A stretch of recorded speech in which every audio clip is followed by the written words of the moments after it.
fagfund í nautgriparækt. Ég vil bjóða alla velkomna á fagráðstefnu nautgriparæktarinnar 2025, bæði þá sem eru hér í fundarsalnum og eins þá sem eru að hlýða á í streymi. Síðustu ár hafa verið ár mikilla breytinga í ræktunarstarfinu. Upptaka erfðamengja úrvals mun auka erfðaframför stofnsins á næstu árum og gera hann samkeppnishæfari við stóru mjólkurkúakynin erlendis, þó við kannski náum aldrei í rassinn á þeim. Nú eru fyrstu kvígurnar undan nautum sem voru valin á þessum grunni erfðamengja úrvals að fara að bera og koma í framleiðslu á næstu misserum, og þá förum við í kjölfarið af því að sjá hvernig virknin er og fá vísbendingur um það. Það er ekki einungis breytingar þarna, það er ekki breytingar bara á vali á nautum og nautastöð. Því að fyrir nokkrum árum síðan var farið að bjóða upp á langlíftsæði, spennvítarsæði á nautastöðinni.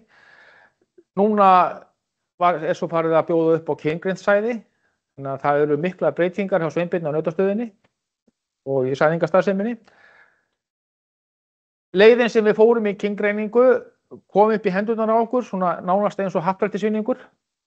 Eftir töluverðar vangaveltur og undirbúning, þá þurftum við niður á það að geta fengið hingað rannsóknarstofu á hjólum.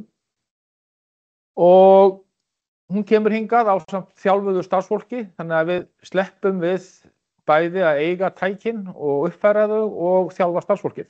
Þetta er gríðarlegur lúxus fyrir okkur í svona litlu samfélagi þar sem notkunin er takmörkuð. Samhliða því að við þurfum að bjóða upp á kyngreinssæði, þá þurfa líka bændur að skoða bústjórnina hjá sér. Þetta er alveg gjörbreyting í sæðingastarfseminni. Menn þurfa að leggjast yfir það hvaða gripi á að sæða með kyngreindu sæði, þá kvígusæði, og hvaða gripi á að sæða með kyngreindu sæði, holdanautasæði. Menn þurfa að leggjast yfir það og gera skipulag. Sumir kvart yfir því að það sé ekki auðvelt, vegna þess að nú skiptum við svo hratt um naut. Það er líka ákveðin kostur, en þetta er svona lifandi skjal og nautin ganga bæði hratt inn og hratt út, sem er þá partur af þessu prógrami. Í nágrannalöndum okkar er svo farið að vinna töluvert með fósturvísaflutningar til þess að búa til naut á nautastöð, og ég á von á því að allavega vonandi verður það næsta skref hjá okkur að við förum að vinna í því. Samhliða þessu er verið að vinna grunn að nýju kynbótaskipulagi fyrir mjólkurkúastofninn, en það skipulag sem við höfum verið að vinna eftir er að verða 50 ára gamalt, eða orðið 50 ára gamalt. Það er frá líklega 1974, ég held að Jón Viðar og Magnús B. Jónsson hafi unnið það á sínum tíma, þó að hefum svo sem við bara að lappa upp á það með bara þeim nýjungu sem hafa komið, en svo þá er það í grunninn það sem hefur verið notað. En núna er verið að vinna að nýju skipulagi sem að tekur mið að nýjum raunveruleika. Bændur sem eru með hjarðeldi í kjötframleiðslu hafa líka notið góðs af þeirri tækni sem við erum komið með, og núna er verið að flytja á hverju einasta ári nýtt erfðaefni í Aberdeen Angus nautakjörðina, og bændur sem eru í hjarðeldinu og hafa þannig aðgang að líklega því erfðaefni sem gerist hvað best í heiminum í dag í Angus-hjörðum. Þannig að þar ætti að geta orðið töluverð bylting í framleiðslunni. Það er mikilvægt fyrir íslenska nautgriparækt að þessi stundu öflugt rannsóknarstarf í greininni, og það þarf að tryggja það sé nægilegt fjármagn til þess. Í staðinni í dag þá er það ekki. Það hefur verið sett núna á síðustu árum 30 milljónir árlega úr öðrum sjóði inn í greinina, þannig að þetta hafi verið liðlega 40–45 milljónir á ári. Það er ekki nægjanlegt til þess að geta skipulagt langtímarannsóknir, og það er áskorun fyrir bændur sem ætla að fara að semja nýja búvörusamninga við ríkið að það fé sé aukið. Og það sé fyrirsjáanleiki í þessu fjármunum. Við þurfum að auka áhuga búvísindanemenda á framhaldsnámi, bæði masters- og doktorsnám, og við þurfum að tryggja það að það sé fjármagn í slíkt nám. Það er ekki þannig að að menn fari í þetta áhuga eingöngu, menn þurfa líka að fá fjármagnið að kosta sína tilraunir og rannsóknir og jafnvel að vera á launum við þetta. Við þurfum að kosta til þess að fá til okkur þekkingu. Þannig byggjum við upp gott tengslanet, við þurfum að senda þessa nemendur út og byggja upp tengslanet þar til þess að geta leitað í sjóði erlendra fræðimanna. Leið og ég segi þetta, þá segi þá ráðstefnuna setta og við komum til með að hlusta á mörg fróðleg erindi hér í dag. Fyrsta erindið gegnum netið, kemur úr Vopnafirði og Bustafelli. Það Þórdís Þórarinsdóttir sem ætlar að flytja okkur erindi sem að kynbótaskipulag með erfðamengjaúrvali fyrir lítil kúakyn þar sem heimanautanótkun útbreidd. Gjörðu svo vel, Þórdís.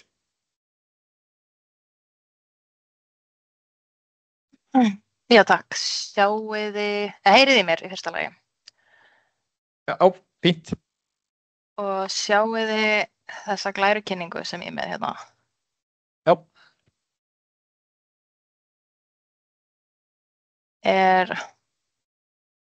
Er réttur skjár að deilast?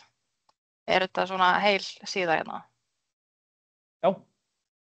Hún það hjá okkur líka í streyminu. Fínt. Ok. Bara byrja. Já, komið sæl. Ég ráðunautur hjá RML og ég ætla að kynna fyrir ykkur þessa rannsókn sem að ég og Jón Hjalti vorum að vinna í fyrr á þessu ári. Egill Gauta aðstoðaði okkur ásamt Jörn frá Viking Genetics og Homing frá Árósaháskóla. Á íslensku myndi verkefnið okkar heita Kynbótaskipulag með erfðamengjaúrvali fyrir lítil kúakyn þar sem heimanautanótkun útbreidd. Við fengum birta grein upp úr rannsóknarniðurstöðunum í Journal of Dairy Science núna í lok sumars og þetta titillinn á henni. Þið getið að sjálfsögðu flett upp á þessari grein þegar þið komið heim í dag og lesið hana ef þið hafið áhuga á því. Ef við rennum fyrst aðeins yfir bakgrunn þessa verkefnis, af hverju við vorum að þessu öllu saman, að þá eins og Tóti sagði hérna áðan, þá tókum við upp erfðamengjaúrval í íslenska kúastofninum haustið 2022. Þá var horfið frá þessum hefðbundnu afkamaprófunum fyrir sæðingastöðunaut og ungnaut tekin í notkun, strax byggt á kynbótamati með arfgerðargreiningum. Nú einnig að komast í notkun kyngrænt sæði. Og við erum ekki búin að finna heppilegasta kynbótaskipulagið fyrir stofnun okkar í þessum nýja veruleika.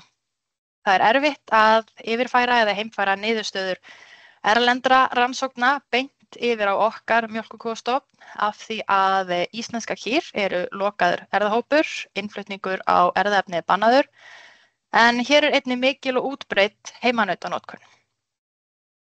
Þess vegna var aðalmarkmið þessa verkefnis að meta hvernig kynbótaskipulag þar sem að erfðamengjaúrval notað hentar best fyrir lítil kúakyn sem lokaður erfðahópur eins og íslenskar mjólkurkýr. Okkur langaði að meta erfðaframfarir og skyldleikarækt á milli mismunandi sviðsmynda þar sem lykilbreytur voru heimanautanótkun, kyngrænt sæði, fósturvísaflutningar og fjöldi sæðinganauta sem valin til notkunar í hverjum árgangi. Aðeins aðferðir rannsóknarinnar. Við notuðum hermiforritið Adam og við keyrðum þessar hermanir í 25 ár eða í 25 ræktunarhringi. Hver sviðsmynd var keyrð 100 sinnum og niðurstöðurnar okkar sýna meðaltöl síðustu 10 ára í hverju sviðsmynd fyrir sig. Við reyndum okkar allra besta að líkja eftir íslenska kúastofninum í tölvunni. Okkur voru þetta vist takmörk sett en við reyndum eftir sem áður okkar allra besta. Hér til hægri á þessari glæru svona yfirlit yfir grunn sviðsmyndin okkar. Hún mjög einföld, einfaldasta sviðsmyndin. Þar erum við eingöngu að nota sæðingar. Við erum með 18.000 kúastofn eða 18.000 kýr og kvígur til undaneldis í hverjum hring. Þeim svo skipt í 300 hjarðir, 60 í hverju hjörð. Það fæðast kálfar, allar kvígunar eru arfgerðagreindar og svo eru 500 bestu nautkálfarnir valdir á hverju ári byggt á mati foreldra. Þeir eru arfgerðagreindir og 10, 20 eða 30 bestu eru svo valdir hvert ár til undaneldis á sæðingastöð. Við notum tilviljunarkennda paranir til að para þá við kýrnar í stofninum og búa til næstu kálfa og svo framvegis og svo framvegis. Þetta eins og ég nefndi grunnsviðsmyndin, en svo tökum við fleiri breytur og bætum þeim við þessa sviðsmynd eins og ég nefndi áðan.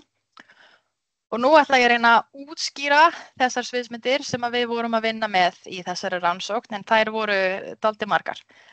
Til að byrja með, þá tókum við grunnsviðsmyndina, þar sem við notum hérna eingöngu sæðingar og við bættum við hana fósturvísaflutningum. Og við vorum með 3 mismunandi sviðsmyndir varandi fjölda kvígna sem voru skolaðar hvert ár, 12, 25 eða 50. Og hver kvíga sem að skoluð eignast í kjölfarið 6 kálfa í hermuninni. Þá tökum við breytuna kyngreint sæði. Þá erum við að tala að í hermuninni notum við kvígusæði og við sæðum betri helming hverrar hjarðar með kvígusæði. Það sem sagt þessi hérna, kvígusæði eggsæði, og það fyrirkomulagið í öllum þessum sviðsmyndum sem eru merkt með kyngreindu sæði. Við pröfuðum svo einnig sviðsmynd þar sem við bættum við að í hverri hjörð eru einnig 2 bestu kýrnar sætar með y-sæði eða nautasæði. Og það semst bara hérna af þessum öllum, þá bara hérna y-sæði í þessari sviðsmynd. Svo sjáum við að við erum með 3 sviðsmyndir þar sem við sameinum notkun á fósturvísaflutningum og kyngreindu kvígusæði. Þetta ekki búið því að næst bætum við breytunni heimanaut. Þá tókum við allar þessar sviðsmyndir sem ég var að útskýra og bætum við heimanautanótkun. Og í þessum sviðsmyndum 70% hjarða í hermuninni sem að nota heimanaut á alla kvígur. Þannig að grunnsviðsmyndin breytist þá yfir í hérna einfalda heimanautasviðsmynd þar sem að allt eins, við notum þá sæðingar nema í 70% hjarða þá eru heimanaut í kvígunum.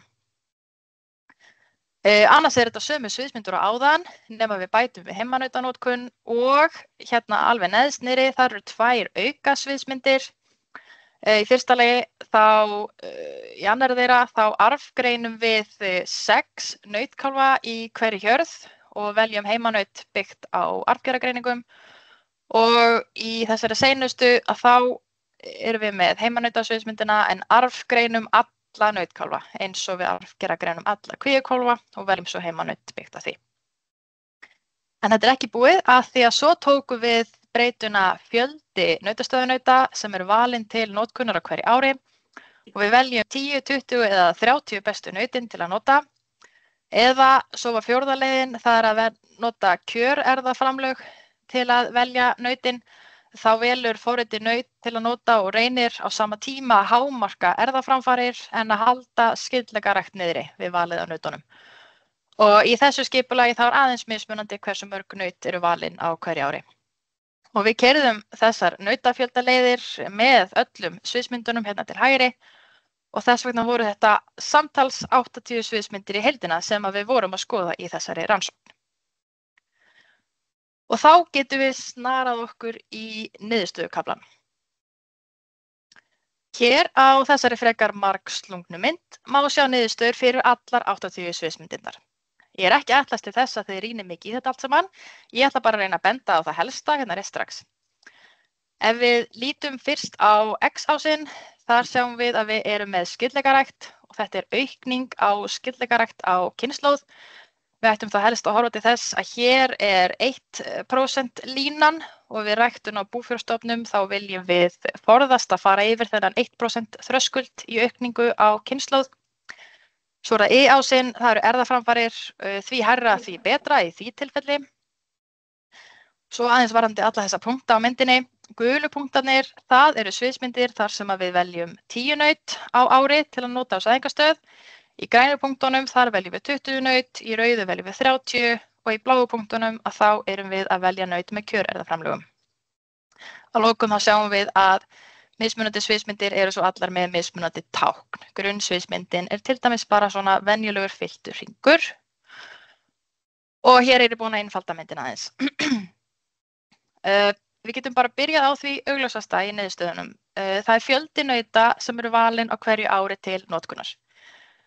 Eins og ég segi, hér bara grunnsviðsmyndin inni og við sjáum að þegar við veljum færri naut, hérna eru 30, 20 og 10, að þá aukast erfðaframfarir en skildagaræktin eykst líka. Og það í tilfellum þar sem við veljum 10 naut á ári, þar sem við sjáum sviðsmyndirnar fara yfir 1% skildagaræktaraukningu á kynslóð. Og þið sjáu að það stærra stökk að fara frá 20 yfir í 10 heldur en að fara frá 30 yfir í 20. Og hér stóra myndin aftur, þið sjáuð að í öllum sambærilegum sviðsmyndum að þá trendið eins. Þegar við veljum færri naut þá sjáum við meiri erfðaframfarir og meiri skildagarækt. Einföldum þetta aðeins aftur. Fyrst langar mig að tala aðeins notkun á heimanautum í sviðsmyndunum okkar. Nú gerði ég svona svartan hring hérna utan grunnsviðsmyndina. Og þegar að við bætum við heimanautum við grunninn okkar, þá það eru kassarnir hérna í grænu hringjunum, að þá drögum við úr erfðaframförum 9% í hverri sviðsmynd fyrir sig. Og þetta gildir allar samstæðar sviðsmyndir fyrir utan eitt tilfelli að notkun heimanauta dregur úr erfðaframförum. Kíkjum aðeins á hvað gerist í sviðsmyndum þar sem að við arfgerðargreinum heimanautin til að velja þau. Það eru þessar hérna sviðsmyndir í grænu hringjunum. Að þið sjáið að þótt að erfðaframfarir aukast svona lítillega miðað við að arfgerðargreina ekki heimanautin eins og hérna í kössunum, og þá náum við alls ekki að draga úr þessari lækkun framfara miðað við grunnsviðsmyndina þar sem eru engin heimanaut. Næst þá snúum við okkur að sviðsmyndum þar sem við könnum notkun á kyngreindu sæði. Aftur þá ég með svartan hring hérna utan grunninn. Það sem gerist þegar við innleiðum kyngreint kvigusæði og notum það á betri helming kúa í hverri hjörð. Það eru sviðsmyndirnar sem eru hérna í grænu hringjunum, þríhyrningarnir. Þá erum við að draga töluvert úr erfðaframförum í stofninum og við erum að auka skildagarækt. Þið sjáu hérna miðað við grunnsviðsmyndina ef við innleiðum kyngreint kvigusæði og þá fara erfðaframfarirnar niður og skildagaræktin eykst. Og þetta af því að í þessum sviðsmyndum hérna þá erum við ekki að gera neitt til að framleiða nauta á sæðingastöð. Hins vegar hérna í fjólubláu hringjunum sviðsmyndirnar sem eru merktar með tómum þríhyrning. Þetta eru sviðsmyndirnar þar sem við notum kyngreint kvigusæði nema 2 bestu kýrnar í hverri hjörð á hverju ári eru einnig sættar með, þær eru sættar með nautasæði. Og þá sjáum við að við erum að auka erfðaframfarir miðað við grunnsviðsmyndina og sjálfsögðu mikið betra hérna heldur en sviðsmyndirnar þar sem við notum eingöngu kvigusæði á betri helming hverra hjarðar. Hér eru sviðsmyndir sem sýna notkun á kyngreindu sæði í blandi við heimanautanótkun. Þarna sjáum við að innleiðing á kyngreindu sæði hefur mun minni áhrif en í sviðsmyndum án heimanauta. En að innleiða kvigusæði dregur samt sem áður úr erfðaframförum. Hérna grunnurinn í svörtu hringjunum. Ef við innleiðum bara kvigusæði þá drögum við úr erfðaframförum. En við sjáum ekki þessa miklu aukningu í skildagarækt eins og á seinustu glæru. Ef við bætum svo við nautasæði í 2 bestu kýrnar þá færast punktarnir ekkert mjög mikið en við erum að auka erfðaframfarir miðað við eingöngu notkun á kyngreindu kvigusæði. Þá næsti kafli og núna eru komnar smá öðruvísi myndir sem þið verða að reyna að skilja.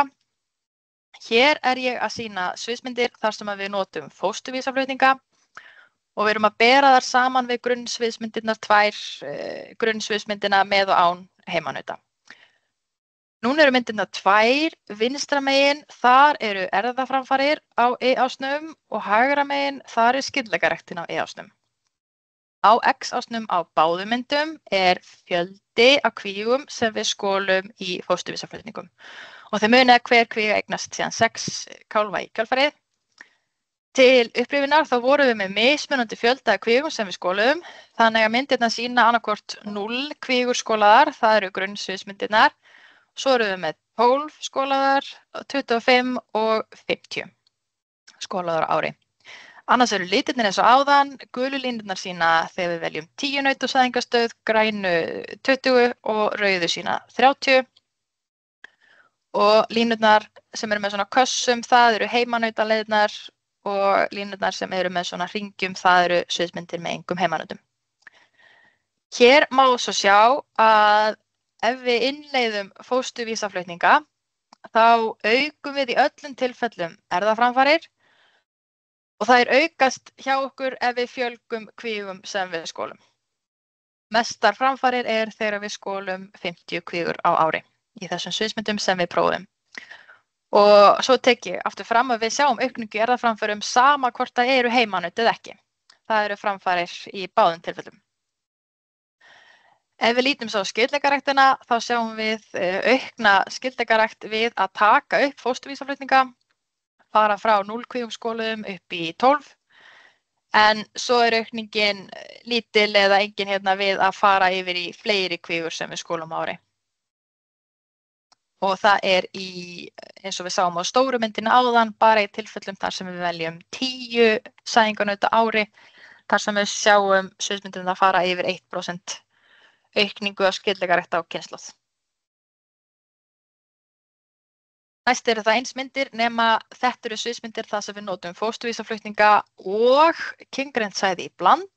Það er í öllum þessum sviðsmyndum sem við sjáum núna, þar erum við að nota kyngreint sæði, kvígusæði á betri helming hverra hjarðar á hverju ári og eins og áðan þá erum við að bera þetta saman við sviðsmyndir þar sem við skolum enga kvígur. Það eru hérna 0 punktirnær og svo eins og áðan 12, 25 eða 50 kvígur skolaðar á ári. Línurnar sýna örlítið öðruvísi trend heldur en áðan og það er af því að hérna í 0 punktunum þá er eins og við sáum áðan á stóru myndinni, það eru minni erfðaframfarir í sviðsmyndum án heimanauta hér heldur en í sviðsmyndum með heimanautum ef við notum kyngreint kvígusæði og skolum enga kvígur. Svo leið og við förum að skola 12 kvígur á ári hérna að þá hoppa sviðsmyndirnar án heimanauta aftur upp fyrir heimanauta sviðsmyndirnar í erfðaframförum. Og við sjáum einnig eins og áðan að því fleiri kvígur sem við skolum, því meiri framfarir sjáum við. Varðandi skyldleikaræktina, við sjáum að ef við förum frá því að skola enga kvígur og hafa engin heimanaut, að þá erum við að minnka skyldleikarækt við það að byrja að skola kvígur, því hún var svo mikil í þessum sviðsmyndum hérna. En svo erum við ekki að auka skyldleikaræktina við að fara að skola fleiri kvígur hérna. Lítum aðeins aftur á stóru myndina og athugum aðeins hvaða sviðsmyndir það eru sem að gefa okkur mestar erfðaframfarir. Hér á myndinni eru núna bara punktar með sviðsmyndum sem eru ekki að nota heimanaut og í hverjum nautafjöldaflokki þá eru það sviðsmyndir þar sem að við skolum 50 kvígur á ári í fósturvísaflutningum sem að eru að skila okkur mestum framförum miðað við grunnsviðsmyndina hérna. Og erfðaframfarir eru miðað við grunninn að aukast 9–11% við að vera með svona stórt fósturvísaflutningaprógram með eða án notkun á kyngreindu sæði. Hér eru punktarnir sem sýna sviðsmyndir þar sem við notum heimanaut og það er sama sagan, mestar framfarir eru í sviðsmyndum með flestum kvígum skoluðum í fósturvísaflutningum. Og þið sjáum hérna aukningu á framförum, hérna er heimanauta grunnurinn sem við gerum ekkert og svo förum við yfir í fósturvísaflutninga og kyngreint sæði hérna líka. Rétt aðeins sviðsmyndirnar þar sem við notum kjörerfðaframlög til að velja nautin til notkunar. Þá mátti forritið nota eða velja 10 til 30 naut á ári. Það valdi að meðaltali 17 til 23 á ári. Og í öllum sviðsmyndum þá minni skyldleikaræktar aukning á kynslóð samanborið við sviðsmyndir þar sem við veljum 10 eða 20 naut á ári. Það eru þessar gulu og grænu. Og í öllum tilfellum var hún töluvert minni en 1% aukning á kynslóð. Erfðaframfarir í þessum sviðsmyndum voru aðeins minni en í sviðsmyndum þar sem við völdum 20 naut, sirka á bilinu 1 til 4% minni, en í flestum tilfellum var það ekki marktakamunur á milli samstæðra sviðsmynda. Þá erum við komin á leiðarenda og mér langaði þá bara að fara yfir helstu ályktanir þessa verkefnis. Í fyrsta lagi þá dregur notkun heimanauta úr erfðaframförum og arfgerðargreiningar á heimanautum draga bara lítillega úr þessum áhrifum. Notkun á kyngreindu kvígusæði eingöngu dregur úr erfðaframförum og eykur skyldleikarækt og því þarf þessi notkun að fara hönd í hönd með notkun á nautasæði eða ísæði og eða fósturvísaflutningum til að tryggja framleiðslu á sæðingastöðunautum. Mestu erfðaframfarirnar eru í sviðsmyndum þar sem við erum að nota stórt fósturvísaflutningaprógram með eða án kyngreinds sæðis og fósturvísaflutningarnir auka erfðaframfarir þótt að heimanaut séu notuð. Svo spurning með kostnað og svoleiðis skipulagi, hvort að svoleiðis prógram standi undir sér. Við svörum því ekki í þessari rannsókn og það eitthvað sem þyrfti þá að athuga meira. Að lokum þá dregur notkun á kjörerfðaframlögum við val á nautum úr skyldleikarækt og við ættum að nota kjörerfðaframlög í okkar kynbótaskipulagi og þangað til að við tökum það upp þá ættum við að velja að minnstakosti 15 til 20 naut til notkunar á hverju ári. Þá bara þakka ég fyrir mig, vonandi höfðu þið eitthvað gaman að þessu og mig langar að bæta við að við eigum eftir að skrifa íslenska skýrslu verkefnið. Hún kemur vonandi bara út við fyrsta tækifæri. Ef það verður einhverjar spurningar erindið í umræðum og eftir að þá ætlar Jón Hjalti að tækla þær fyrir okkur. Takk kærlega fyrir mig.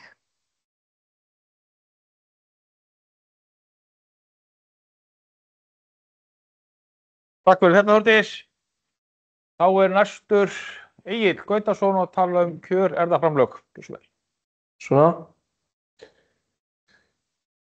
Já, ég ætla sem sagt að fjalla aðeins þetta kjörframlaga úrval eða kjörerfðaframlaga úrval sem að Þórdís kynnti aðeins. Og þessi fyrirlestur byggir svona, að mestu leyti íslenskuna á fyrirlestur sem ég hélt á ársfundi Evrópsku búfjárræktarsamtökanna í ágúst. Og svona, bráðabirgðaniðurstöður í verkefni sem að ég að vinna að ásamt RML. Og sko, það eru nokkur úrvalsskref í kynbótastarfinu og eitt af mikilvægast að velja sæðingarnautin úr hópi arfgreindra kálfa. Og við vitum náttúrulega að ef við erum að velja mjög stíft að þá eykur það skyldleikaræktina og það þarf að hafa einhvern heimil á því. Og það eru til aðferðir til þess að taka tillit til skyldleikana, bæði sem byggja á ættartölni og líka á arfgerðargreiningum. Og það sem að kjörframlaga úrval ég bjó þetta orð nú til í BS-náminu. Ég sá það eitthvað á Facebook daginn að var verið að gera grín að þessu, en ég samt mjög stoltur af þessu. Ég heldur að grínstinn sé varst það ekki þú, Gunnar? Já, ég held að. En þetta Optimum Contribution Selection á ensku og byggir í rauninni á því að stýra langtíma erfðaframlögum gripa í stofninum og með því hægt að lágmarka aukningu í meðal skyldleika sem þá í rauninni aukningu í skyldleikarækt samhliða því að erfðaframfarirnar eru hámarkaðar til lengri tíma litið. Þetta notað í fjölmörgum dýrastofnum í kynbótum en hefur ekki mikið verið innleitt hjá mjólkurkúm. Og það hafa svona verið umræður hvernig er best að gera þetta, og það það sem þetta verkefni snýst Nautkálfar eru náttúrulega valdir á grundvelli heildarengunar, síðan tekið tillit til þess að það sé ekki of margir hálfbræður í hverjum hópi, og svo erum við náttúrulega með hámarksfjölda skammta úr hverju nauti, þannig að hérna, það ekki bara eftirspurnin sem að ræður notkuninni. Þessar aðferðir virðast að virka ágætlega, en þær tryggja ekki að mestu langtíma erfðaframfarir. Auk þess sem að erfðamengi úrvalið náttúrulega í eðli sínu dálítið ólíkt kynbótaskipulaginu sem við vorum með. Og spurningarnar sem við höfum verið að spyrja okkur í þessu verkefni bara hvernig á að innleiða þetta í kynbótastarfið við nautavalið, þar sem við erum með hóp af arfgerðargreindum kálfum og hvernig þeir valdir með tilliti til skyldleika og heildarengunar, þannig að lágmarkum skyldleikaréttina og hámarkum erfðaframfarirnar. Það þarf að setja vægi, þetta reiknað í forriti þar sem að maður þarf að setja vægi á skyldleika og erfðaframfarir, það þarf að stilla það að einhverju leyti af á að nota ættartöluna eða arfgerðargreiningarnar, og síðan að hve miklu leyti hægt að fylgja niðurstöðunum úr þessari aðferð.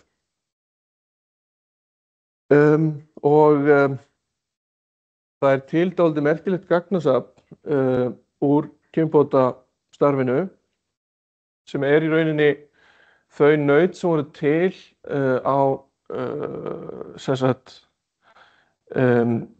sem voru ónotuð þegar að erfðamengi úrvalið hefst í september 2022. Þau fengu þá í rauninni heildarengun þá byggða á arfgerðargreiningu eingöngu, en voru síðan notuð. Þannig að það voru 60 naut september 2022 sem fengu heildarengun byggt á arfgerð. Þau eiga síðan dætur sem byrja að framleiða á þessum tíma, og svo þau í rauninni orðin reynd þá á þessu ári með eitthvað á bilinu 30 og 100 og eitthvað dætur. Og hérna sjáum við fylgnina. Ég held að þetta sjáum við þokkaleg fylgni. Við sjáum að ef hún væri mikið betri þá myndi ég ekki, eða mikið hærri þá myndi ég ekki trúa þessu. En hérna naut sem með, hérna heildarengurinn frá 95 og upp í 115 2022 sem þá spáin, og hérna hérna heildarengurinn þegar að dætur þessara nauta eru farin að framleiða. Þannig að þetta svona, þannig að hérna þau í rauninni orðin reyndnaut, mætti segja. Og við sjáum að spáin hefur svona verið hún hefur svona verið nokkuð góð. Til dæmis besta nauti samkvæmt spánni líka best samkvæmt nýjustu gögnunum.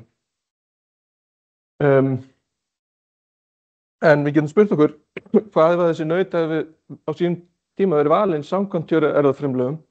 Þannig að við gerum úrvali hér og fáum svo sannreynda niðurstöður með því að nota nýjustu gögnin. Og þetta segir okkur þá eitthvað hvernig eigi að innleiða þetta. Þannig að það sem að ég gerði að reikna þessi kjörframlög, annars vegar með ættskráni og hins vegar með arfgerðargreiningunum, bar það saman við stíft úrval, það sé að velja bara bestu nautin, og síðan líkingu eftir núverandi aðferð þar sem að hámarki 2 hálfbræður valdir í hópi þessara nauta. En að öðru leyti bestu nautin valin. Og ég setti 2 mismunandi vægi á aukningu skyldleikaréttar, 1% eða 0,75%. Og svo voru framlög hvers nauts í rauninni sett í 4 flokka, það er að segja að þau voru ekki valin, svo voru þau notuð á 4%, 8% eða 12% af öllum sæðingum í stofninum. Og hérna í þessari töflu eru niðurstöður. Við erum með 6 aðferðir, stíft úrval, það bara að velja þá bestu, núverandi aðferð, svo erum við 4 kjörframlega aðferðir, það er þá genómist með arfgerðargreiningum á 1% vægi með 0,75% vægi og svo ættskráin sömuleiðis. Og allar þessar tölur eru hlutfallstölur miðað við stíft úrval fyrir utan fjölda nauta sem er þarna til hægri. En ef við förum í gegnum þetta, þá sýna þessar tölur ef við berum stífa úrvalið saman við kjörframlega úrvalið hérna, það sem er merkt OCS, þá er úrvalsstyrkurinn miðað við spána lægri nema í einu nema í genómísku úrvali með 1% vægi, en í rauninni þá er úrvalsstyrkurinn hærri ef við skoðum heildareinkunnina 2025. Þannig að kjörframlega úrvalið virðist í rauninni hafa virkað betur heldur en við höfum búist við. Og ef við skoðum síðan skyldleika nautana sem voru valin samkvæmt þessum aðferðum, berum saman við stífa úrvalið og núverandi aðferð, þá sjáum við að bæði samkvæmt ættskráni og því genómíska þá skyldleikinn lægri, sem er það sem við viljum sjá. Þannig að erfðaframförin er meiri, fyrir utan, í öllum tilvikum nema með ættskráni notuð með 0,75% vægi og skyldleikinn er minni. Það er svona trendið í þessu. Og rauninni er núverandi aðferðir verri samkvæmt þessu heldur en að velja bara bestu nautin. Ég veit ekki hvort við kannski að draga miklu ályktun af því en kannski frekar er þetta svona, já, en þetta bendir að minnst ekki endilega til þess að þetta sé besta aðferðin. Ef við skoðum síðan innbyrðis skyldleika þeirra nauta sem voru valin, þá sjáum við að kjörframlega úrvalið er að velja óskyldari naut, bæði samkvæmt ættskrá og genómísku skyldleika fyrir utan genómíska með 1% vægi.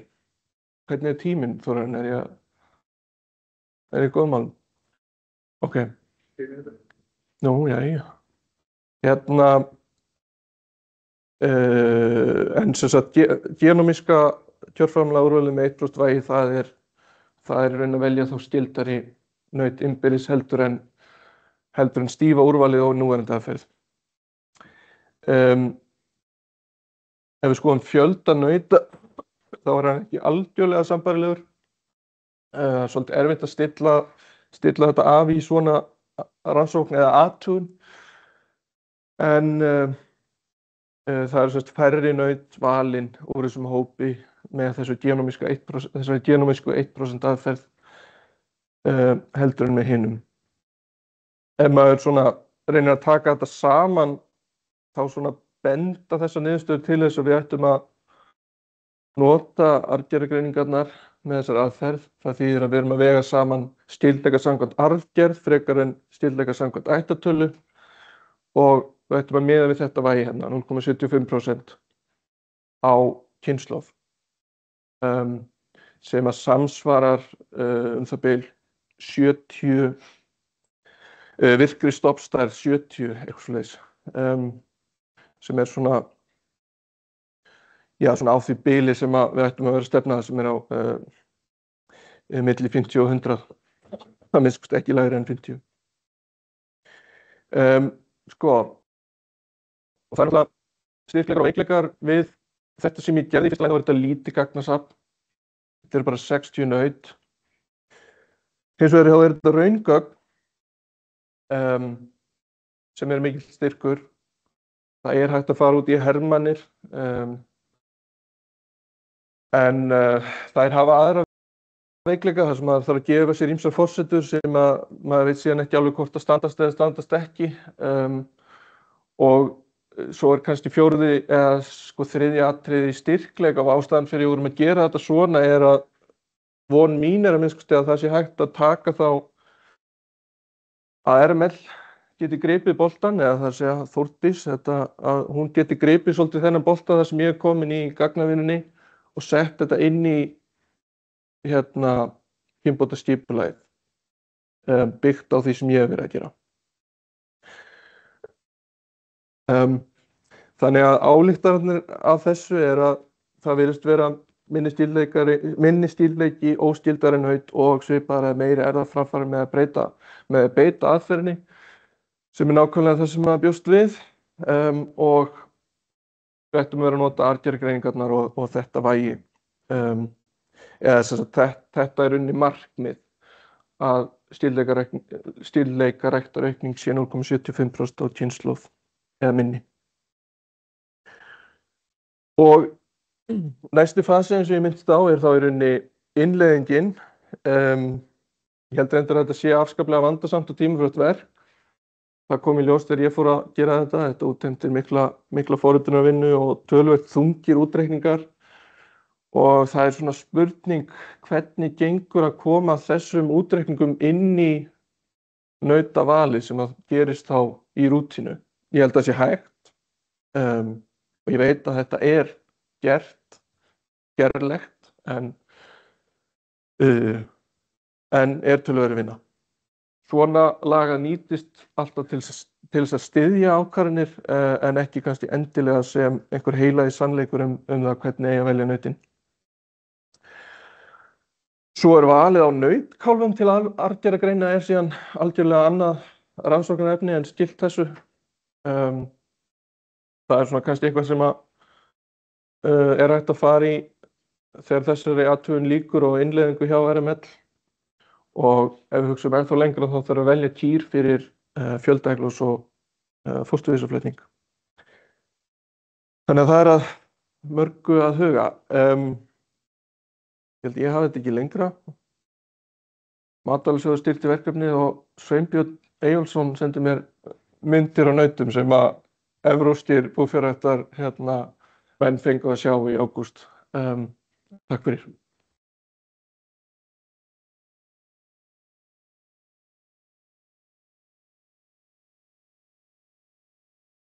Takk fyrir þetta. Þá orðið laust þessi tvö erindi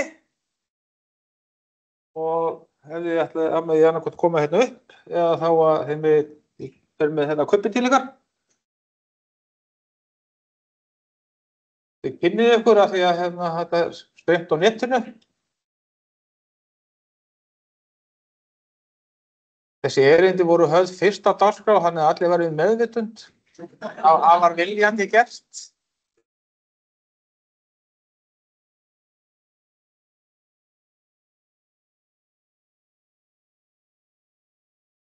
Það bara hljóð í salnum.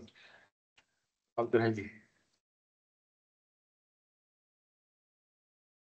Já, ég þakka kærlega fyrir erindin. Ég að velta fyrir mér að því að það verið að skoða eða svona verið að velta upp þessum hugmyndum eða fósturvísaflutninga og svoleiðis sem að manni sýnst nú vera orðið farið að stunda í talsverðum mæli í nágrannalöndum.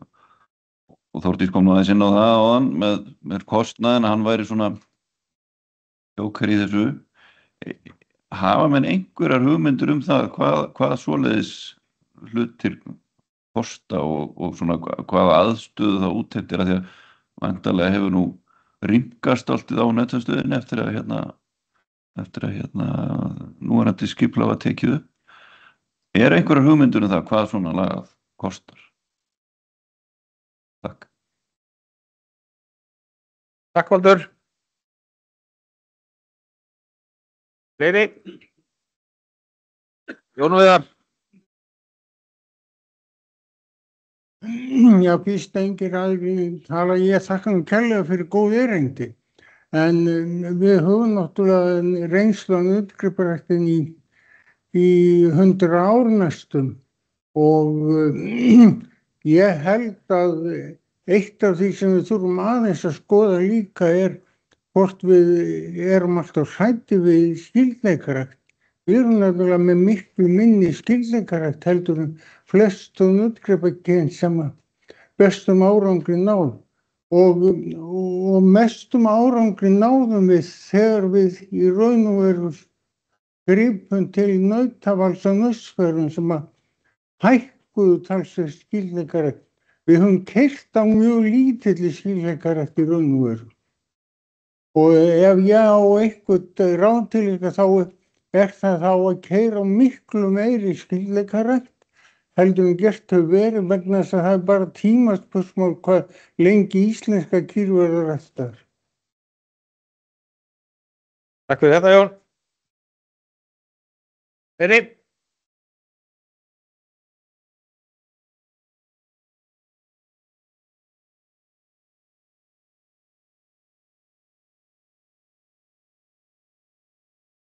Sveinbjörn. Já, góðan daginn, ég þakka fyrir þessi erindi og þetta kveikir ýmislegt og maður kannski veltir fyrir sér þeirri tíð þegar fyrir 45 árum þegar að ég satt hér í þessum skóla og var að læra og staðnum var til ein tölva og hún var álíka stór og eldhúsborð, engin skjár og við unnum á prentara, þar til að Jón Viðar held ég hafi keypt skjáinn sjálfur fyrir eigin pening. Það er svo mikið búið að gerast á þessum tíma, en bara aðeins þykist ég vita að aðrar þjóðir hafa dálítið birt erfðaframfarir, ekki í stigum, þetta er í krónum. Hvað þýðir það fyrir bóndan ef að stig rækturinnar hækkar 1 stig? Hvað þýðir það í krónum? Eru við eitthvað komin þangað? Ef við látum okkur þetta í hug að fara að birta þetta með þeim hætti til þess að ná með annars í þá sem við sjáum hvað heimanautanotkunin þýðir, til þess að ná í þá, til þess að bara segja þeim trúlega færðu bara á hátt verð fyrir mjólkina fyrst að þú getur notað svona mikið af heimanautum. Velti þessu fyrir mér. Erum við eitthvað komin þarna? Takk, Sveinbjörn. Fleiri?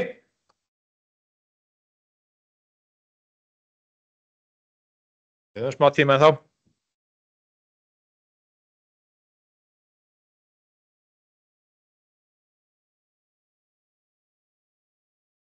Jón Viðar. Spurning bara til allra, er það ekki fullmikil uppgjöf að fara að taka heimanautanótkun sem þátt í ræktunarskipulagi í Íslandi? Það finnst mér í öllu. Takk, Jón.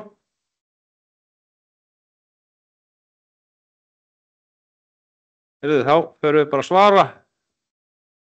Jón, þú myndir byrja bara. Já, ég reyna að svara ykkur þessu. Kostnaðinn við póstvísaflutningana þá hef ég ekki svör við því, en þetta nú eitthvað sem er farið að ræða og skoða og þann frekar Mundi eða Sveinbjörn sem að ekki geta svara því eða Höskuldur eða ykkur. Ég veit að þeir eru farnir að skoða en við vonandi þegar við eða svona hugmyndin að skoða það aðeins betur þegar við förum að skrifa þetta á íslensku og eitt sem við reyndum að skoða hvað við værum að fá mikið í krónum fyrir hver grip í fósturvísaflutningum í þessu. Það eru ekki nákvæmir útreikningar en gefur kannski einhverja mynd og tengist í því sem að Sveinbjörn var að spyrja með hvað eitt stig í okkar heildarreiknum, hvað það eru margar krónur sem nú eitthvað sem tengist kannski meira af því sem ég tala á eftir en ég hef aðeins reynt að meta þetta en aldrei fengið ég hef aldrei verið alveg nógu viss með niðurstöðuna til þess að ég hafi svona treyst því að vera bá svona mikið opinberlega en þetta er eitthvað sem það er hægt að reikna út ykkur á tölu en það er svona ofta mjög margar ekki mjög ljósar forsendur þar á bakvið svo ég get fundið eitthvað staðar hjá mér tölu til þess að láta ykkur fá en það er svona já kannski betur en ekkert. Nei, það er meira 5 skýr. Já, fyrst kannski var með stílleikaræktina. Sko, ég held reyndar að sé alveg mögulega rétt hjá Jóni Viðari að við séum almennt of hrædd við stílleikarækt, en í sjálfu sér þá veit enginn svarið við því hvað hún á að vera mikil. Sú ráðlegging sem er alltaf tugð að virkstofnstærð eigi að vera milli 50 og 100 hins vegar ekki alveg úr lausu lofti gripin. Ef að virkstofnstærð fer mikið niður fyrir 50 og eykst mjög hratt þegar hún fer niður fyrir það mark, að erfðaflökt eykst mjög mikið, sem þýðir að samsætur tapast og það verða meiri tilviljunarkenndar breytingar á stofninum. Þannig að stofnin samsætu tíðni er að breytast meira tilviljunarkennd og við viljum það ekki. En ég held að, og það sem að mitt verkefni náttúrulega snýst að reyna að gera þetta sem hagkvæmast með við einhver ákveðna stílleikarækt, að við náum mestum erfðaframförum sem mögulegar eru með við það markmið í stílleikaræktinni. Og ef að stílleikaræktaraukning of lág, þá getur það í rauninni bent til þess að við séum ekki að nýta nógu vel þær erfðaauðlindir sem til staðar. Þannig að já, það þarf að vega þetta saman. Svo hitt sem að Sveinbjörn nefndi, ég hef oft velt þessu fyrir mér varðandi birtingu á kynbótamati, hvort að við ættum að fara að birta kynbótamatið í þeim eiginleikan sem það reiknað fyrir. Við náttúrulega stöðlum þetta núna með meðaltal 100 og svo eitt staðalfrávik 10 stig. En kannski væri fróðlegra fyrir bændur ef að þeir sæju bara kynbótamati í kíló mjólkur og gæti sett það í samhengi við sinn rekstur eða kíló prótín og fita eða hvað það er. Sem sagt að tengja kynbótamati meira við eiginleikan og við reksturinn hjá þeim. Það er mjög misjafnt hvernig þetta birt í mismunandi hjá mismunandi kynbótafyrirtækjum. Sumir gera þetta eins og við með svona stalað og skalað, sums staðar þetta birt í einingum eiginleikans. Þannig að já, það er svona kannski það sem mér dettur í hug. Annars var Jón búinn að svara þessu með heildareinkunnina. Lókar þetta bæta við varðandi ábendingar Jóns með uppgjöf með að taka heimanutanotkunina með. Ég held að það hafi allavega verið ástæðu til þess að hafa það inn í okkar rannsókn til þess að skoða hvort að þú staðreynd að hún svona mikil, hvort það hefur mikil áhrif á það sem við eigum að gera og hvernig við eigum að haga okkar kynbótastarfi. Kannski vel verið ákveðin uppgjöf í því að það er búið að reyna heilmikið með svona fræðslu eða áróðri jafnvel að draga úr henni án þess að það hafi virkað. Niðurstaðan varð reyndar að það var ekki stór munur með heimanutunum með það hvað við eigum að gera, það breytir litlu hversu mörg naut við eigum að velja á stöð og það breytir ekki því að það sem við fáum út að fara í heilmikla fósturvísa útskólun og fósturvísaflutninga gefur okkur mestar erfðaframfarir innan hæfilegrar skyldleikaræktar. Og ég held líka að þetta vera með heimanutin inni hafi gert okkar svona kannski áhugaverðari fyrir bara hennan fyrir aðra þjóðir líka að sjá og svona þróun vísindana að skoða þetta tilfelli sérstaklega því það er svona svolítið sérstakt. Það var spurningi frá Baldri, ég ekki viss með ég geti svarað henni varðandi kostnaðinn við húsbúnað, já, ok.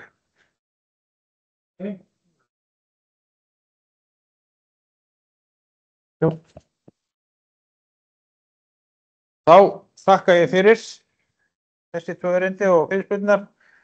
Ég held svona frá fagráði varðandi heimanutanotkun, hún hefur nú verið óbreytt síðustu áratugina og mér sýnist því miður að það sé ekkert að fara að breytast.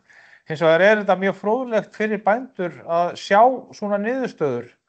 Því að sumir hafa talað að þetta sé bara bóta, þetta minnki skyldleikarækt og þetta sé alveg bara frábært og svo framvegis, en það mjög gott fyrir bændur að sjá þetta. Það nú ráðstefna á sambærilegu þetta haldin fyrir líklega 15 árum síðan, þá munum við hafa nú erindi frá líklega komið Jón Viðar að því og Þorvaldur. Það sem reiknuð út að frá 1974 til þess sem ég man ekki hvað það var 2012 eitthvað svoleiðis, að þá hafði kynbæturnar verið keyrðar á það bil 66-67% afköstum miðað við þetta mikla notkun á heimanautum miðað við sem hefði getað orðið hefði ekki þessi heimanautum verið. Þannig að þetta ágætt að hafa þetta í þessu samhengi. Já, 70.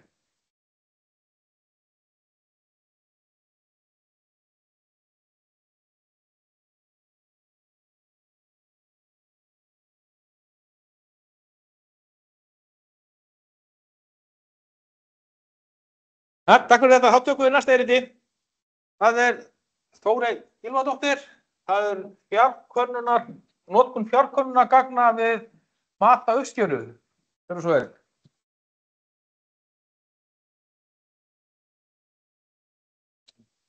Já, ég finn út úr þessu.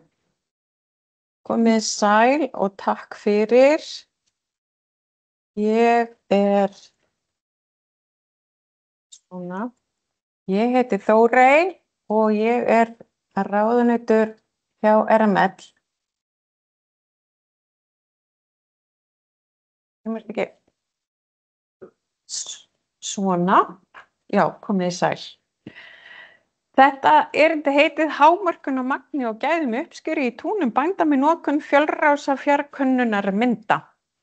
Og með mér þarna hann, sem sagt, nafnið á honum Amir sem vinnur hjá Svarma sem sá aðili hérna á Íslandi í þessu verkefni sem sér fjarkönnunarvinnuna. Þetta sem sagt 3 ára verkefni og við byrjuðum þetta bara, það kom bara jákvætt svar. Núna bara á vormánuðum, seint í vor, sem var að þetta fengi styrk af NPA, Norðurslóðaáætluninni. Þetta sett upp sem 3 ára verkefni. RML sóttu styrk, bæði í þróunum fyrir sauðfjár og nautgriparæktar og fékk sem sagt styrk fyrir það og bestu þakki fyrir það á móti sem sagt sínu mótframlagi. Til NPA því það mótframlag þarna, þeir styrkja ekki 100%. Þetta verkefni heitir Cybergrass 2.0 en markmiðið þetta í sem sagt umsókninni, NPA-umsókninni. Það að samþætta tækninýjungar til að hámarka framleiðni í túnum bænda með því að hámarka magn og gæði uppskeru með bættri tímasetningu á sláttutíma. Þannig á að þróa tól sem byggir á gögnum úr annars vegar gervitunglum og hins vegar drónum til að tímasetja sláttutíma út frá magni og áætluðum gæðum með einföldum drónum.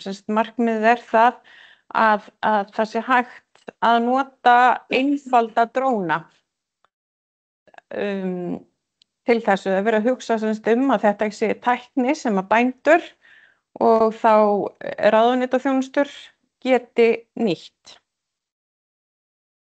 Það eru Svíþjóð og Finnland sem eru erlendu samstarfsaðilarnir okkar. Það SLU, þeir leiða verkefni sem sagt yfir öllu verkefninu. Það eru Luke í Finnlandi, húsholdningsselskapið í Svíþjóð líka og finnska í rauninni landmælinga NLS, sem skammstöfunin samt FGI, þetta og svo eru tengdir samstarfsaðilar eða associated partners. Það Nibio ætlaði að vera með en svo vegna einhverja breytinga í NPA-regluverkinu og fjármögnunar í Noregi þá duttu þeir út á lokametrunum og það eru þarna fleiri með í þessu og það mikilvægt að hafa þá með til þess að hafa fleiri í hópnum. Þessi mynd þarna frá upphafsfundinum út í Svíþjóð, út í Umeå í vor. Forsagan að þessu þá bara haft samband við RML og óskað eftir samstarfi við þetta verkefni. Svíar höfðu samband og þetta verkefni Cybergrass 2.0 það byggir á Cybergrass 1 sem var verkefni sem að hluti af þessum hóp var að vinna af með styrk úr öðrum áttum. Þannig að það eru til gögn úr þessu Cybergrass 1 sem að verður haldið áfram að byggja á. Og núna verið að leggja áherslu á gögnum úr túnum hjá bændum til viðbótar við gögnum tilraunasveitum og auðvitað verða náttúrulega líka að nota veðurgögn en það verið að fínstilla og búa til líkön til þess að það sé hægt að nota þessar aðferðir.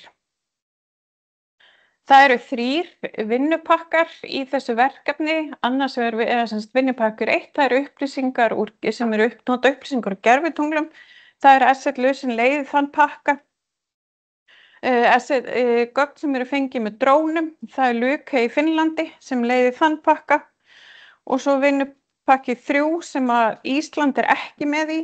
Hann leiddur af FGI í Finnlandi en þar markmið að kanna áframhaldandi vinna og þróun með þessar svona tækninýjungur og lausnir og reyna kannski að horfa aðeins fram í framtíðina þannig að við erum ekki með í því.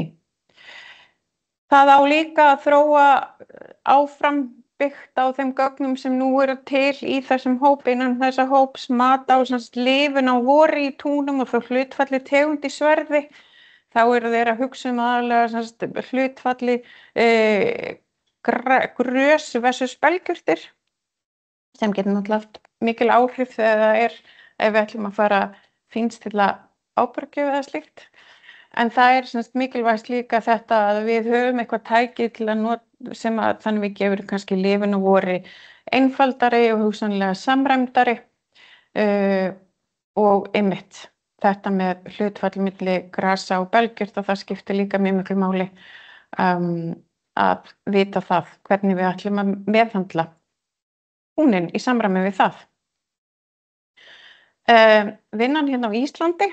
Það sem við erum að gera, það sem RML sér sem sagt, það samstarf við bændur sem leyfa sína á myndatöku, drónamyndatöku hjá sér og ég segi bara best þakkir, Litla Ármót, Stóra Ármót og Tún. Það þessi 3 bæir sem við erum að vinna í samstarfi með. Það sem sagt, við RML sér sýnatökur og mælingar í túnum hjá bændum. Við berum ábyrgð á að kynna verkefni til bændahagsmuna og annar á Íslandi. Og Svarmi með en þeir sjá drónaflug og annað sem því tengist á gagnaöflun og skiptast á upplýsingum við þá aðila sem að gera það í verkefninu. Núna bara hvað við erum búin að vera að gera í sumar út af því að við vorum bara að byrja þá það mikilvægt að sýnin, þau sýnin sem við tökum séu tekin eins nálægt slætti bænda og hægt það samt þannig að það má ekki taka sýnin lengur heldur 48 tímum eftir drónaflugið. Þannig að þetta við komumst að því í sumar, þetta var mikið púsluspil og krefjandi og mörg símtöl og alls konar. Það veður, það of hvasst, það ekki hægt að fljúga drónunum, það verið að fara að slá því það að koma rigning og þetta var mikið púsluspil. Og svolítið svona þegar loksins þegar að glugginn kom þá var bara allar hendur og dekk takk fyrir og safna þessum sýnum. Og við tókum það voru 54 sýnir sem voru tekin í hverjum slætti, með 2 slætti og hins vegar kom svar styrk bara frá MPA, þetta verkefni var að fara í gang, það var bara of seint þannig að við gerðum ekkert í því að meta lifun af vori núna í vor. Sýnatakan fer þannig fram í rauninni, það sama aðferðafræði notuð í öllum löndunum 3, varðandi hérna á Íslandi, það SLU, þeir senda okkur hnit hérna, senda á RML hnit, sem þeir velja út frá gervitunglamyndum á þessum túnum sem við erum að vinna í og senda okkur punkta með ákveðnum grenkustöðli. Við förum á stað, við sjáum hvað finnum þessa ákveðnu GPS-punkta með þessu fína tæki og svo veljum við úr punktunum sem SLU sendir miðað hvað við sjáum í túninu. Þannig að við veljum á endanum, en það eru ákveðnir punktar. Þetta tækið sem að ég nota þess að Emerald RS2 Plus. Þetta og við leiðréttum það í gegnum iScore kerfið. Og þetta allt saman mjög, það mjög nákvæmur prótókoll sem fylgir þessu. En við erum í rauninni bara, við setjum þarna, það ákveðin hringur, hann afmarkaði, sjáu kannski ég get ekki, þetta stöng sem akkurat GPS-punkturinn sem það hringurinn settur utan og það gerðar ákveðna mælingar og þekjumælingar, ríkjandi gras, ríkjandi belgjurt, hestagrasið, hestabelgjurtinn, og svo meðalhæriðin og svo innan þessa hringjar þá settur rammi, hann uppskorinn, það flokkað og blautt og þurrvikt skráð. Það verða öll sýni send á sömu rannsóknarstofu úti til fóðurefnagreiningar og svo höldum við utan meðferðina á túnunum og það verður notað inn í líkangerðina. Drónaflugið, það Svarmi sérum það, þeir notuðu þennan dróna í verkefnið og ég ætla bara að fara yfir á næstu síðu. Þetta myndavélarnar og sensorarnir sem voru á drónunum sem þeir notuðu og það bara best að senda póst á mér ef þið hafið spurningar um þetta. Og þeir notuðu með sama tækið til þess að nota, fá nákvæmar GPS-punkta á jörðu niðri til þess að afmarka sig af alveg eins og við og þarna sjáum við bara nákvæmlega hvernig flogið var og hvað var gert í hvaða hæð og með hvaða nákvæmni.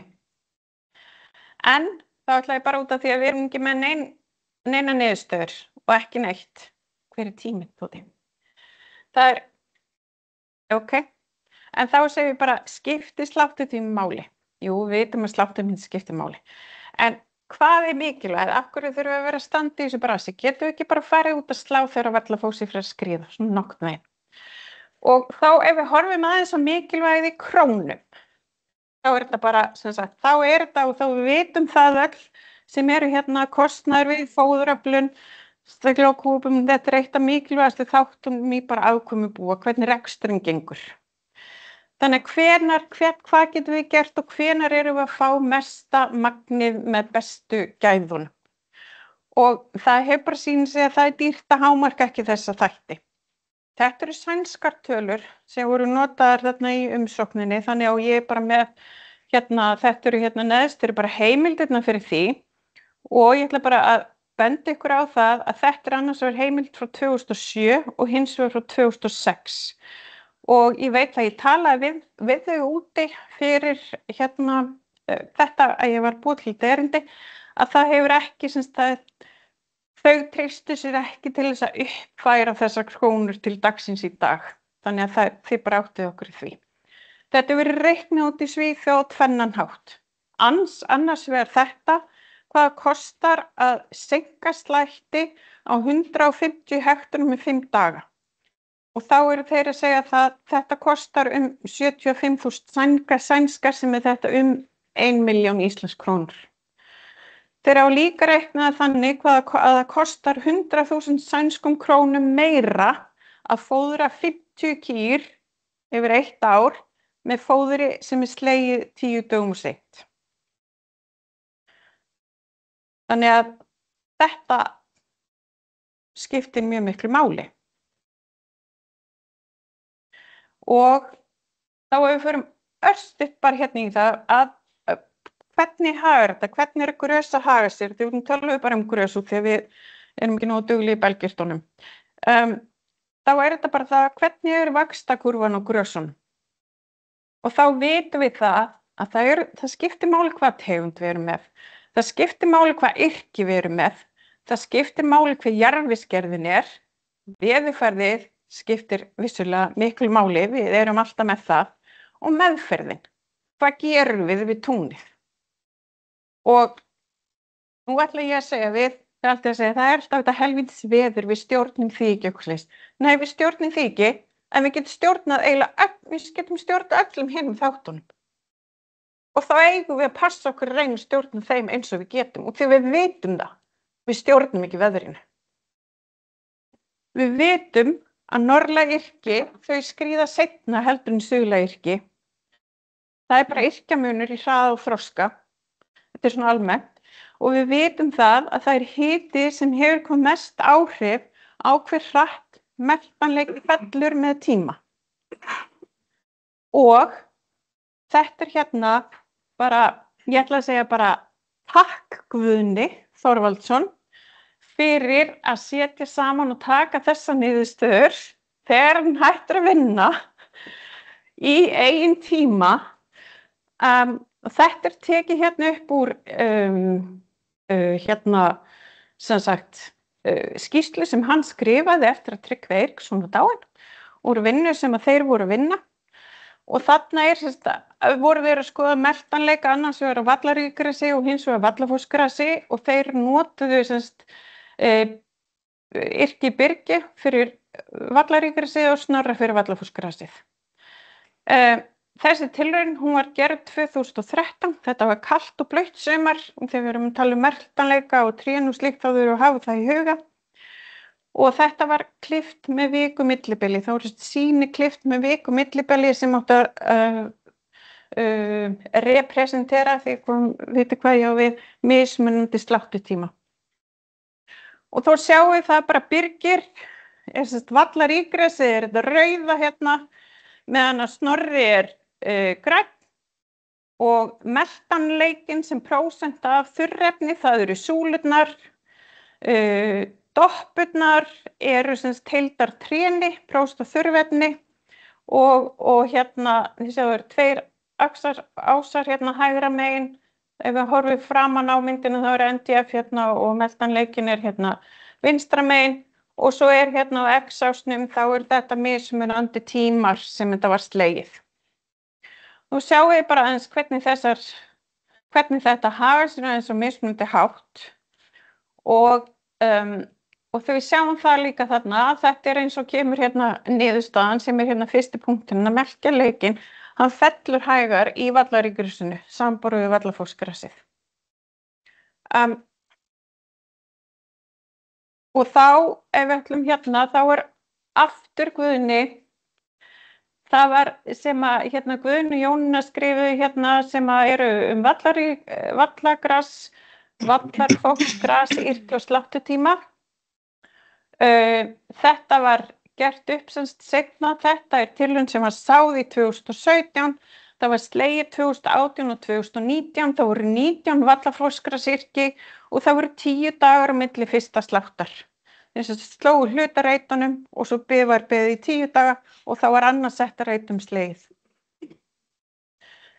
Út úr þessu koma það munur milli yrkja, Vallafossgrasyrkja sem sagt, og sláttutíma í meltanleika tréni og eins og orðað í skýrslunni í flestum öðrum efnum sem voru mælt.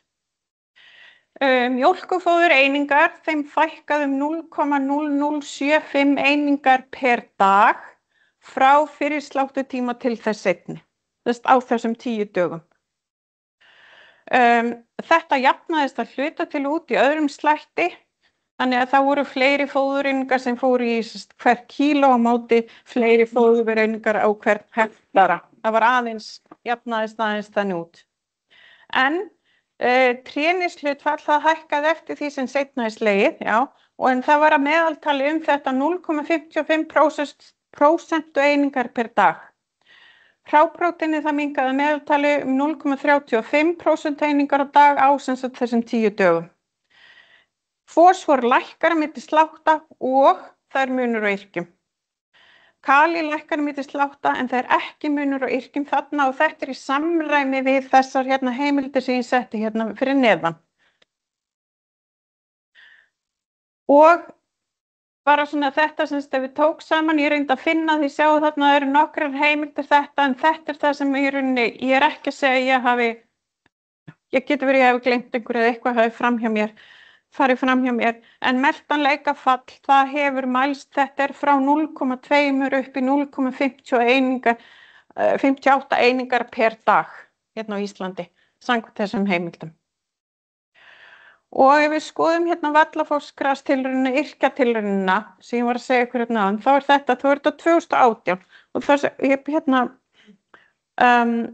út af því að þetta þá sjáum við það að ég valdi hérna bara nokkur yrki. Ég valdi Engmo, Snorra, Túkku, Teno, Rakel, Tryggva, Grindstad, Svits og svo meðaltal tilraunarinnar. Og guli, ég hafi sér nóg skýrmunur á þessu, gula súlan, það meltaleikin sem prósent af þurrefni og það og guli punkturinn, það heildatrénið á sama sláttutíma. Þannig annars núna 2018 þá erum við að tala sláttutíma sem 27. júní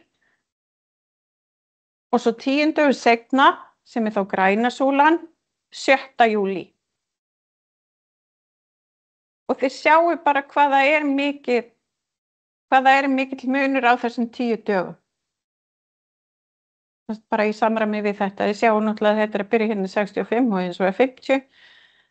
Þannig að græna súlan og græna doppan, það seinni sláttutíminn sem 10 dögum seinna heldur en gula súlan og gula doppan, guli punkturinn. Og þetta allt Vallafossgras.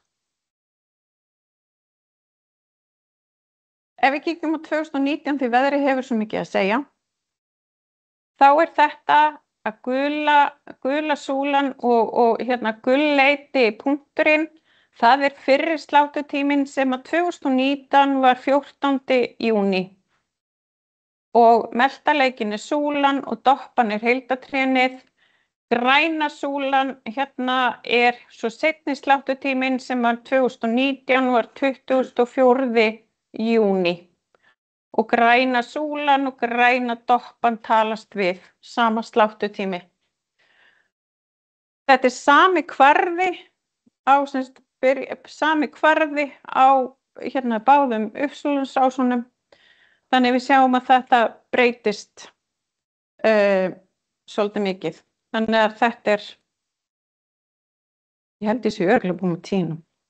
Já, einmitt. Enda bara, takk fyrir.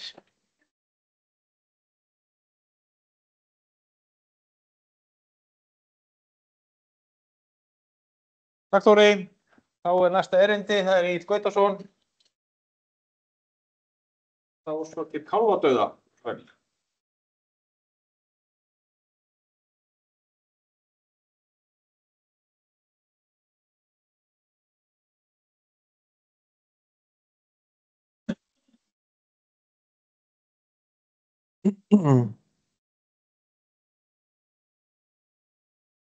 Já, takk fyrir. Ég ætla semst að segja ykkur frá niðurstöðum úr verkefni sem ég hef verið að vinna að í samvinnu við RML sem ber heitið erfðaorsakir kálfadauða. Og ég ætla bara að minna þess á þessa þróun. Þessi mynd sýnir meðalhlutfall dauðfæddra kálfa hjá kvígum og fullorðnum kúm frá 2005 og til 2020 og þetta náttúrulega mjög hátt hlutfall í rauninni þó svona tiltölulega eðlilegt hjá eldri kúm en mjög hátt hjá fyrstakálskvígum og heldur bara áfram að hækka. Alveg stórmerkileg þróun og hefur auðvitað verið rætt í 30 ár eins og ýmislegt annað. Án þess að við finnum orsökina eða höfum geta dregið úr þessari hækkun. Og það hefur ýmislegt verið nefnt með erfðalegar orsakir og umhverfislegar orsakir. Það náttúrulega kúakynið okkar, en það ekki í rauninni það ekki til umræðu í þessari rannsókn. En það getur verið skyldleikaræktarhnignun á þessum tíma. Það getur verið einstök banagen sem að hækka í tíðni. Það getur verið afturför í kynbótagildinu fyrir þennan eiginleika vegna erfðafylgni við eiginleika í heildarengun. Svo geta verið ýmsar umhverfislegar orsakir, léleg aðstæða fyrir uppeldi víða, skortur á steinefnum og vítamínum, röngfóðrun og offóðrun kvíkna sérstaklega. Þetta allt saman eitthvað sem hefur komið til tals. En hérna ætla ég bara að fjalla eitt sem þessu einstöku banagen. Og þannig gerir það, þá vil ég bara nefna setja þetta í alþjóðlegt samhengi að meðalhlutfall dauðfæddra kálfa samkvæmt yfirlitsgrein í mjólkurkúm alþjóðlega þarna á bilinu 2,5 til 97%. Ég ekki alveg viss ég held ég hafi séð töluna 21% meðaltal á Íslandi núna. En það náttúrulega ómögulegt að aðgreina áhrif erfða og umhverfis í þessum samanburði. Merkilegt nokk þá hefur samt hlutfall dauðfæddra kálfa við fyrsta börn hjá íslenskum holdakvígum verið ótrúlega hár. Þessi tala 14,1% árið samkvæmt skýrsluhaldinu árið 2023. Þetta mjög hátt Þannig að það spurning hvort að það bendir til einhvers sameiginlegs umhverfisþáttar. En það er ekki það sem ég ætla svo sem að fjalla hér. En ein möguleg orsök, eins og ég nefndi, eru svokölluð banagen. Það eru gen sem að í arfhreinu ástandi valda því að arfberinn drefst. Og ef að kálfurinn eða fóstrið læst eða deyr snemma á meðgöngunni, þá kemur þetta fram sem minnkuð frjósemi, en svo ef þetta kemur fram við fæðingu, þá kemur þetta fram sem kálfadauði eða lifun kálfsins. Og með svona ákveðnum aðferðum þá hægt að leita að svæðum með því að nota arfgerðargreiningarnar á lifandi fæddum gripum og skoða hvar vantar arfhreina einstaklinga. Það eitt af því sem ég hef gert. Og þróunarfé nautgriparæktar styrkti þetta verkefni, markmiðin að leita að svæðum sem að valda kálfadauða, og annað sjálfstætt markmið var að safna sýnum úr dauðfæddum kálfum fyrir frekari rannsóknir. Og fyrstu niðurstöður birtust í ritrýndri grein í sumar. Og til þess að finna arfhrein, til þess að finna svæði þar sem að vantar arfhreina gripi, þá svokölluð aðferð sem heitir leit að vöntun á arfhreinum setröðum. Setraðir eru í rauninni bara runa erfðamarka eða erfðabreytileika á litningi sem að erfast saman, og ef það vantar arfhreinar slíkar setraðir, þá það vísbending banagen. Síðan ég leitaði að slíkum svæðum með því að nota arfgerðargreiningargögnin rúmlega 20.000 gripi með 50.000 erfðamörkum. Síðan skoðaði ég hvort að þessar setraðir hefðu áhrif á lát kálfa og uppveiðslu, auk þess sem hafa framkvæmt svokölluð erfðamengjuleit að svæðum sem að valda ófrjósemi og dauðfæddum kálfum.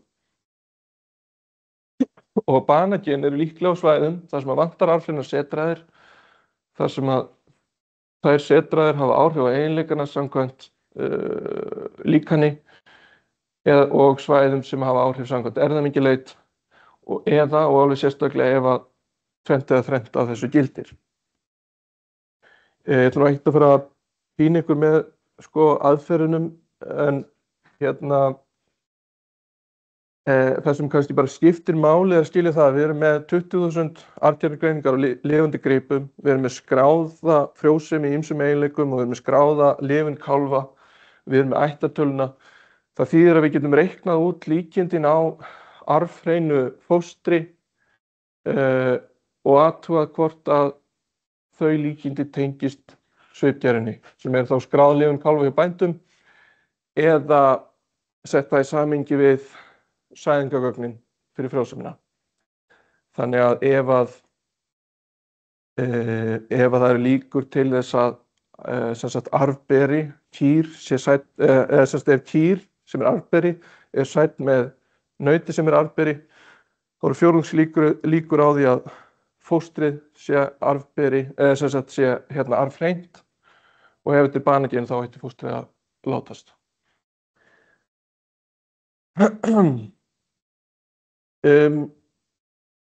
Já, ég hef nú greinilega sett vitlausar glærur hérna á tölvuna. Það var bara að hafa það. Ég fann 19 setraðir þar sem að vantar arfhreinindi. Það eru listaðar upp og þessar upplýsingar skipta ykkur kannski ekki miklu máli, en þegar maður til dæmis með eins og við erum með 20.000 gripi, það ætti að vera 146 arfhreinir gripir fyrir ákveðin erfðabreytileika, en það engin. Þá bendir það til þess að eitthvað sé ekki í lagi og að sá breytileiki sé í rauninni að valda því að slík fóstur eru ekki lífvænleg. Og hugsanlega hluti af þessum 19 setröðum þá banagén í stofninum. Flestar þessar raðir, þessir erfðabreytileikar hafa frekar lága tíðni, þó hérna einn sem með 8,9% tíðni á litningi 17. Og þá sér maður að það er þá töluvert að arfberi sé kýr sem arfberi væri sætt með nauti sem arfberi og myndi þá þar af leiðandi beiða upp. Þannig vill til að ég kannaði áhrif allra þessar setraða á uppeyðsli eftir sæðingu, það sem kallað non-return rate á degi 56 á ensku, sem hefur verið þýtt sem ekki uppeyðsli eftir sæðingu eftir 56 daga. Það kom í ljós að þegar móður afi fóstursins var arfberi og sæðingunauti arfberi, þá voru miklu meiri líkur á því að kýrin beitu, sem bendir þá til þess að fóstrið látist af því það arfhreint. Og þarna sé sannarlega banagén. Þetta var semst á litningi 13. Þá eftir að það þarf að svona validera þessar niðurstöður, sannreyna. Þetta erfðamengja leit. Þið hefur sjálfsagt séð svona myndir einhvern tímann. Þetta eru litningarnir hérna frá 1 upp í 29. Á Ufsilon ásnum er mat á marktækni niðurstaðna þar sem könnuð áhrif erfðabreytileika í öllu erfðamenginu á svipgerð. Þessar 4 myndir eru allar lifun kálfa fyrir það sem sagt mæðrahrif hjá fyrstakálskvígum, einstaklingshrif fyrstakálskvígum og svo fyrir eldri kýr hérna fyrir neðan. Marktæknimörkin eru hérna lengst uppi, það var ekkert af þessu marktækt, en það eru svona ákveðnar vísbendingar að það sé einhverjir erfðabreytileikar hérna sem að hafa áhrif á kálfadauða. Sömuleiðis fyrir, hérna eru 5 frjósemiseiginleikar, var ekkert marktækt. Hérna reyndar grunsamlegt svæði sem að væri fróðlegt að skoða betur. Þetta er raunar erfðamengja leit fyrir fullkomna ófrjósemi hjá kvígum. Það sé kvígur sem hefur slátrað áður en það hafa nokkuð tímann borið. Hérna gæti verið eitthvað á litningi 4 sem að veldur þessu vandamáli. Það er eitthvað sem það er að skoða betur. En eitthvað af þessum toppum hérna, topparnir benda til þess að þessi erfðamark sem hefur áhrif á eiginleikana, eitthvað af þessum toppum skaraðist við setræðina sem ég fann, þó að marktækninni hafi ekki verið náð. Það eru 3 setræðir af litningi 8, 10 og 28 sem að virðast hafa áhrif á, sem að sem sagt bæði hafa áhrif samkvæmt erfðamengjaleitinni og miða við vöntun á arfhreinum setröðum. Já, mjög leiðilegt að ég sé ekki með réttar glærur, en hérna þið verið bara virða viljan fyrir verkið.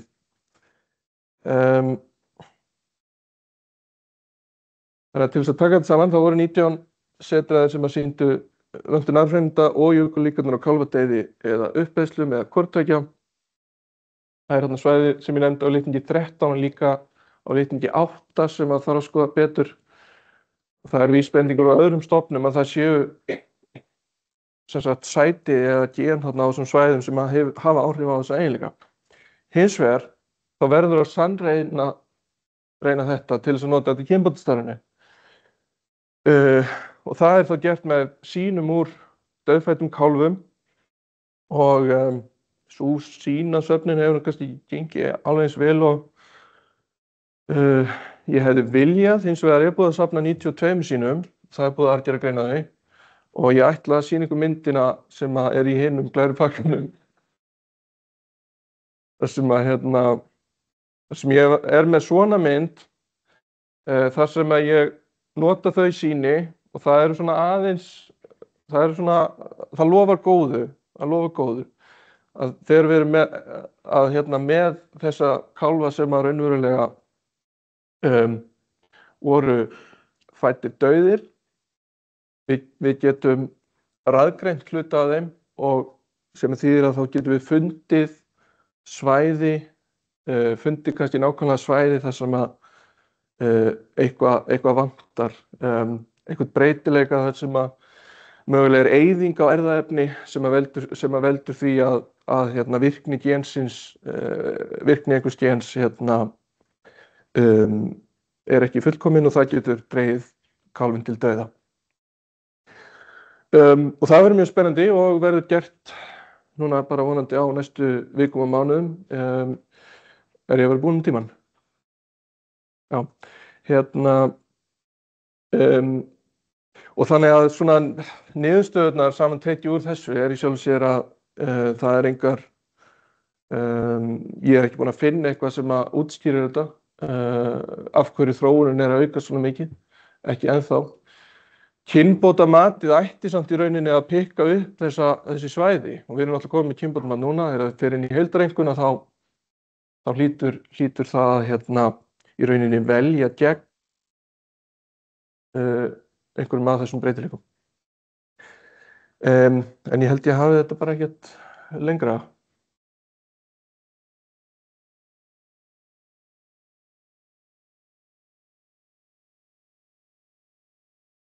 Minni. Takk fyrir þetta Egill og þá er bara næsta erindi, það er Ditte. Tala um fóðrun á moldagripum.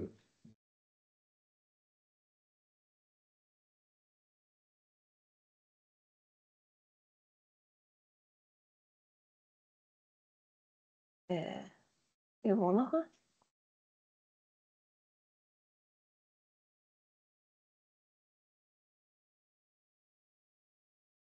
Takk fyrir. Ég ætla að tala aðeins fóðrunarverkefni sem við vorum með í Hofsstaðaseli og líka kjötrannsókn sem var í framhaldið og koma aðeins inn á hvað þessar gripir voru að segja okkur. Þetta eru 2 verkefni sem voru styrkt af hins vegar af Matvælasjóð og Þróunarfé Nautgriparæktar. Með okkur var Matthías LBHÍ, Þóroddur Sveinsson og svo náttúrulega Sel og svo kjötafurðastöðva og kjötvinnsla í kjötrannsóknina.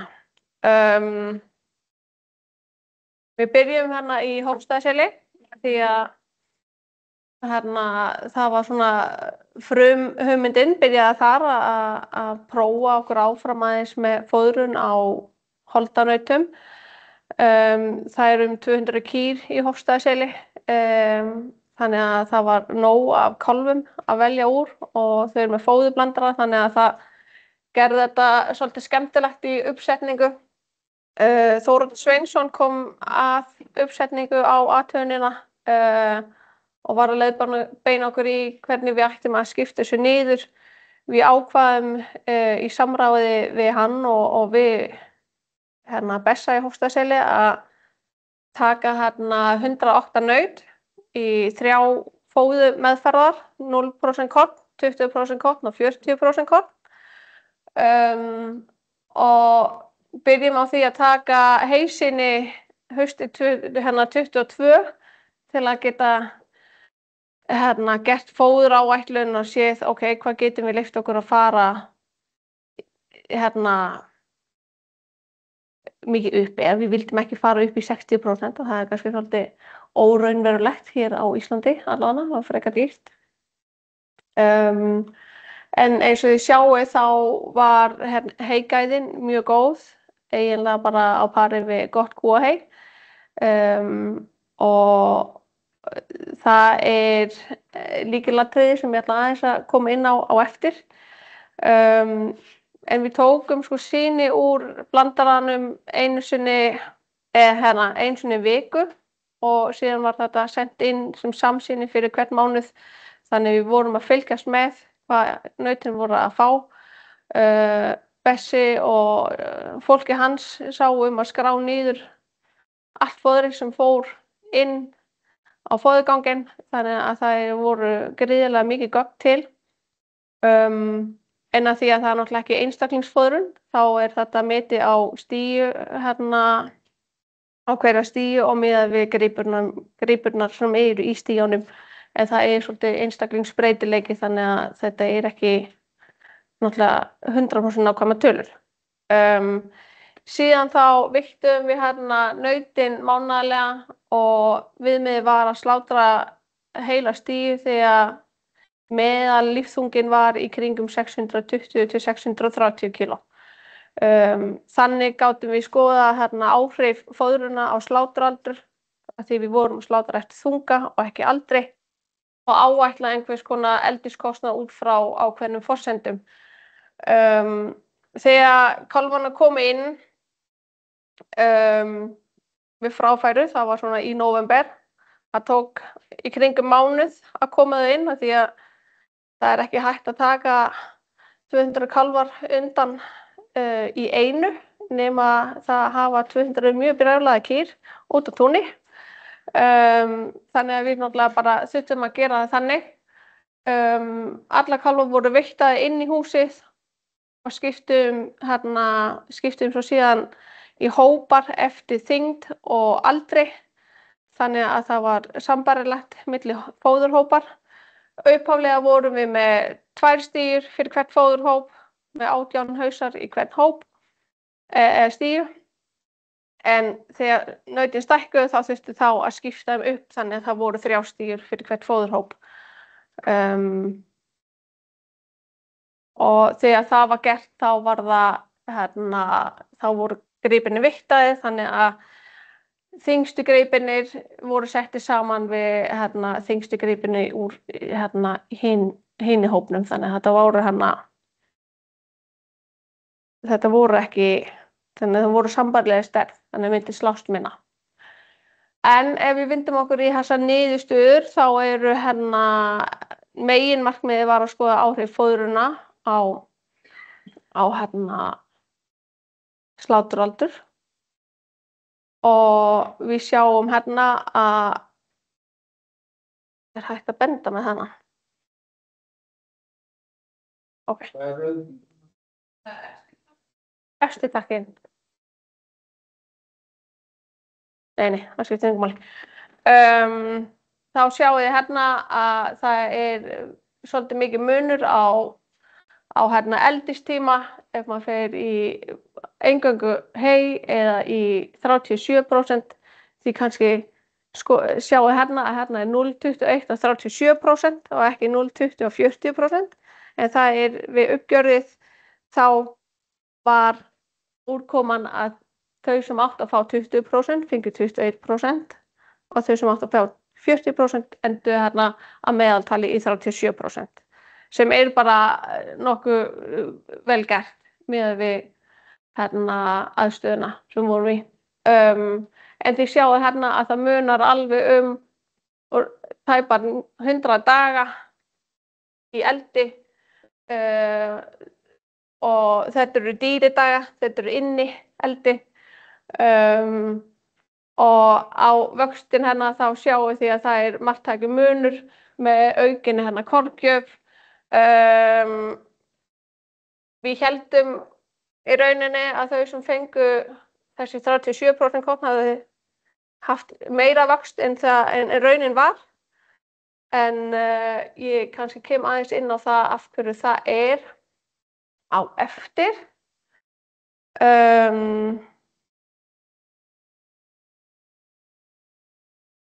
En svo sagði ég við ykkur áðan að við skiptum upp hópana í 3 stígur þegar leið á hérna atvinnuna því að nautin stækkuðu og þá hérna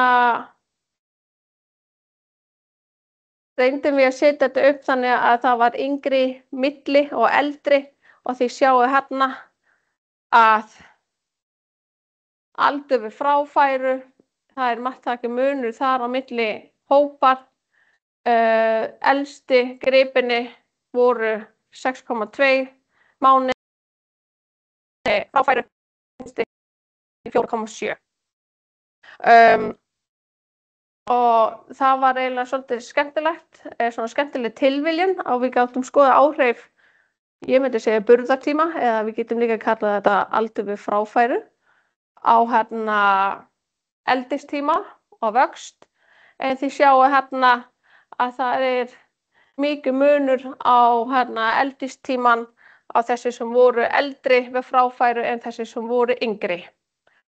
Og líka með vöxtin, það náttúrulega bara stækkuðu meira og ég ekki með mynd af því en við hérna byggum til mynd þar sem við sáum að þessi gripi sem voru eldri við fráfæru að þau voru með 50 kíló af forskot þegar þau komu inn og þau héldu það forskot eiginlega allan tíman. Þannig að þau náður aldrei þessi 50 kíló þessi sem voru ungir þegar þau komu inn eða fæddir snemma eða seint, ég meina. Og við erum náttúrulega ekki að tala eitthvað óeðlilega seint, við erum að tala að yngri kalfanir voru hérna meðaltali fæddir hérna 28. júní á meðan þessi sem voru eldri var hérna 18. maí.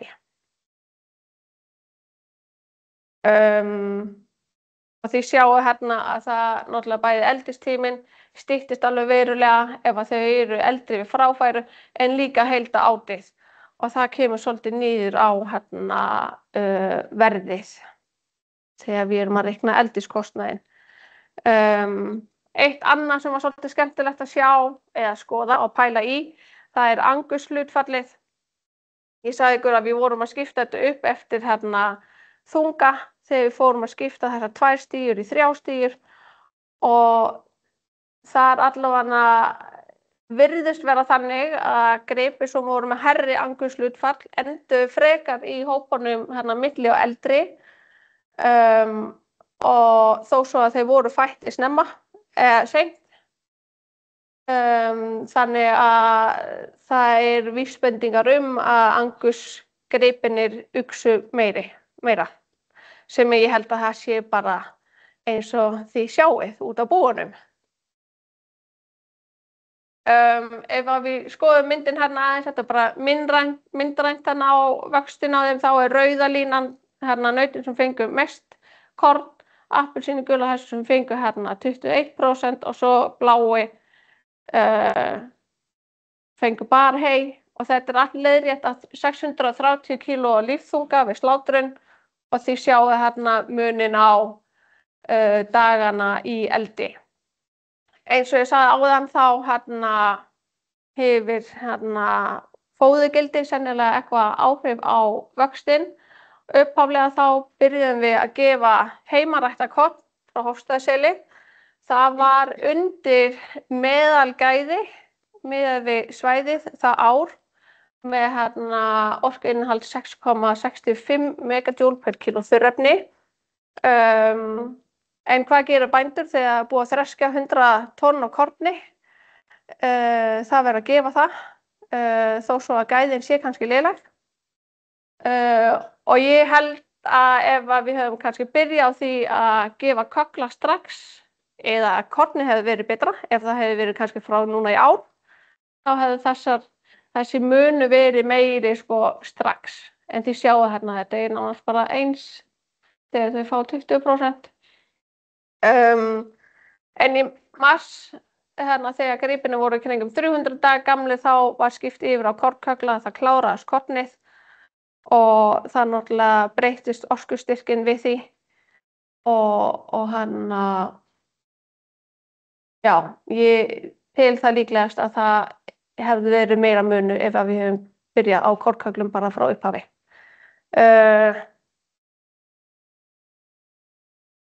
Ef við skoðum áhrifaþættir á vaxtarhraða þá er það gróffóður og þá er gaman að hlusta á það sem Þórey var að segja, að það skiptir máli hvenær við erum að slá. Af því að það er, held ég, eitt lykilatriði í nautakjötsframleiðslu líka, það er að gefa gott gróffóður. Svo má deila hvort og hversu mikið korn á að gefa með.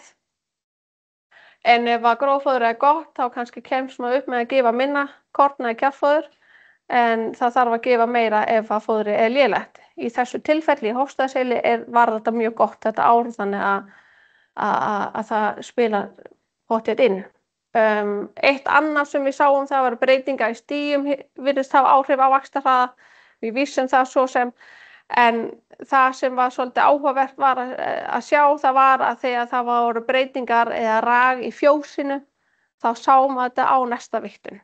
Þegar kvígurnar komur inn í fjósið, þá var stígan sem voru nær kvígunum, þá sá maður að vaxtarhraðinn minnkaði og sumir gripir hreinlega lögðu af.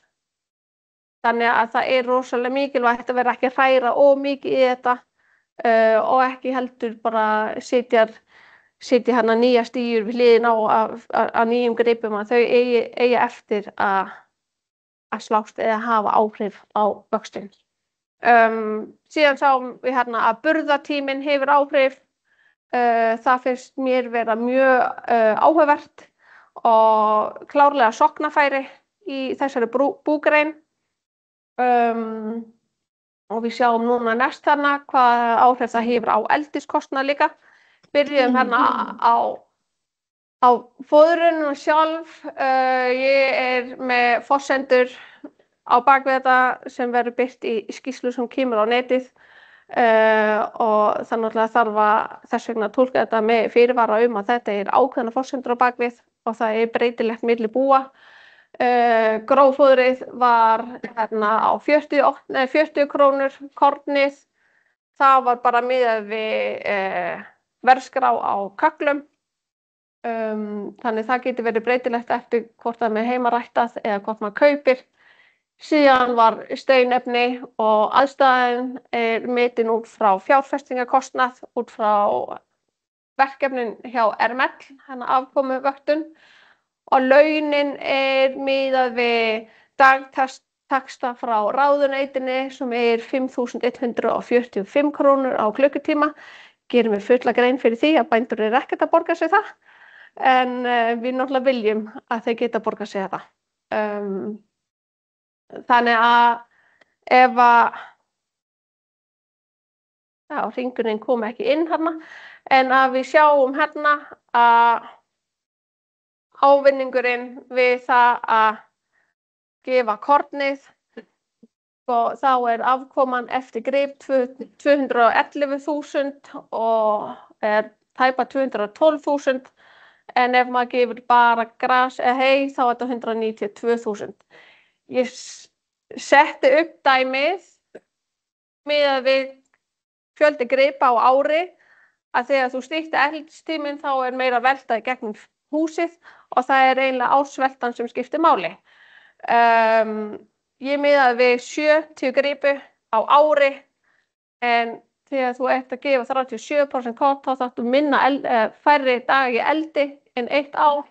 Þannig að þú getur keypt aðeins fleiri gripir inn og þegar þessar tölur eru notaðar þá fer munurinn að vera heldur meiri að við höfum hérna 11 milljónir ef við gefum bara hey en tæpa 16 milljónir ef við gefum hérna korn, 37% korn. Aftur þetta byggir á forsendunum á bak við þetta, þannig það þarf að reikna þetta fyrir hvert bú en það er bara gaman að taka aðeins inn í umræðinni. Ef við skoðum aftur hérna áhrif burðartímans þá sjáum við aftur að það er klárlega sóknarfæri hér og í rauninni meira en hana á fóðrunina. Allavega held ég að það munar alveg að fá hana 10-11 milljónir meira inn á ári þó svo að það væri bara 2 milljónir. Þannig að ef við skoðum aðeins þessi áhrifaþætti framleiðslukostnaðar þá er náttúrulega launakostnaður svolítið stór hlutur og það er hægt að leika sig endalaust fram og tilbaka með þessar tölur en við viljum að bændur geta borgað sér laun og þess vegna þurfti alltaf að setja raunveruleg laun inn í svona reikningsdæmi. Hvernig er tíminn? Ok, gott. Og þá þegar við vorum að gera verkefni í Hofsstaðaseli þá datt okkur í hug að við myndum kanna kjötgæðin líka af því að við náttúrulega viljum framleiða kjöt sem neytandinn vill borða og það er náttúrulega búið að ræða mjög mikið að grasfóðra sé betra og hollara en kannski ekki búið að gera neinn samanburð á þessum gripum eða svona sambærilegt allavega ekki hér á Íslandi áður. Við tókum gripir úr hvert fóðurhóp og svo vildi svo til að það voru líka Íslendingar í húsinu hjá Bessa sem voru búin að fá 21% korn og við gátum tekið þá með inn í þessi rannsókn líka til að bera saman við 21% kornhópinn. Þau voru ekki í samanburði við hina fóðurhópana. Þetta er verkefni sem var unnið með Matís og verkefnistjórinn er Eva Margrét Jónadóttir sem er hjá Matís. Ég veit í rauninni ekkert rosalega mikið hvernig þau mæla allt þetta kjötgæði. Mér finnst það mjög áhugavert en ef að þið viljið fá einhverjur frekari upplýsingar það þá er best að tala við Evu það. En þetta var alveg svolítið ítarleg rannsókn þar sem var gerð sjónmat á vöðvunum og það voru efnamælingar og þau voru að mæla hvað heitir það? Er svona þrýstingsmæling, hvernig er að skera þetta. Það var skinnmat og svo var gert neytendapróf líka. Í neytendaprófinu þá þurfti fólki sem kom og smakkaði að gefa einkunn hvort að þetta væri hvernig gæði þetta var og það var gefið frá 1 til 4 ófullnægjandi upp í mjög mikil gæði. Hérna er bara rétt samantekt á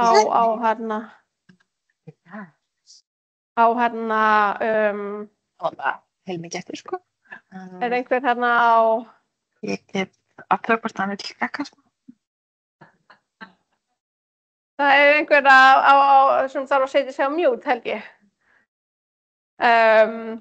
En allavega þá var þetta svona helstu niðurstöðurnar að með aukinni korngjöf þá var betri þá var meira innanvöðvafita og kjötið var meirara og það var betri svona heilda neytendaupplifun miðað við ef að nautin fengu bara hey. Það var ekki marktækjumunur hvort þau fengu 21% eða 37% borð. Þeim fannst holdablendingarna betri en Íslendingarna.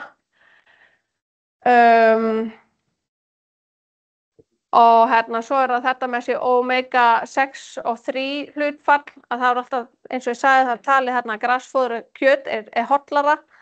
En þessar rannsóknir sem ég hef séð þá sko miðað við miklu herra hlutfall og það hefur mikinn áhrif, en við sáum allavega ekki þessi áhrif í þessum mælingum. Eins og sagði, fituinnihaldi í vöðvanum hækka með aukinni koltgjöf, það meira fitusprenging. Svo spurning með kúakyn.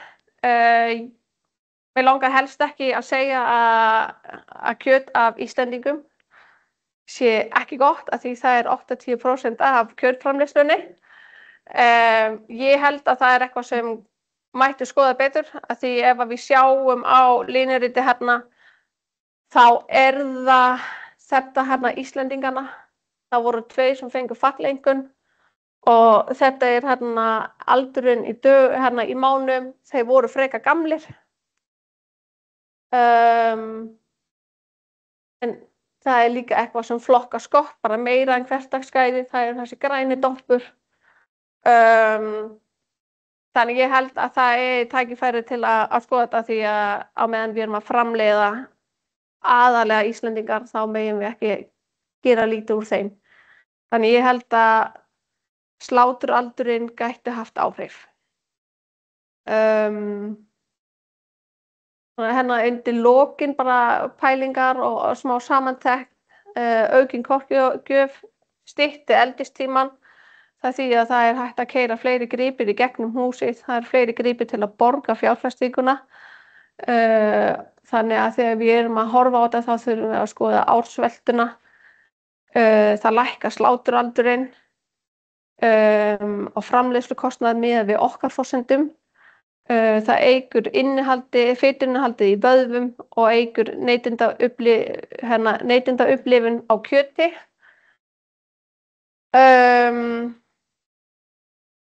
Kannski bara svona nefna þetta aftur, tímasetning á burðartíma, það er eitthvað sem holdagripa-bændur ættu klárlega að skoða. Og svo það þessi erfði á vöxtur, ég held að með meira angus þá sjáum við meira vöxt og sláturaldurinn lækkar væntanlega líka. Það væri mjög gaman að gera samanburð á ungum Íslendingum, af því nú þó svo að meðalaldurinn á Íslendingum miðað við skýrsluhaldi hjá okkur er 25 mánaðir við sláturinn. Þá eru einhverjir sem að slátra þetta mjög ungt líka og það væri gaman að prófa að gera samanburð á þeim í kjötgæði, ungum Íslendingum og bara svona meðal Íslendingar og svo holdablendingum. Líka gaman að taka með kannski erlend kjöt sem flutt inn. En ég held að sé líka mikilvægt að við förum aðeins að spá í hvað vill markaðurinn. Íslendingar eru rosalega hrifin af pylsum og hamborgurum. Vill markaðurinn bara að við framleiðum hakk og flytjum allt inn sem eru góðir steikar, eða vill markaðurinn að við framleiðum bara góðir steikar? Það er held ég eitthvað sem myndi hjálpa mjög mikið að fá að vita. Já, þá bara held ég sé búin með tímann. Takk fyrir mig.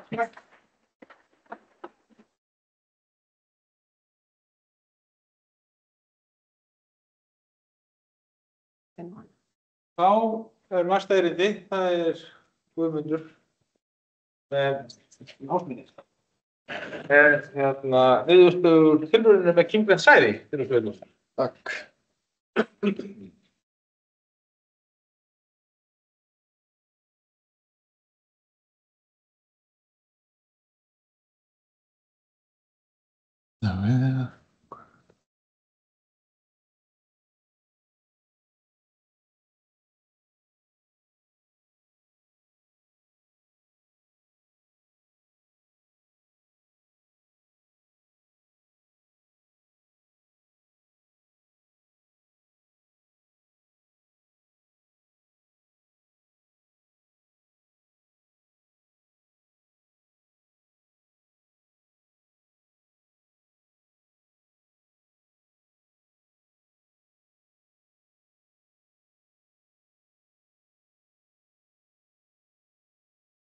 Svo, það komið. Já, komið þið sæl.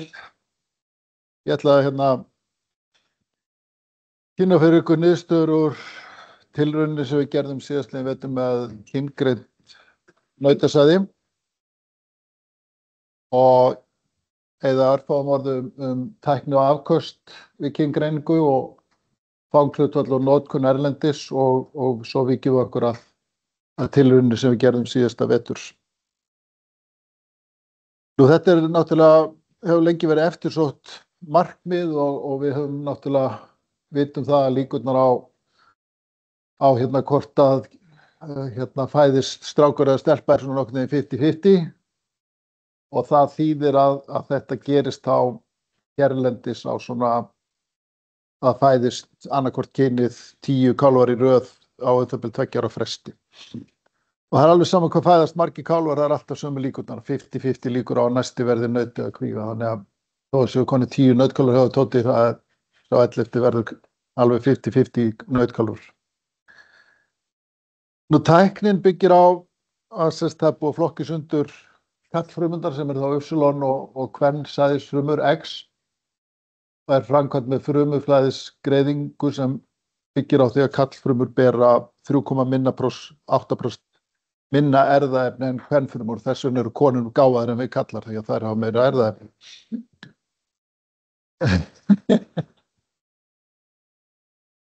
Og þetta svo litað með flúrljómandi litarefni.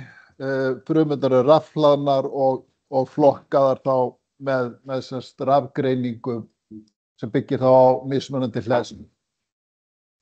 Og þessi tækni nokkuð nákvæm eða hún með cirka 90% öryggi á að kyngreiningin sé rétt. Afköstin hins vegar mjög lítil eða svona 25 skammtar á klukkustund og þess vegna hafa menn náttúrulega farið út í það að þynna þetta sæði miklu meira heldur en hefðbundi sæði því að annars gengi þetta bara ekki upp. Þannig að við erum að tala að menn voru yfirleitt í svona 2,1 milljón frumna í skammti, til samanburðar eru 25 milljónir frumna í strái hjá okkur og algengt að menn séu með það bil 15 milljónir frumna í hefðbundnu sæði erlendis. Síðan hafa orðið þróun á aðferðafræðinu og menn hafa prófað að þétta sæði aðeins meira og fara mjög gjarnan upp í 4 milljónir frumna í skammti. Og það þá, þetta sem þið sjáið markasett sem 6 ultra 4M og 4M þýðir þá 4 milljónir. Síðan önnur aðferð í gangi sem þá þannig að þá það leysigeisli sem drepur þær frumur sem þú vilt ekki, sem drepur á eitthvað kallið eða kvenfrumurnar og það markasett sem 6L en það nú svona aukaatriði.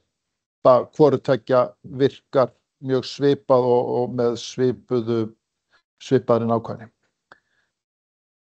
Nú aðeins bara ég bráð þessu bara upp bara til að sýna í rauninni vandan sem við stóðum frammi fyrir þegar við vorum að skoða þetta að við sjáum það að nýjasta kynslóð af þessum skilvindum getur flokkað allt 140 skammta á ári. Það langt umfram þau afköst sem við þurfum hérlendis. Þannig að við hefum verið að fjárfesta í auka afkastagetu vitandi það að við þyrftum ekki að keyra tækið á fullum afköstum. Og þannig að við duttum í lukkupottin þegar við fengum þessa, eða ST Genetics var að ganga frá eða klára að smíða þessa færanlegu rannsóknastofu. Og hún datt þá upp í hendurnar á okkur að segja. Menn hafa verið að prófa þess að ég sagði að þróa aðferðirnar áfram og það hefur einkum og sérilegi lutið að meðhöndlun á sæðinu áður en það fryst eftir fyrir kynngreiningu og fyrir frystingu.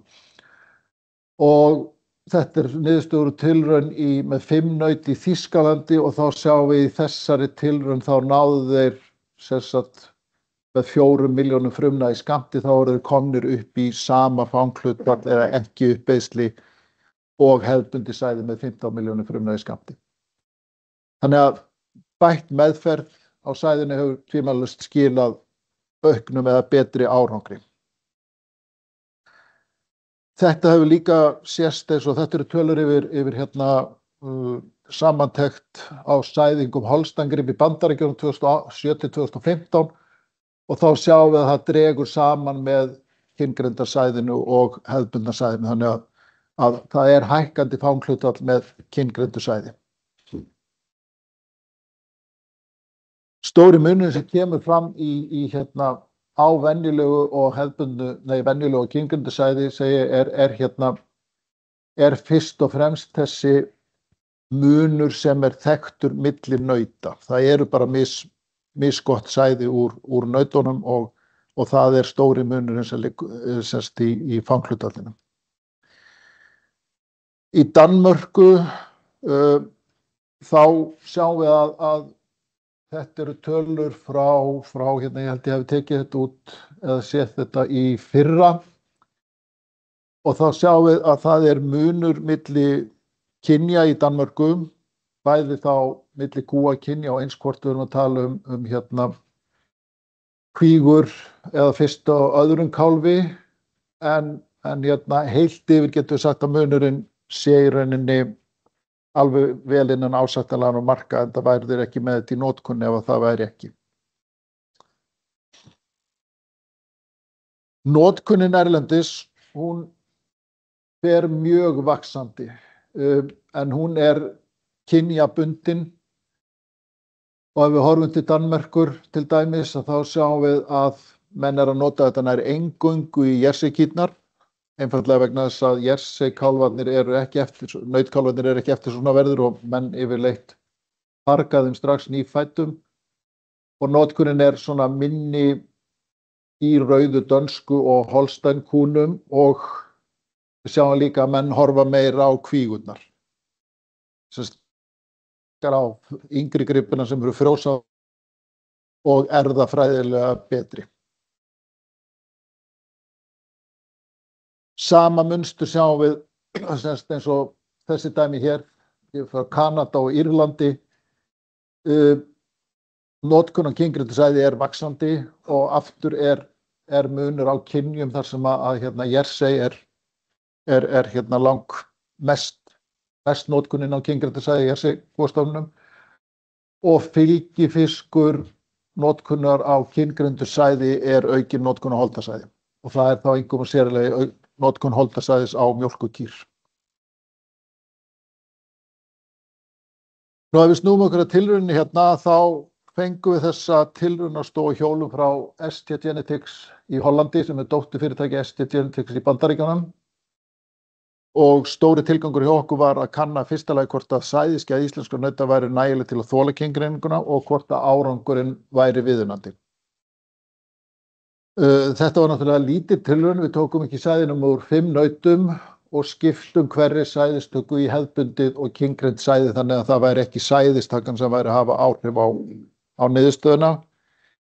Sæðinu var svo pakkað í strá og fryst og merkt nauti og tilraun 7-8, þannig að þá vissu hvorki bóndinn eða frjótæknin hvort það væri kyngreind eða hefðbundið sæði að ræða.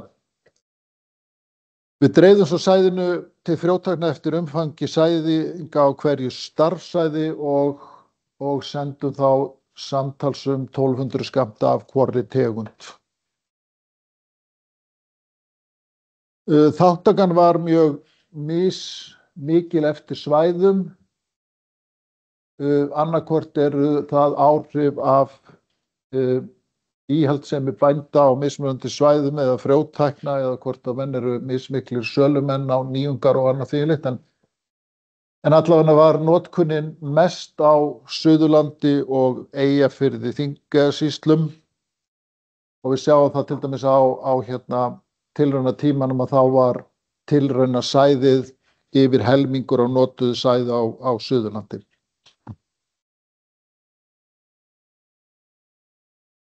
Nú niðurstöðurnar, við erum búin að gera það upp sem bæði 65 daga ekki uppeyðslu og 56 daga uppeyðslu. Ástæðan fyrir völdum 65 daga ekki uppeyðslu sem er nú mjög óhauðbundin mælikvarði er bara einfaldlega að gögnin voru tekin út á þeim tíma að það bauð upp á það. Tvísæðingarnar eru ekki reiknað með í árangrinum og við þurfum náttúrulega að hafa í huga að árangur kvígusæðinga kann að vera ofmetinn vegna notkunar heimaneta þegar við gerum þetta upp sem ekki uppeyðslu. Nú ef við tökum bara allar sæðingar utan tvísæðingar á tímabilinu að þá erum við með allar gerðir þarna inni. Við sjáum að spermítalsæðið virkar á þess að það hefur verið neitt í þessari tilraun. Venjulega sæðið í tilrauninni er með 65 daga, ekki uppeyðslu eftir 56 dagana. Kyngreinda sæði 59%, sem 6% stigum lægra. Venjulegt sæði á þessum tíma er 73% og Ufsulon sæði sem er reyndar bara einu nauti er með 65%. Þessi munur á venjulega sæðinu í tilrauninni og venjulega sæðinu á tilraunina sem var notað á sama tíma vekur vissulega athygli og ég kíkti því sérstaklega á þetta með Höskuldi og okkur sýndist fljótt á litið að við hefðum bara einfaldlega hitt á þann tíma að þau naut sem voru í notkun voru að skila mjög góðu fanghlutfalli versus nautin sem voru í tilrauninni. Þannig að mér sýnist að við höfum einfaldlega bara við óheppnir með naut. Frekar heldur en að Sveinbjörn sé svona flinkur að blanda og frysta sæði. Sem er þó, já, vissulega.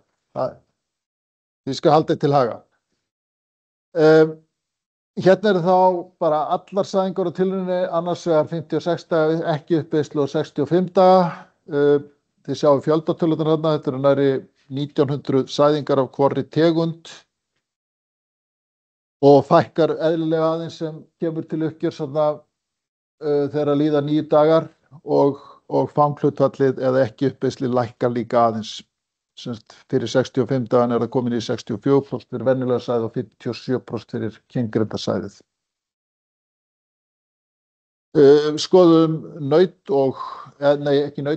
kýr og kvígur og sjáum á því að fanghlutfallið er ívið hærra hjá kvígunum heldur en kúnum. Eins og hérna var kannski mátti búast við og aftur fanghlutfall hjá kvígunum gæti verið ofmetið. Við kíktum á þetta eftir mjaltaskeiði og þið sjáum fjöldatölunar á bakvið, sérst þarna fyrir ofan. Og þá sjáum við að það er svona aðeins getur sagt, tendens í þá átt að fanghlutfallið lækkar með hækkandi mjaltaskeiði.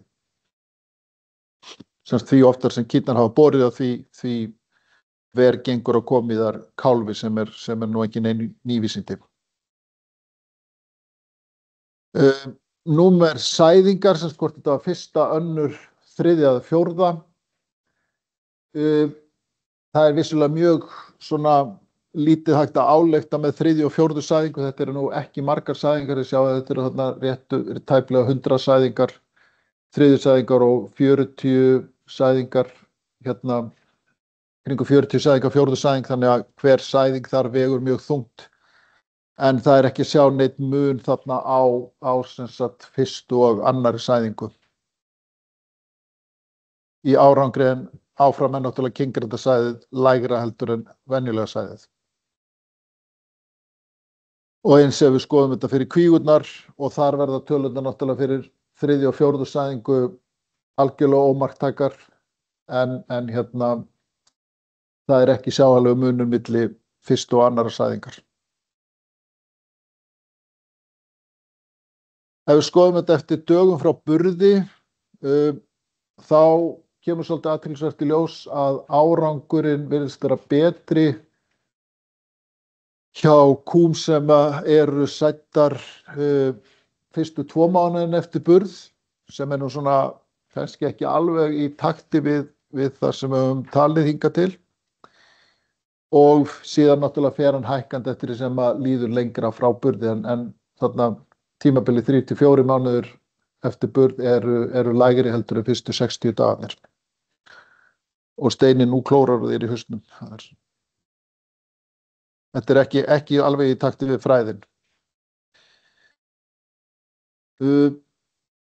Hins vegar ef við keyrum bara tölfræði á þetta, að þá sjáum við að línurnar eru þannig að fanghlutfallið hækkar eftir því sem að tími frá burði líður, en auðvitað náttúrulega aukast skekkjumörkin eftir því sem að lengra líður frá burði. Eftir aldri, ef við skoðum það, að þá má sjá svona að það er aðeins í þá áttina að fanghlutfallið lækki með auknum aldri við sæðingu eða hækkandi aldri gripanna.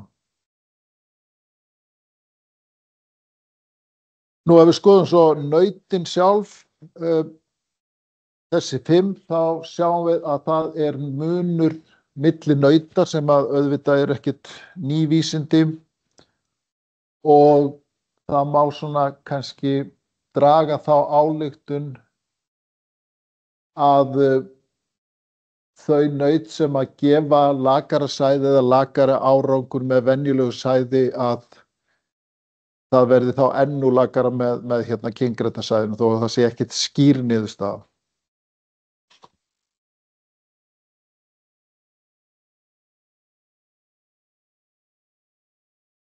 Já, þetta er þá eftir nautum, kýr og kvígur, og við sjáum að kvígurnar eru áfram mun hærri í fanghlutfallinu, en eins og ég sagði áðan, það kann að vera ofmetið, og samt kemur þarna samt athyglisverður munur á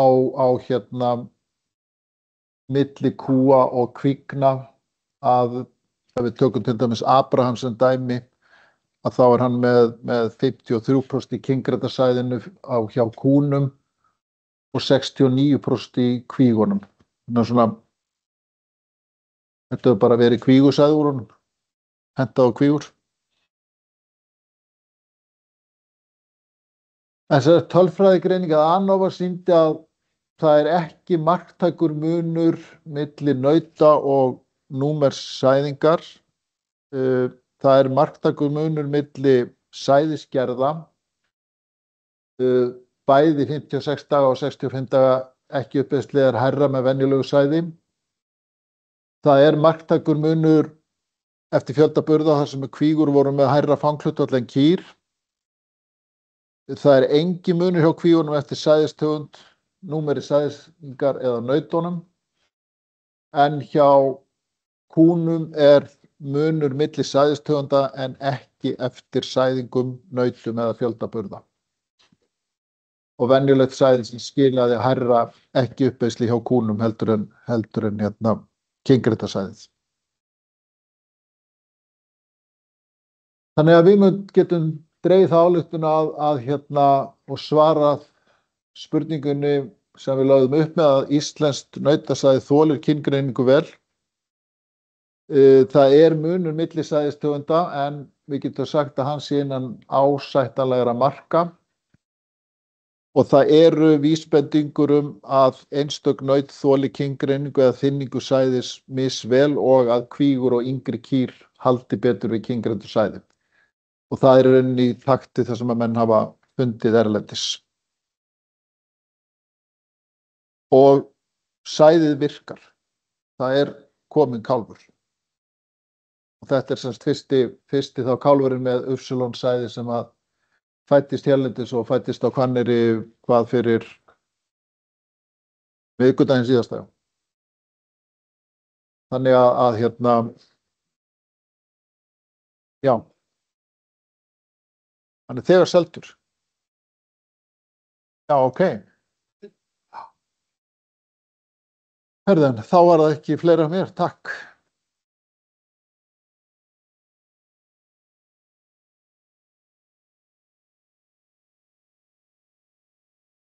Þá þakka ég Guðmundi fyrir, og þá er orðið laust.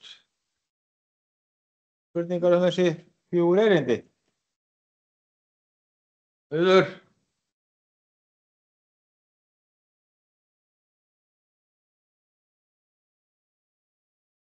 Takk fyrir. Auður heiti ég. Mig langar að spyrja þig, Mundi, heldur að þessi munur á venjulega sæðinu í tilrauninu og utan tilraunar geta ekki verið út af sæðistíma. Því við vorum að hvetja bændur til að sæða seinna með kyngreindu sæði, en við vissum ekki hvort við værum að nota kyngreint eða venjulegt, að það hafi áhrif á þessa niðurstöðu. Takk. Fleiri?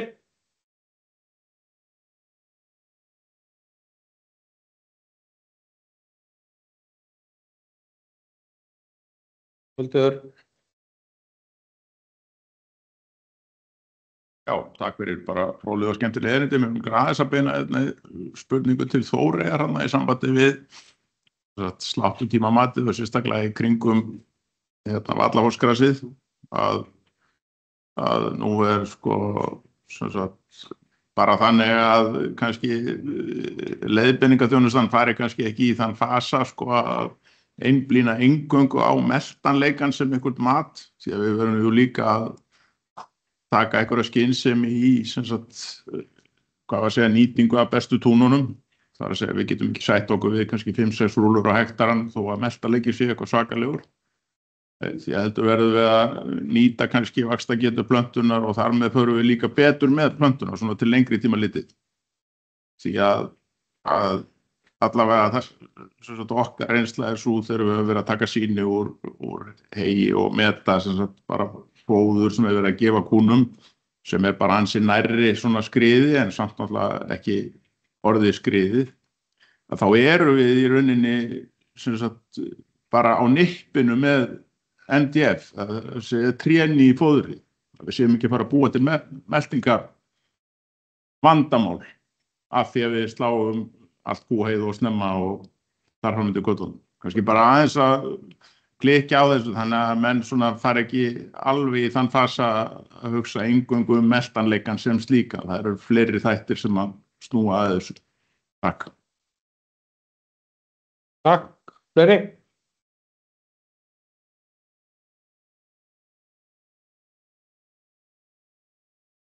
Já, ég vil bara þakka fyrir góð erindi. Mér langar til að spyrja þig að þú talaðir burðartíma, að þetta fylgdi nautunum alveg til síðasta dags. Mér langar til að spyrja aðeins hvernig var beit hagað. Það er ekki rétt skilið hjá mér að þetta eru allt kálfar sem fæddust úti og ég var að spá í hvort að gæti verið að beit hafi eitthvað slaknað á þessum tíma, þessum mismun. Takk. Takk, þetta var Reynir Hurðarbaki. Fleiri? Jónu Viðar. Já, ég þakka ágæti erindi. Ég minna Guðmund á það liggur alveg fyrir kynhlutfalli í íslenskum kúm og reyndar öllum nautgripakynum skekkt. Í íslenskum kúm tíðni nautkálfa 53-4%. En það var það sem Egill var að tala sem ég held að skipta kannski mestu varðandi í raun og veru hvort menn geta ræktað kúastofna áfram eða ekki og það er þessi gríðarlegi kálfadauði. Og við vitum að þetta er einhverju leyti bundið kúakynnu því að þetta kom þegar var fluttur inn holdanuta stofnarnir á sín tíma, þá voru gerðar athuganir á kálfadauða sem sýndu þetta mjög skýrt að kálfadauðinn var bundinn kynin. En ég skoðaði nú erfðaþætti í þessu á sín tíma. Það er ólítill erfðaþáttur í kálfadauðinu hjá hvíslakolfskvígunum. Það held ég að sé alveg öruggt. Varðandi fósturdauðann þá höfum við ekki held ég nokkur dæmi erfðaáhrif í honum eftir að sæningar eru teknar upp.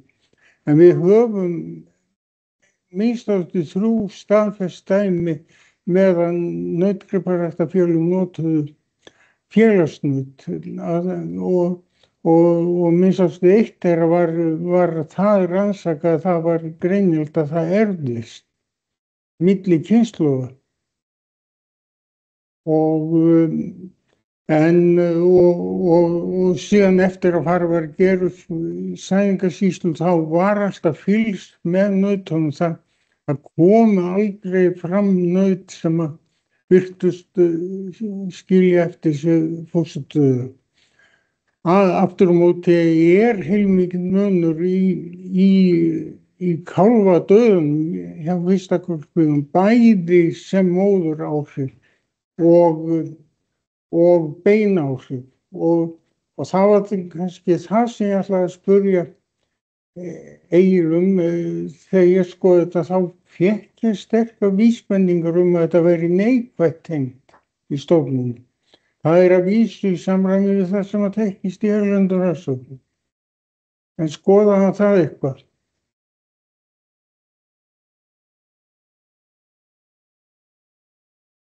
Takk. Sveinbjörn. Já, takk fyrir þessu erindi. Aðeins svona ætla ég að byrja á þakkan í Þórey fyrir að tala þarna fyrirtæki Svarma. Ég alveg viss að mjög fljótlega verður naut á stöðunni sem heita Svarmi. Ágætis nafn. Varðandi íslensku eða nautin sem að Ditti var að segja okkur frá, það getur vel verið að verða aðeins að passa okkur á orðavali. Ég veit ekki alveg með hvaða list ég borða næst nautakjöt ef það getur verið Íslendingur sem ég að borða. En þessi íslensku naut voru þau líka á Seli, eða ég bara er sofandi kannski ef ég mista því hvort þau voru þar líka. Svo velti ég því fyrir mér sem að kannski skipti svo miklu máli fyrir okkur öllu hérna núna. Sko, hvernig höldum við áfram með þessar kynbætur? Hvar eru kynbæturnar? Stutt síðan við tókum upp erfðavalið og það ræður öllu í okkar kynbótum núna. Svo erum við byrjaðar að kyngreina sæði og bara í það sem af október núna, þá ætlum við sér Rangárvallasýslu 25% öllum sæðingum framkvæmda með kyngreindu sæði. Og ég ímynda mér að það séu ekki lélegustu kýrnar sem að fá þetta kyngreinda sæði nema þá Aberdeen Angus sæði. Og ég var að skoða bara, það er ekki langt síðan, ég held að 4 ár, það eru bara 80 bú sem hafa selt mér kálfa. Það eru þó 450 ennþá starfandi og þannig að það er ekki stór hluti sem að í viðskiptum. Kannski tilkynna fleiri kálfa og bara standast ekki mat, ég þekki ekki þá tölu, en þetta er svona kannski pínlítið hættulegt ef þetta er með þessum hætti og við verðum að svona passa okkur því að þessum fljótt að gerast. Ef að framheldur sem horfir þá erum við kannski að nota 500 kyngreinda skammta í október og þeir verða fleiri í nóvember, desember og janúar því það eru bara á hverju ári miklu fleiri sæðingar framkvæmdar í þeim mánuðum. Þannig að þetta verður mikið notað og á kannski bestu kýrnar.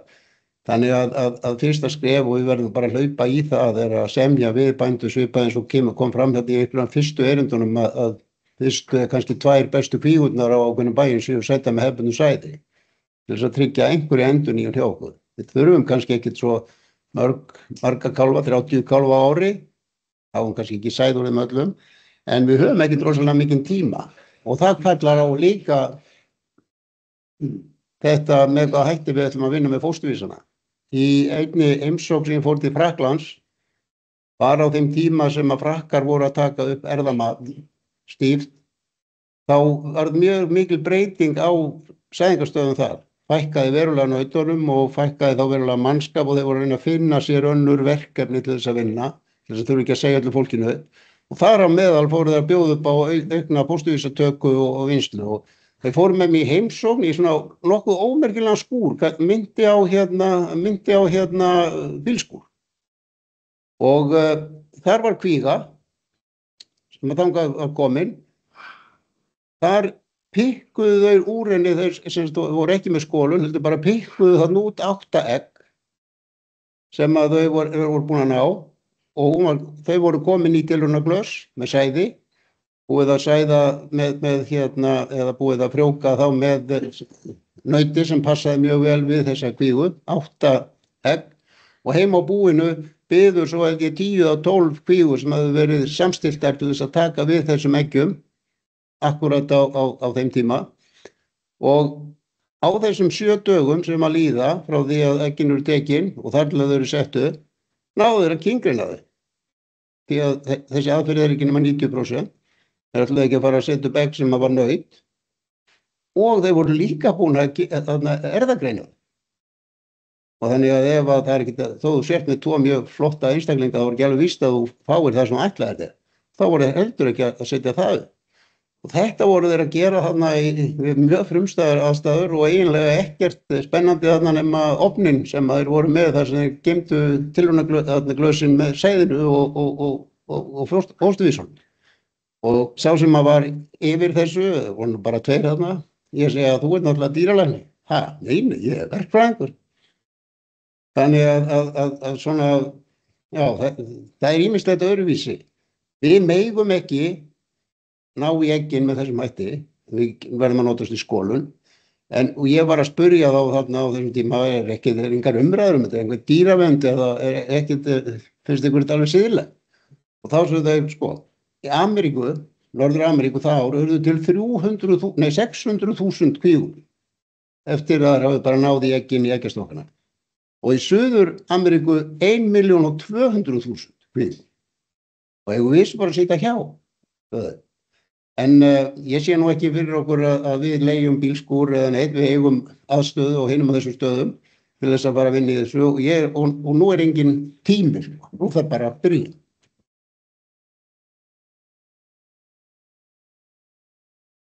Takk Sveinbjörn, Baldur. Já, ég vil þakka kærlega fyrir þessi góðu erindi.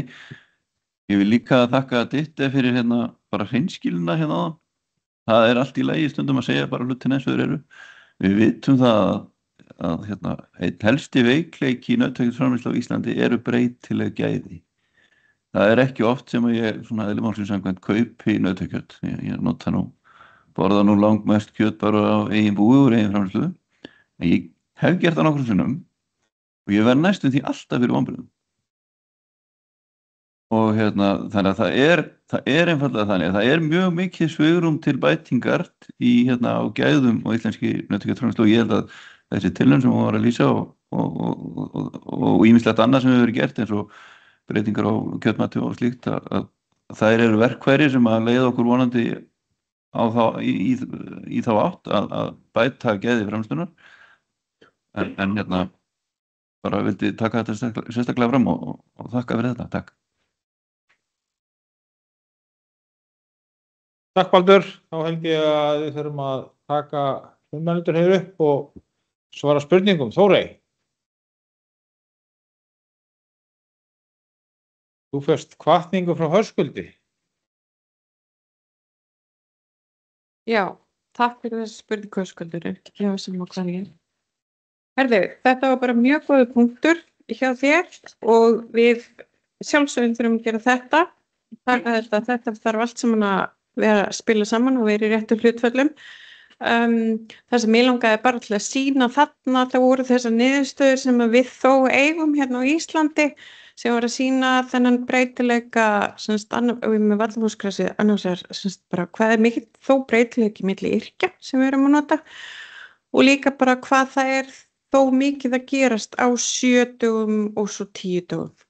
Þannig að við þurfum bara að vera mjög meðvituð þetta og taka meðvitaðar ákvarðanir. 10 dögum frá hvaða tíma? Það var optimal tíma fyrir 10 dögum frá honum. Já. Þá kom það rosalega langt frá. Þetta í þessari tilraun, þá var þessar 10 dagar fyrir sláttutíminn var rétt fyrir skrið hjá vallafósgrassi og svo beðið 10 dögum, já. Takk, Egill. Þú ekki næstur? Ráða. Jú, ég held að það bara verið ein spurning til mín. Það var með fylgna milli mæðrahrifa og einstaklingshrifa í kálfadöðunum og hún er neikvæð, sem sagt erfðafylgnin eins og sést í öðrum stofnum og hefur nú vanlega verið tengt við stærð skepnunnar. stór kýr líklegri til þess að fæða lifandi kálfi en kálfurinn þá líka stór og já, en þetta semst hefur með það að gera sennilega. Ég held að það ekki verið neina spurning til mín. Takk, þá var það Mundi.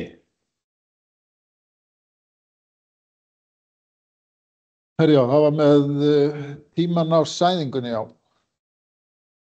Jú, auðvitað getur það haft áhrif, en við vorum með þau tilmæli að reyna að seinka sæðingu frekar,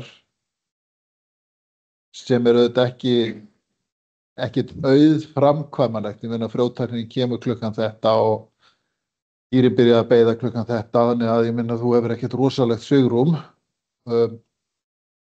En það ekkert hægt að útiloka að það hafi einhver áhrif, en ég myndi nú halda að svona, það ætti nú frekar að vera venjulega sæðin í hag, því að svona tendensin nú hjá okkur að sæða of snemma á beiðslunni ef eitthvað Andri, þú leiðréttir mig ef ég að segja vitleysu með það. En mér hefur fundist það og sérstaklega menn sem gengur illa, menn verða stressaðir og þá fara menn bara leið og sér á kúnni í staðinn fyrir að þú ert þá að sæða ofta á forbeiðslinu í staðinn fyrir að vera komin á hábeiðslið. En ráðleggingi með kyngræntarsæðinu að vera það bil 6, 7, 8 tímum seinna heldur en með hefðbundna sæðið. Reyna að hitta nær eglúsinu. Og það getur náttúrulega mjög líklega það mjög erfitt eða getur verið mjög erfitt með kvígurnar sérstaklega því að þær ganga náttúrulega miklu skemur heldur en kýrnar að öllu jöfnu. Plús það að þú þekkir ekki kvígurnar, þú kannski þekkir einstakar kýr og svona aðeins búin að læra á mynstrið hjá þeim. En vissulega getur tími sæðingar haft áhrif. Svara þetta spurningunni. Takk fyrir þetta, þá gerum við smá pásu. Til klukkan. Ditti? Jú, endilega. Hvað? Nei, hvað þetta? Gleymdi þér, þú fór svo lítið fyrir þér hérna. Já, það skiptir ekki öllu máli. Já, þetta, nei. Takk fyrst Sveinbjörn fyrir að koma með athugasemd á orðvalinu með Íslendingana. Þetta náttúrulega gripir af íslensku mjólkurkúakyni þegar ég segi Íslendingar. Og svo holdablendingar, það gefur sér sjálft, það holdakúakynið, þó svo að það sé að vísu líka íslenskt í dag. En nóg það. Takk fyrir spurningin, Reynir. Ég náttúrulega glimti kannski alveg að tala það, varðandi burðartíman og af hverju að þau náðu þetta forskot. Ég held með því að láta kýrna bera fyrr, segjum bara apríl, maí, þá kálfanir orðin það stóri þegar beitin góð og þau fá að nýta bestu beitin á sumrin en ef þau fæðist einhvern tíman í, segjum bara lok júlí, sem ekki óalgengt í dag, að þá gróðurinn eiginlega farin að sölna þegar þau fara að beita svona eitthvað að viti. En já, þetta voru allir kálfar sem voru úti og að mestu bara í úthaga upp í fjalli.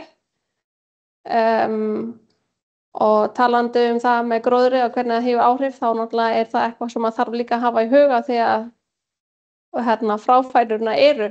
Og algengt í dag kannski að taka undan einhvern tímann í nóvember, desember, sumstað í janúar, náttúrulega líka eftir hvenær húsin eru tóm. En það náttúrulega kemur niður á vöxtinum leið. Það kólnar og það ekkert góð beit og maður fer kannski aðeins seinna að gefa og þá það heygæðin kannski ekki best af því þú vill ekki kýrnar fitna og kannski ekkert með lausn á því að gefa kálfunum betra hey. Það er einn bóndi sem ég veit sem er mjög góða lausn. Hann gefur bara í kindagrind, það sem kýrnar komast ekki í og þá geta kálfanum fengið betra hey. Og ég held að það sé bara líka góð lausn. Gefa þeim þá auka ef maður getur ekki tekið þetta inn. Er það svarað það spurningar? Já, Íslendingarnir. Þessar af íslensku mjólkurkúakynni. Já, þau voru hjá Bessa líka. Að vísu ekki fæddir hjá honum, en þau voru aðkeyptir og voru hjá honum bara, já, síðan, já, hann nú farin að gefa þeim mjólk líka, þannig að þetta voru bara ungi kálfar sem kom inn á hús. Takk til þitt. Þá tökum við pásu til klukkan 4.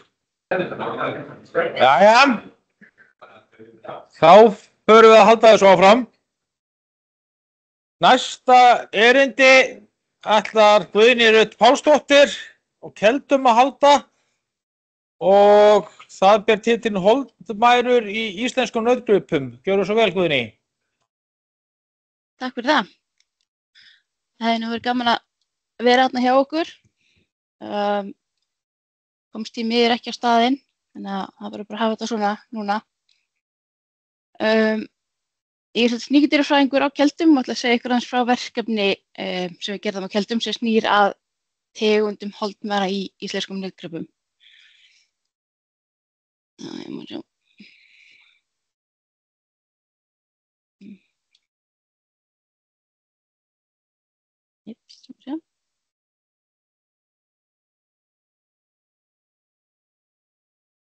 Það er að finna út fyrir það. Ég ætla að segja ykkur bara aðeins frá hvað holdmærur eru.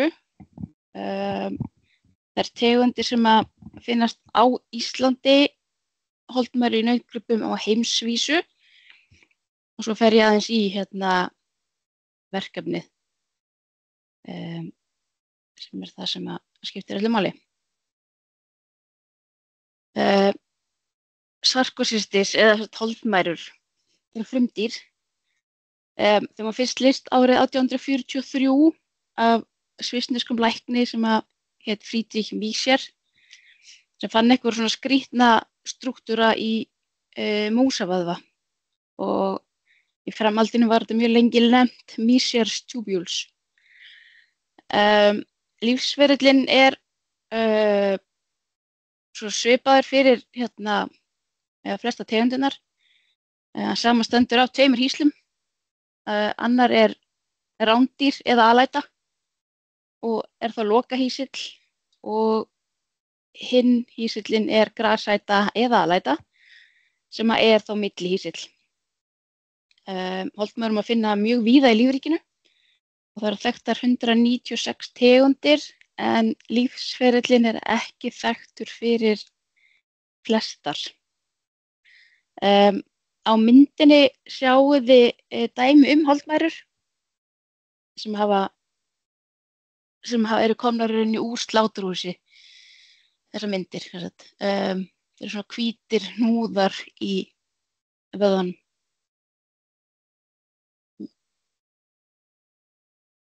Á þessari mynd má sjá dæmi lífsferil holdmæru tegundar. Þetta er tegund sem er í nautgripum, heitir Sarkosistis cruzi. Og ef við byrjum kannski bara efst á myndinni, þar er hundur sem er lokahýsill. Í honum má finna það stig lífsferilsins, þar sem að kynæxlun fer fram í þarmaslímhúðinni. Þar myndast harðgerðir þolhjúpar sem skiljast út með saur. Og á litlu myndinni til hliðar má sjá mynd af einum slíkum sem að forverar mínir hér á Keldum tóku mynd af að hafa fundið í hundi. Þessi þolhjúpar geta lifa mjög lengi í umhverfinu, en hversu lengi þau lifa fer rosa mikið eftir umhverfisþáttum. Á borð við hita og rakastig.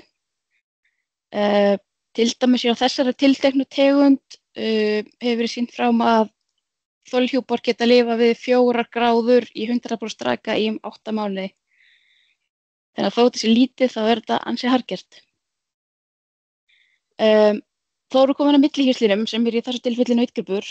Hann smitast við að innbyrða full þroskaða þolhjúpa með þá saurmenguðu vatni eða fæðu frá sem þá saurmengað frá í þessu tilfelli hundinum. Svo tekum við nokkuð flókið ferli sem felur meðal annars í sig kynlausa æxlun og þá myndast þessir hjúpar, vefjaþolhjúpar í vöðvunum sem við köllum holdmæru. Inn í einum svona vefjaþolhjúp getur verið þúsundir svokallara merozoíta sem að losna svo út úr hjúpnum í meltingavegi lokaísils. Þetta hundurinn étur hrátt eða vaneldað kjöt af smituðum grip, þá losna þessi merozoítar í meltingaveginum og ferillinn hefst aftur. Það fjölgaðir sér í þarmaslímhúð hundinum. Holdmæru má helst finna í blóðríkum og rákotum vöðvum á borð við hjarta, þynd, tungu, vélinda og í beinagrindavöðvum.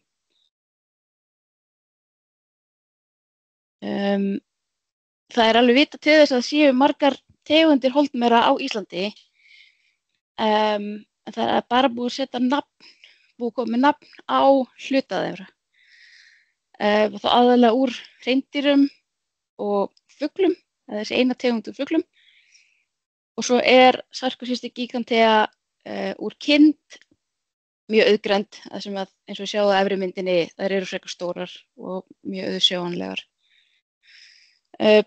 Tegundagreining hér á Keldum hefur hingað til, eða bara almennt hefur hingað til byggt á morfólógíu.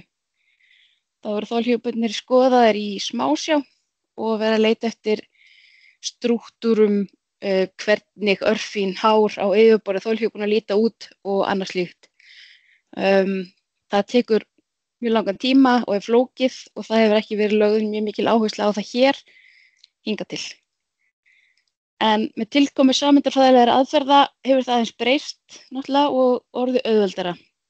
En eins og við sjáum þá eru það vita að það eru Sarcosuchus tegundir í þarna nautgripum, í svínum og í hrossum, en og reyndar kindum reyndar líka tegundir sem við erum ekki með komin nöfn á.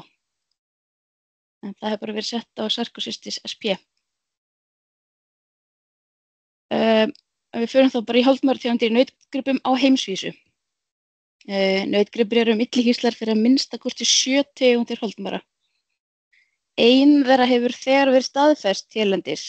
Ég held að það hafi verið 2021. Það er Sarcosuchus cruzi, en hún er almennt talin vera sú tegund sem er hvað mest sjúkdómsvaldandi í nautgripum. Holdmærur eru hýsilsérhæfðar, þannig það smitast ekki milli tegunda. Þannig að þessu Sarcosuchus cruzi, hann fer bara í hunda og nautgripi og engar aðrar tegundir. Þær tegundir holdmæra sem smita nautgripi hafa alla jafna lítil sem engin heilsufarsleg áhrif á lokahýsla, en það helst þó í hendur við það smitlag sem hýsillinn kemst í snertingu við. Þannig að ef hann fær í sig mikið magn smitefnis, þá getur hann sýnt einhver einkenni. Hundar og kettir sýna yfirleitt engin klínísk einkenni, en þó getur borið á vægum niðurgangi sem gengur yfirleitt yfir á sjálfum sér. Svipað er upp á teningnum með mannfólkið. Þannig að einkenni smits af völdum S. hominis, sem er eina af svona tegundunum, geta verið að borða við ógleði, uppköst, en svo getur það líka farið út í alvarlegri eða króníska gatnabólgu, en eins og ég segi þá fer það bara eftir smitmagninu sem að manneskjan innbyrðir. Veikindin er yfirleitt skammvinn, en smitaðar einstaklingar geta skilað frá sér þolhjúpum með saur í 14 til 18 daga eftir að hafa smitast. Þannig að til að staðfesta það að lokahýsillinn, hundakettir eða menn séu smituð, þá þarf að leita þolhjúpum í saur. En stærðin á þessum þolhjúpum skarast oft milli tegunda, það er oft bara horft á lögun og stærð þegar þeir eru greindir. Og þá getur við oft verið erfitt að gera greinamun á tegundum með því að horfa einungis á þolhjúpana. Og svo bara eitt dæmi með sameindafræðilegar aðferðir, þá er neðsta tegundin fyrir menn, Sigmoideus, henni var endanlega lýst bara fyrir á þessu ári. Það var vitað að hún væri, en þá hét hún bara Sarkocistis sp. Og henni var fyrst lýst úr nautgripum á Norður Ítalíu. Þá var lokaheimsildin ekki þekktur og svo stuttu síðar var hringnum lokað þegar að þolhjúparnir fundust í manni í Frakklandi. Þannig að þetta fljótt að gerast. Nautgripir sem eru með holdmæru smit, þeir eru alla jafna einkennalausir. Það fer eftir tegund holdmæra og því smitmagni sem gripurinn kemst í snertingu við hvort einkenni koma fram, hversu alvarleg þau verða. Klínískum einkennum að borð við hita, megur, þyngdartap, minnkaða nyt, hárlost, taugaeinkenni og fleiru hefur verið lýst í tengslum við smit af völdum Sarkozy cruzi, en hún hefur verið, jafnan verið talin sú sem hvað mest sjúkdómsvaldandi. Við slátrun sjá stundum grænir eða gráleitir blettir í vöðvum. Þessi blettir veit ég ekki til hvort það heiti eitthvað á íslensku. Það kannski eitthvað sem veit það. Þetta kallað bovine eosinophilic myositis, BEM, og þeir myndast við bólguviðbragð sem á sér stað í rákóttum vöðvum. Það er ekki nákvæmlega vitað hvað það sem veldur þessum viðbrögðum. Þeir hafa oft verið tengdir við smit af völdum holdmæra. Þannig að ef að svona BM blettir sjást við kjötskoðun í sláturhúsi hérlendis og erlendis, leiðir það oft til í rauninni bæði virðislækkunar á skrokknum og jafnvel förgunar á hluta eða öllum skrokknum. Það hefur samt eitthvað gengið illa að sýna fram á beint tengsl BM við holdmærasmit með smittilraunum. En nýlega rannsóknir benda til þess að myndun þessara bletta að það sé ekkert að tengja það við eitthvað eina tegund af holdmæru ef það er þá hægt. Það er engin eiginleg meðferð við smiti af völdum holdmæra. Þannig að ef það verður vart við einkenni á nautgripum geta sterar eða önnur bólgu eða endurlyf dregið úr einkennum. Þá komum við að verkefninu sjálfu. Af hverju fórum við út í þetta verkefni? Í gegnum tíðina hafa af og til borist sýni úr sláturhúsum vegna gruns holdmærur. Hingað til hafa greiningar að mestu byggt á vefjarannsóknum. Það getur oft verið erfitt að segja til hvort að hnúðurinn sem finnst sé tilkominn vegna sníkjudýrasmits eða hvort það sé eitthvað annað. Aðferðin einnig mjög tímafrek. Þannig að það vöknuðu spurningar hvort það væri ekki til einfaldari aðferðir við að greina þetta. En líka spurningar á borð við hvaða tegundir eru að finna, hvort það eru til dæmis súnutegundir eða aðrar. Viðbrögð eftirlitsdýralækna hérlendis eru ekki ósvipuð því sem gerist erlendis og snúast mjög oft hvort að þessi grænuleitu blettir sjáist eða ekki. En einnig skiptir fjöldi þessara hnúða sem sjást máli. Því fleiri, því meiri viðbrögð eru viðhöfð. Og þau eru viðhöfð því það liggur ekki fyrir vitneskja hvaða tegundir holdmæra finnast. Og það er ekki vita hvort það eru súnutegundir eða annað. Og því dæmt óheft til manneldis, til öryggis, skils mér.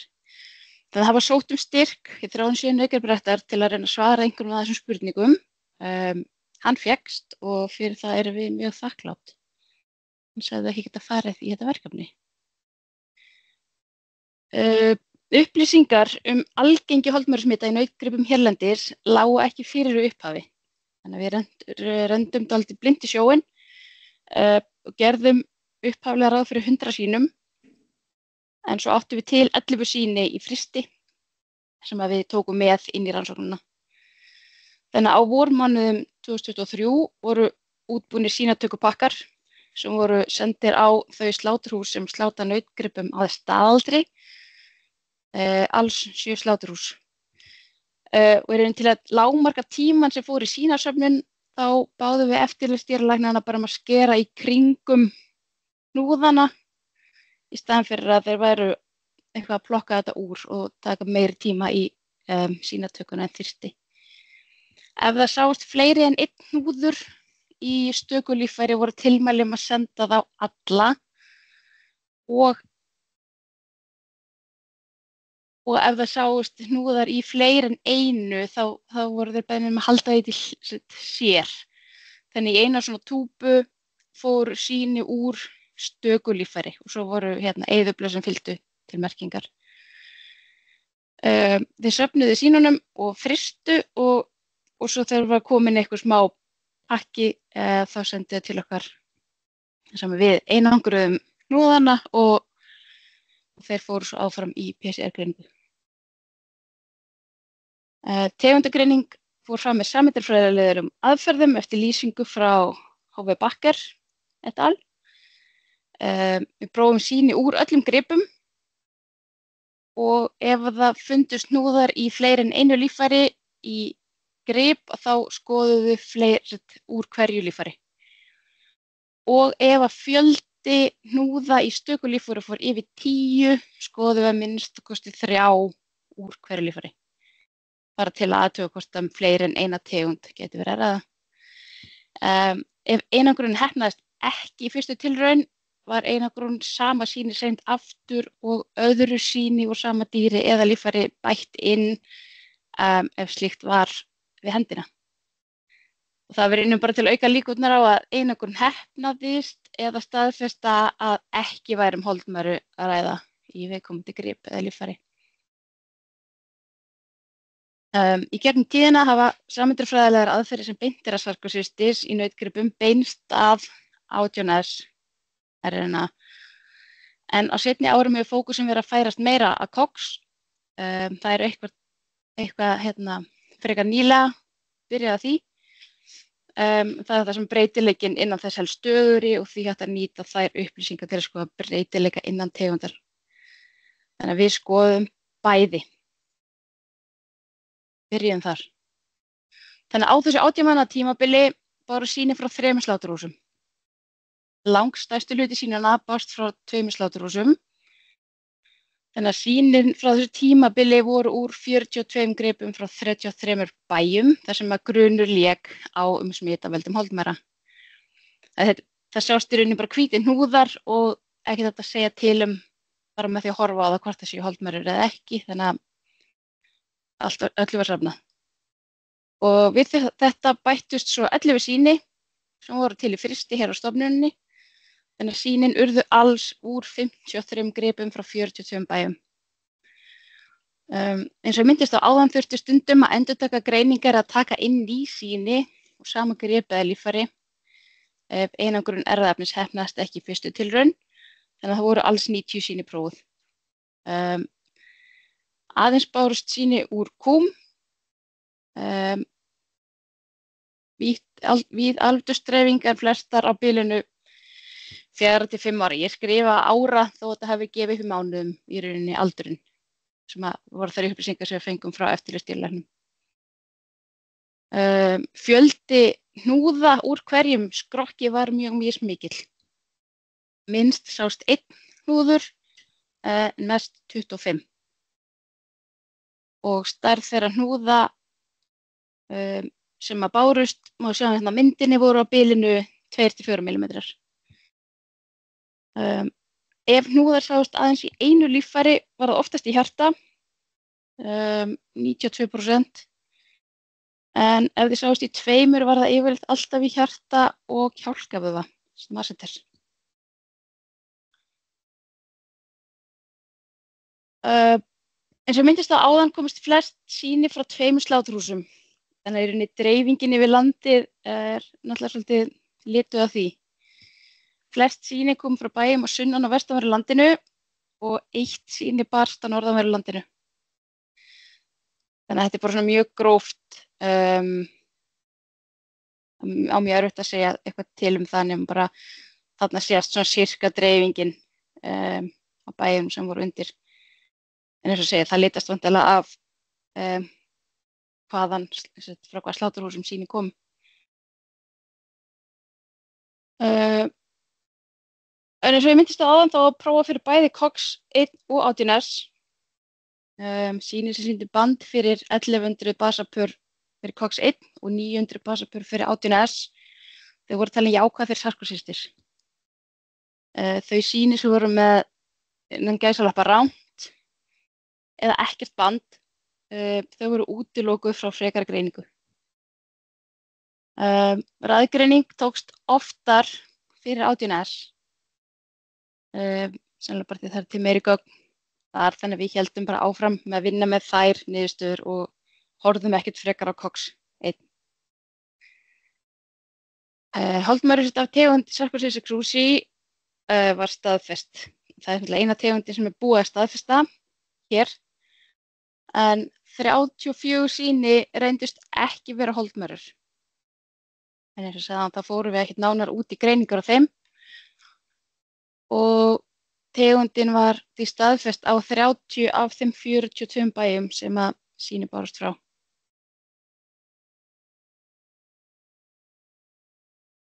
Við náðum að raða saman genaröðum 18S úr þessum stofnum sem fundust. Samröðunin var notuð sem grunni fyrir tengslatré. Á trénu sést nokkuð breytileiki. Það eru 2 meginhópar, þessi rauði og þessi blái. En svo eru þarna fyrir neðan 2 sýni sem að mynda sérhóp utan þessara 2 meginhópa. Það er samt talsverður breytileiki milli þeirra líka. Og svo er þarna 1 sýni sem að liggur utan við allt neðsta sýnið, sem er mjög áhugavert líka. Þannig að í heildina sýna þessar niðurstöður áhugaverðan stofnbreytileika innan Sarcosis cruzi tegundarinnar hérlendis. Við förum aðeins út í Sarcosis cruzi. Guðný, aðeins fara að hraða þér? Já. Eins og myndist á þetta einföldi lífsferill, sú tegund sem er mest sjúkdómsvaldandi, en sem er samt áhugavert því að tíðnin í heilbrigðum nautgripum í Evrópu er frekar há.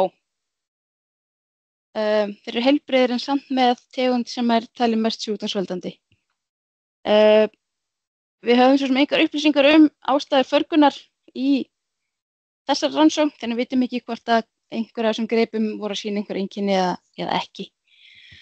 Það er hægt að stoppa lífsferilinn með 2 hætti, annars vegar að koma í veg fyrir að hundur sem gefur hrátt kjöt eða líffæri úr nautgripum og hins vegar að takmarka eins og kostur aðgengi hunda að fæðu, vatni og stígum nautgripa og koma í veg fyrir að nautgripinni komast í snertingu við smithafa þolhjúpa. Og svo eru fleiri leiðir til að drepa holdmörður í kjöti. Almennt, það er það bara frysting, en það fer eftir þykkt vöðva kannski, hvort það nótt dugi, eða hiti í 55 gráður eða meiri í 20 mínútur.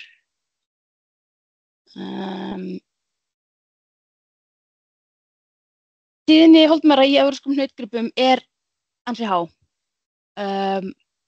Það er erfitt að gera sér grein fyrir tíðni hérlendis miðað við hvað þetta var stutt rannsókn. Og það bárust aðeins sýnu kúm en ekki nautum og það vöknuðust bara spurningar varðandi líftíma dýranna og að það er talið að holdmörður geti stækkað. Það talaði þessi mikroskópískar smásæjar sjást ekki með berum augum, eins og sjáuð á myndunum þá sjást þessar alveg vel. Það talaði að það geti stækkað með eftir því sem að sýkingin er eldri og það er bara spurning hvort það sjáist þá ekki í nautunum eða hvernig það er. Meðalfjöldi hnúða í hverjum skrokki var heldur ekki hár og því óljóst með hvort það hafi einhver áhrif á dýrin. Varðandi dreifingu á landsvísu, það líklegast sama staða allt land, þá að við höfum fengið aðalega sýni úr þeim sláturhúsum. Og það þá líklegast hægt að rekja til muns á þekkingu eða þjálfunar eftirlitsdýralækna á að þekkja holdmörurnar. Þannig að, já, næst síðasta glaran. Það væri gaman að skoða þennan stofnbreytil líka, hann mjög áhugaverður og vekur spurningar hvaðan þessir stofnar hafa komið. Og eins og við myndist á áðan þá getum við ekkert útilokað þessu fleiri tegundir í nautgripum, að því að holdmörur yfirleitt talað þær sem smásæjar, eins og ég sagði áðan, sjást ekki með berum augum, þannig að þyrfti þá að fara í frekari rannsóknir þar sem að vöðvarnir eru meltir, smásæjar, holdmörur veittar upp og greindar til tegunda. Og svo væri gaman líka að skoða hvað aðrar tegundir holdmöra eru í dýrum á Íslandi. Fyrst og fremst þakkir fyrir styrkinn, án hans að þetta verkefni ekki geti orðið að möguleika. En einnig fá þakkir Sigurbjörg Bergsdóttir, sérgreinaður dýralæknir nautgripa og sauðfjár fyrir alls konar upplýsingar og hjálp. Héraðsdýralæknarnir og eftirlitsdýralæknarnir og samstarfsfólk hér á Keldum sem að sjá PCR-greiningar og búa til það fína tengslatré. Takk.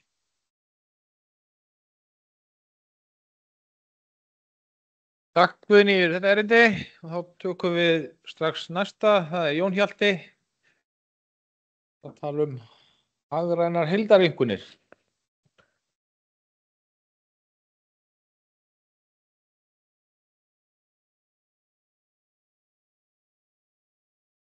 Já,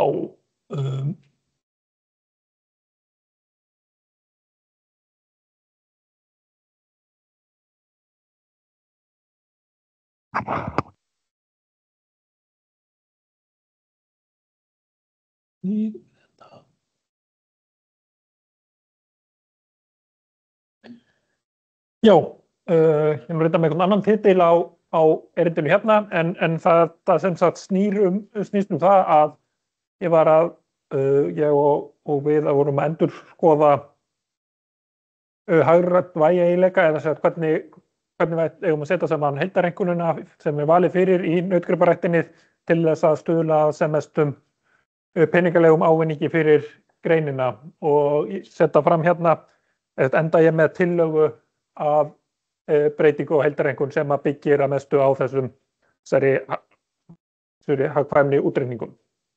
Ástæðan fyrir því að farið í þetta núna var í fyrsta lagi að þetta er orðið nokkur ár síðan að var síðast gert að meta hagrænt vægi eiginleikana og heildareinkunnin sem hefur verið valið eftir síðan 2019 byggði á þeirri vinnu. Það sem hefur breyst síðan þá fyrir utan bara að það breytist alltaf eitthvað í starfsumhverfi og öðru slíku að það komi inn kynbótamat fyrir lifun kálfa og burðareiginleika á þess að það hefur fengið nokkuð vægi í heildareinkunninni. Það hefur verið endurnýjað heilmikið hvernig farið að með kynbótamat fyrir endingu og frjósemi sérstaklega og eiginlega það sem keyrði þetta í gang var að það var farið í þarna verkefni að bera saman hagkvæmni með mismunandi kúakyn og til þess að gera það þá þurftum við að settum við upp rekstrarlíkan, hermilíkan fyrir kúabú og sáum þarna samlegðaráhrif í að nota sama líkan til þess að meta eiginleikana líka. Ég setti þetta upp svona það að setja fram tillögu að heildareinkunn gerist í 3 skrefum. Í fyrsta lagi það sem við kallað hagræn gildi eiginleikana sem að þá bara hvaða gildi það hefur að breyta einhverju eiginleikum húna óháði hvort það eitthvað hægt að breyta því með kynbótum. Það bara hversu mikið hagkvæmara væri ef að kýrnar mjólkuðu svona mikið meira eða væru svona mikið skapbetri og svo framvegis. Það var gert með, fyrst og fremst með rekstrarlíkani í Simhörn hermiforritinu en byggðum líka á eldri niðurstöðum úr könnun meðan bænda. Næsta skref að taka þessar upplýsingar og bæta við erfðastuðlunum sem eru það sem að segir okkur hversu mikið erfðir hafa áhrif á eiginleikan og það sem skiptir kannski meira máli hvernig skiptir líka mjög miklu máli hvernig eiginleikarnir tengjast hver öðrum, hvaða áhrif hefur að velja fyrir einn eiginleika á einhvern annan eiginleika.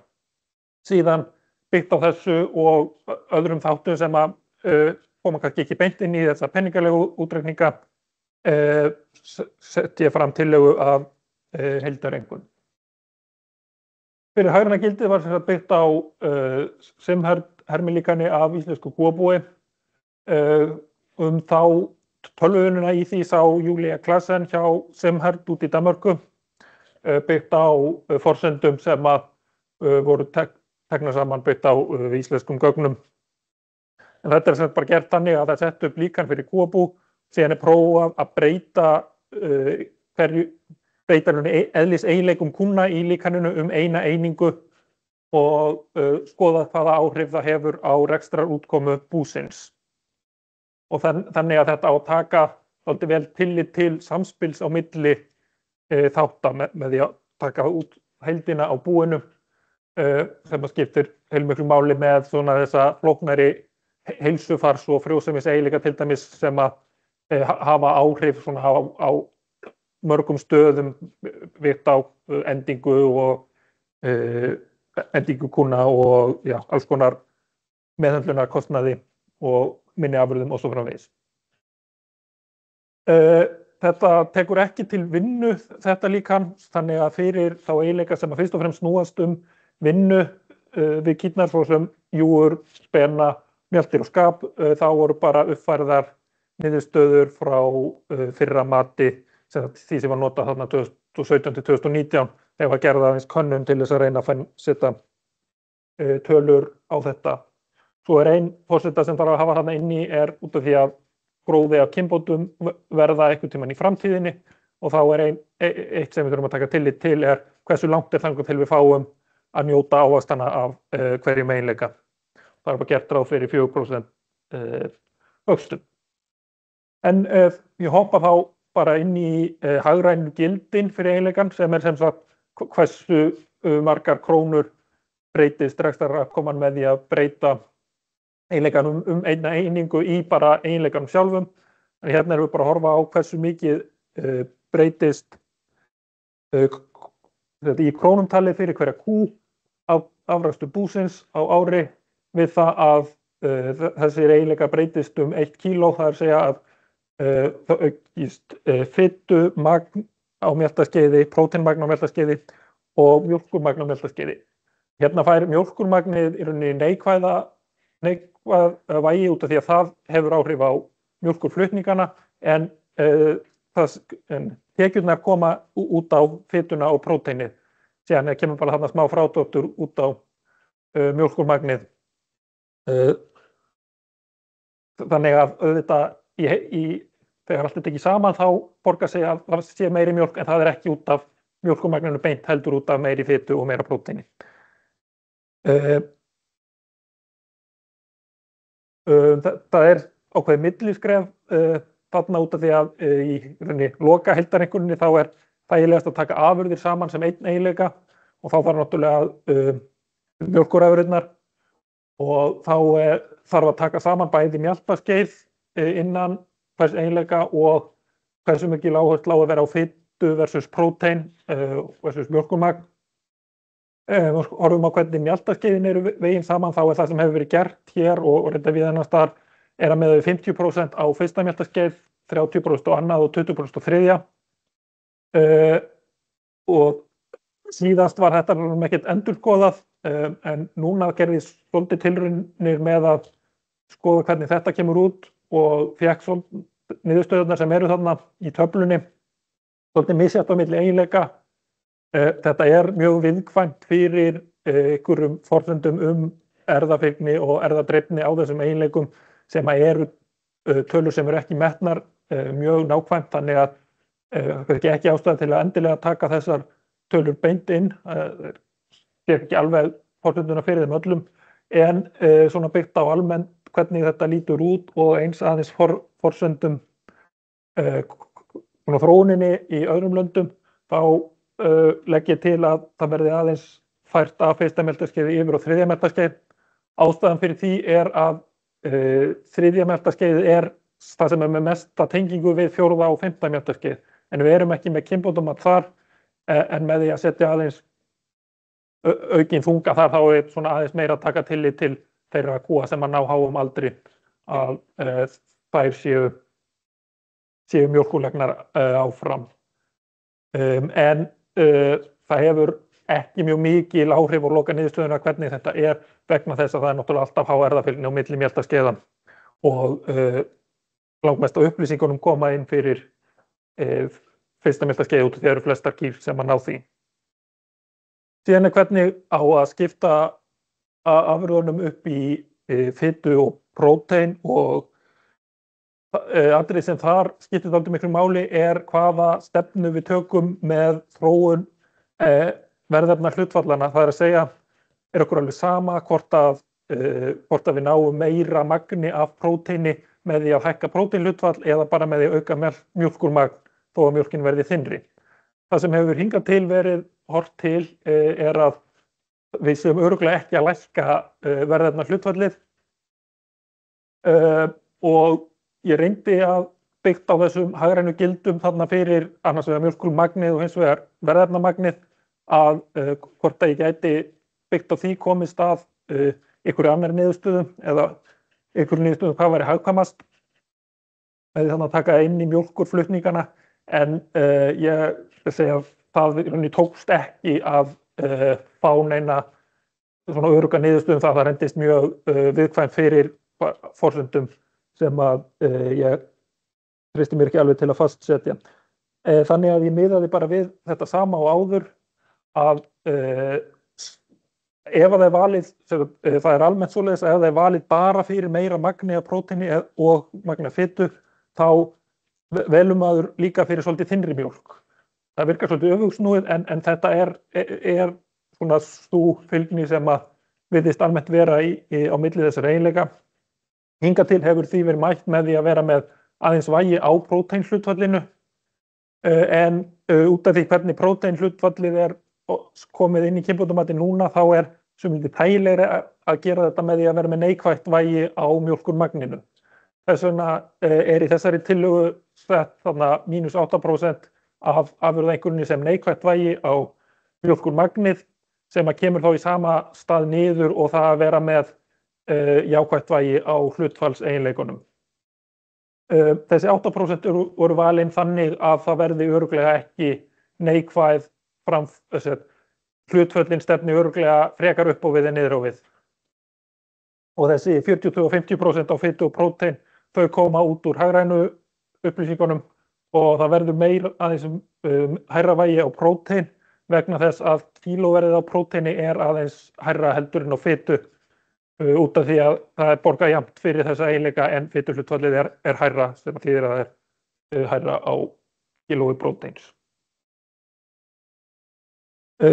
Já, og í áframhaldinu kemur sig að þessi afurðaeinkunn inn sem svona bara einn eiginleiki í þegar ég tekið allt saman í lokin. Fyrir frjósemi fór ég ekki út í að endurskoða hvernig frjósemiseinkunnin er sett saman. Þar eru mjög margir undir eiginleikar, undir eins og þetta er gert núna, bilfráburða, fyrstu sæðingu og frá alls konar fjöldi sæðinga, orðnir frekar margir eiginleikar vegna þess að þetta var nýlega endurskoðað og ég hafði ekki út úr rekstrarlíkanunum mjög góðan grundvöll til að gera þetta en miðað við samsettu frjósemiseinkunnina þá er hún þarna 1.883 króna virði sem er þá hagræna gildið sem að ég nota í áframhaldinu. Þá varðandi endingu kúna er náttúrulega eitt sem er mjög áhugavert að skoða hverjir eru förgunráðstöðurnar og ég fékk yfirlit úr skýrsluhaldinu hverjar eru förgunráðstöðurnar 2019 til 2024 til að vera með sæmilega nýgögn það. Júgubólga og frumutala tölu tekið saman og það er ennþá langalgengast og ófrjósemi kemur þar næst sem er eins og þetta hefur nú svo sem verið. hérna þurfti ég eiginlega að taka saman júurhreisti og endingu út af því að það er mjög samtvinnað eins og þetta er allt saman sett upp í þessum bæði hvernig Simherd vinnum með það og hvernig það er í kynbótamatinu. Í Simherd eru við með júurbólgu líkur inni sem eiginleika en við höfum ekki kynbótamat fyrir þann eiginleika. En við veljum gegn júurbólgulíkum sem fyrir minni júurbólgulíkum með því að velja fyrir frjósemi og með því að velja fyrir lægri frumutölu og með því að velja fyrir meiri endingu. Endingin sem að við fáum út úr Simherd er ekki einskilgreind og endingin í kynbótamatinu. Þess vegna byggt á öllu þessu eru þarna svona ákveðin ágiskun eða mat á hvernig fylgni tölum á milli þessara mismunandi endingar með mismunandi skilgreiningu og síðan það við júurbólgulíkur og út úr Simherd kemur sér að gildi hérna fyrir hvað við græðum á því að auka að lækka júurbólgulíkur og hvað við græðum á því að auka endingu með öðrum þáttum heldur en að minnka júurbólgulíkur eða bæta frjósemi. Það eru þarna 73 krónur á dag. Síðan erfðadreifnin segir til hversu mikið af breytileika í þessu er út af erfðum og síðan eru þarna fylgnitölunar sem að tengja þetta allt saman hvað við annað. Síðan er það sem kemur nýtt þarna inn, burðar, erfiðleikar og lifun kálfa. Þar lendum við í svolítið brasi vegna þess að niðurstöðurnar með lifun kálfa sérstaklega eru mjög háðar ákveðnum forsendum og það koma alls konar bústjórnarlegir þættir inn í, það er að segja ef að kálfadauði minnkaði mjög mikið, hvernig bregðast bændur við? Verða áfram flesta kvígur settar á en bara skipt örar kýrnar. Ef að það er reiknað með því þá er rauninni frekar lítið að græða á því að minnka kálfadauðann með við niðurstöðurnar og fengum meira að segja fyrst út að það væri rauninni bara hagkvæmt að kálfarnir drepust því að þá þarf ekki að fóðra þá og þá eru kýrnar bara látnar endast lengur. En þetta var fyrsta keyrsla og við endurskoðum forsendurnar rækilega eftir það og teljum lokaniðurstöðurnar hafi verið réttari. Það kemur líka inn í að nautkálfur á íslensku kyni eru miðað við rekstrargreiningar RML er ekkert mjög hagkvæmt að greina þá og þeir eru seldir fyrir mjög lágt verð. En það sem við gerðum á endanum var að miða við að holdasæðisnotkun myndi aukast ef að kálfarnir fara að lifa betur og bændur notuðu það til að stilla kvígufjöldan frekar heldur en að slátra kúnum bara fyrr ef að það verða betri lifun á kálfum.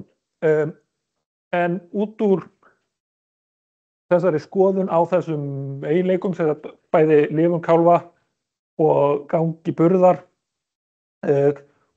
með að kemur ein samsett einhvern út úr þessu þá ætti hún aðalega byggjast á lifuninni, gangur burðar bara frekar láttvægi en það er frekar há fylgni þarna á milli þannig að val fyrir gangi burðar minnkar líka kálfadauðinn og virðið á þessari einkunn væri þarna 420 krónur. Spenaeinkunnin var endurskoðuð svolítið náttúrulega bæði uppfærð frá því síðast miðað við bara þróun launa og þróun mjaltaþjóna í hlutfalli mjaltaþjóna en síðan hefur líka breyst aðeins að það var að velja fyrir spena þykkt og lengd út frá kjörgildi þetta ekki bara minnka spenana en það sem fékkst samt út var að samsetning spenaeinkunnar ætti ekki að breytast neinu viti þrátt fyrir þetta. Hérna er þá síðan hagræn gildi fyrir júur, spena, mjaltir og skap sem er það sem var byggt á ekki sem hört heldur bara uppfærslu á gömlu tölunum með því að auka hlutfall mjaltaþjóna og þróun launavísitölum. Þetta eru þarna gildi og ári eru þá tölur sem fara inn í lokaeinkunnina. Skoðum líka aðeins hvernig júr-einkunnin samsett og þar mætti gera smá breytingar, færa aðeins af júr-dýpt yfir á júr-band, en þetta nú allt svona frekar minniháttar. En sem sagt, þegar þetta allt var tekið saman og miðað við þær fylgnitölur sem við vorum með, þá kom út þetta prósentulega vægi á heildareinkunn. Út úr þessum upplýsingum kemur líka tala hvers virði eitt stig í heildareinkunn sem að koma aðeins til umræðu hérna áðan, og ég er ekki með það hérna en ég fór nú að kíkja á það og það svona 6.800 krónur hvert, já, það að ein kýr sé einu stigi hærri heildareinkunn á ári. En það sem svona helstu veikleikarnir á þessari greiningu, ég var dálítið að prófa að fikta í forsendunum og sjá hvað það breyttist, og það erfðafylgni á milli flokka eiginleika. Við eigum ágætis innan mismunandi frjósemisafleiðinga en á milli flokka eiginleika, og sérstaklega það mæta júbólgu því við eigum bara ekki skráninguna. Við vitum ekki eins og tíðni júbólgu í stofninum, og hvað þá við vitum hvað af því út af erfðaþáttum og hvernig það tengist öllum hinum eiginleikunum. Þannig að það byggt á töluvert svona miklu bara mínu mati. Annað sem kannski ákveðt að skoða síðast gerðu könnun með að bænda hvernig þeir vildu hafa þetta, og ég bara þetta lauslega saman við það. Þetta ekki það mikla breytingar að það ekkert mjög langt frá því. Bændur vildu hafa lægra á afurðum og við fáum núna mun hærra á endingu heldur en hefur áður, og álit bænda með dálítið hærra á júr og spenum. En sem sagt, byggt á þessu þá gerir þessa tillögu sem svona aðeins breytt frá þessu sem kom beint út úr útreikningunum. Ég lækkaði það í skapeinkunnina og hækkaði hitt svona eitthvað aðeins. En eins og sjáum við þá þetta ekki stórkostlega breytingar, en þá langt mest á afurðum. Já, endingin hækkar svolítið og lækkar aðeins á frumutölu og spenum, og það kemur náttúrulega vægi þarna á burðareiginleikana. Takk.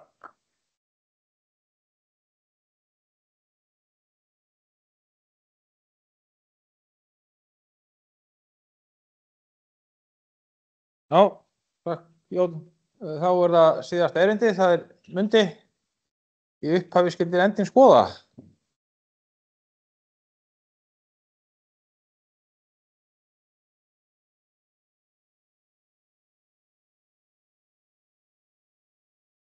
Oh, yes.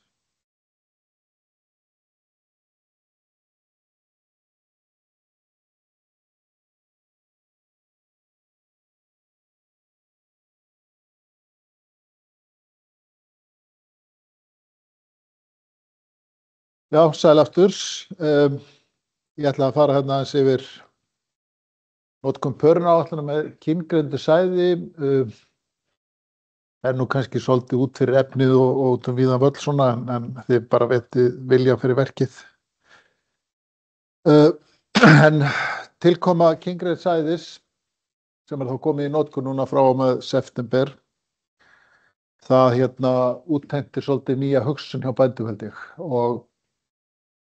og menn þurfa að setja sér markmið að hugsa aðeins lengra fram í tíman heldur en áður. Gera í raun áætlanir. Og náttúrulega spurningar sem vakna eru hvað þarf ég margar kvígur, og það kannski eitthvað sem svolítið óljóst. En menn geta metið það nokkuð vel, held ég. Hvaða kýr á ég þá að sæða með kyngreindu sæði? Hvert fanghlutfalli? Þetta lakara sæði? Þetta dýrara sæði? Og frjósemin á búin ekki góð, þá kannski kyngreindt sæði ekki vænlegur kostur. Á ég að nota holdasæði? Hvaða húsrými hef ég? Get ég selt nautkálfa, get ég selt kvígur eða hef ég uppeldisaðstöðu og svo framvegis. Og það er allt þetta dæmi spurningar sem er mikilvægt að hver og einn velti fyrir sér. Og ég setti svo svona bara, svo það sé alveg skýrt, sko, X-sæði köllum við það sem að gefa kvígukálfa, kannski mikilvægast að Andri viti það í þessum hópi, og Y-sæðið er þá nautkálfasæðið. En það er 90% öruggt, það er ekki frjótæknum að kenna að kemur naut úr X-sæðinu, það eru 10% líkur.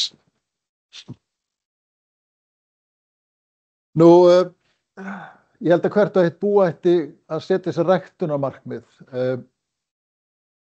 Þetta getum við nota bara ræktunarmarkmið sem er í kúastofninum og með ræktunarmarkmið á því þá í rauninni hvaða vægi þið setið á eiginleikana. Þegar við gerum það sem getur kallað pörunaráætlun, viljum við búa til kýr sem mjólka meira, viljum við bæta júgur og spenagerð, viljum við bæta mjaltir eða skap og svo framvegis. Og þá er náttúrulega mikilvægasta ákvörðunin til þess að ná ræktunarmarkmiðin eða stuðla ræktunarmarkmiðin er náttúrulega valið á foreldrum næstu kynslóðar, sem er þá kýrin og nautið sem er valið. Og við höfum náttúrulega rosalega miklar upplýsingar hvernig á eitt grip og kannski miklu meiri upplýsingar heldur en náum nokkuð tímann að setja í samhengi en þá hjálpa náttúrulega kynbótamatið okkar. Nú, síðan sett ég þarna svona upp hugtök, erfðabreytileiki, úrvalsstyrkur, öryggi, ættliðabil, allt myndar þetta sem sagt erfðaframfarirnar, þar sem við margföldum saman erfðabreytileikan, úrvalsstyrkin og öryggið deilum með ættliðabilinum. Og þá sjáum við náttúrulega eftir sem við aukum erfðabreytileikan, úrvalsstyrkinu og öryggið, þá aukum við framfarirnar en ef ættliðabilið eykst þá minnka framfarirnar per kynslóð. Þetta er kannski ekki hugtök sem að hver og einn er að hugsa dagsdaglega en skipta kannski eiga síðan máli, kannski ekki á búsvísu en fyrir ræktunarstarfi í heild. Nú erfðabreytileikin er náttúrulega alltaf hvað er þessi úrvalsstyrkur að gera þarna? Jú, er náttúrulega alltaf drifkraftur framfaranna og mjög háður þeim eiginleikum sem eru mældir, þungi og nyt og svo framvegis. Og það liggur náttúrulega í hlutarnir eðli að því ólíkari sem einstaklingarnir eru því auðveldar að velja þann besta. Því meiri breidd sem er í kúnum í hjörðinni, því auðveldar að velja þá best úr. Ef það eru allar svipaðar þá er mjög erfitt að greina sem sagt besta einstaklinginn. Nú erfðabreytileikinn náttúrulega breytist hægt og kannski ekki mikilvægur við ákvarðanatöku í einstökum hjörðum til skemmri tíma litið en samt eiginlega sér mikilvægt að viðhalda erfðabreytileikann. Úrvalsstyrkurinn tengist þessu náttúrulega og það náttúrulega tengist í rauninni hversu marga gripi við veljum sem foreldrar næstu kynslóðar og við sáum náttúrulega gott dæmi það hjá Þórdísi áðan að þegar hún var að fara yfir nautin að við fáum meiri erfðaframfarir ef við veljum 10 naut heldur en 20 og svo framvegis. Þannig að við veljum alltaf, eftir því sem við veljum stífar þá erum við náttúrulega með betri gripi. Við náttúrulega náum meiri framförum með því að velja bestu nautin á bestu gripin í hjörðina og því færri gripi sem við veljum því meiri verður úrvalsstyrkurinn og þannig verður næsta kynslóð betri en ella. Og þetta er náttúrulega bara það sem við erum að gera þegar við veljum nautkálfana á stöðinu, við erum að velja undan bestu nautunum og bestu kúnum eða allavega að reyna það. Öryggið segir náttúrulega til hversu góða líkur á að erfðaspáin eða mati sér rétt og hversu áreiðanlegt valið þegar við pörum saman einstaklinga. Og þetta er náttúrulega mjög mismunandi eftir eiginleikum og við þekkjum að öryggi á eiginleikum eins og frjósemi sem er mjög umhverfis háður þáttur er lágt en við erum með tiltölulega hátt öryggi á eiginleikum eins og mjólkurmagni sem er beinlínis mældur eiginleiki og við getum tekið gröfin sem ég setti þarna upp þar sem við erum með eiginleika þar sem er lágt öryggi og við sjáum að ef ég virkar ekki punkturinn þetta er sem sagt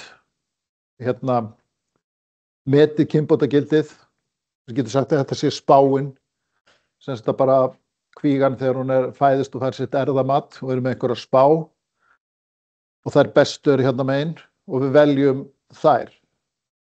En raunverulega kynbótagildið sem kemur í ljós þegar kýrin borin og eða við fáum upplýsingar gripinn, það semst hérna á þessum ás og það eru þessar rauðu og grænu hérna.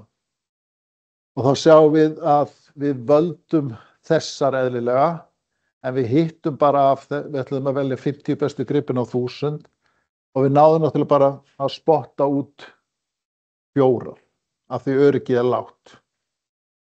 Hins vegar ef við erum með eiginleika sem hátt öryggi, þá fylgjast spáin og raunverulega kynbótagildi mjög vel að og þá náum við í staðinn að velja náttúrulega miklu fleiri gripi af þeim bestu með spánni. Þannig að þegar við horfum á eiginleikana þá kannski leggjum við ekki mikinn þunga á eiginleika sem eru með lágt öryggi því að árangur verður kannski eftir því. Eitt af því sem að einstakir bændur geta gert til að stuðla að því að auka öryggi náttúrulega arfgerðargreiningar og því fleiri arfgerðargreiningar sem við höfum því betra mat fáum áhrifum erfðavísanna og öryggi erfðamatsins. Matsins hérna eykst og þetta sérstaklega mikilvægt í litlum stofnum og ég plottaði hérna upp semst hvað við erum komin með af arfgerðargreiningum og það eru 43.000 arfgerðargreiningar í dag og hérna sem ekki slæmt í 25.000 kúa stofni. Það eru ég held að segja 86% búana sem að taka síni úr kvígunum og það þá 90% kvígnana sem eru arfgerðargreindar.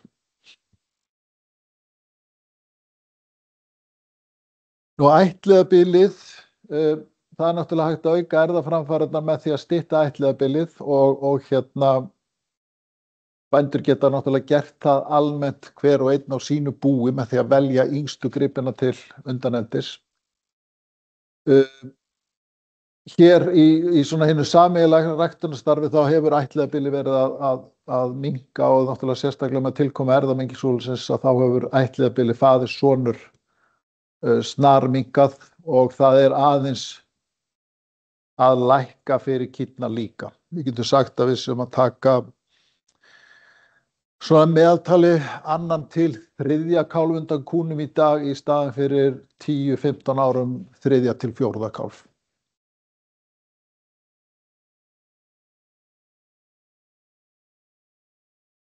Við höfum 4 leiðir til úrvals í rauninni, það eru þessir leiðir hérna faðir til sonar, móður til sonar, faðir til dóttur og móður til dóttur. Og svona ef við horfum fram hjá heimanautanotkunnina þá getum við sagt að hérna leiðin faðir til sonar og móður til sonar ekki í höndum bænda sjálfra. En þú hefur náttúrulega hver og einn bóndi hefur ákvörðunarrétt yfir hvaða kvígur hann setur á og hvaða nautar notar á kýrnar. Það alfarið þeirra ákvörðun eða bænda sjálfra. Við semsagt auðveldasta leiðin eins og í dag að auka úrvalsstyrkin með hérna arfgerðargreiningunum og hérna þetta endurspeglast náttúrulega svona í praxis í því að við veljum í pörun á hjörðina. Við myndum horfa á það, við værum að horfa á hérna besta hluta kúna, albesta hluta kúna, það eru nautsmæðurnar. Og eins og þið sáu hjá Þórdísi og Jóni Hjalta að ef við veljum ekki eða fáum ekki naut undan þeim kúm þá drögum við í raun úr hraða erfðaframfaranna. Þannig að við þurfum að fá nautkálfa undan þessum albestu kúm. Hvort sem þær eru 2, 3, 4, 5 eða 6 á hverju búi. Það verður það eðlilegt að horfa til þess að nota kyngreint sæði á næsta hóp eða góðu kýrnar sem eru betri en meðaltalið í hjörðinni og síðan væri væntanlega þyrftir að stilla þá fjöldan af við hvað þarft margar kvígur þú myndir svona nota venjulegt sæði á einhvern hlutakúna og hugsa það þá kannski sem einhvers konar öryggismörk því að það verða náttúrulega ekki allar kvígur að kúm og síðan fer eftir aðstæðum hvort að þú hérna getur notað holtasæði eða ekki. Og náttúrulega einhverjum hluta kúna er hérna náttúrulega fargað eða semst ekki haldið aftur.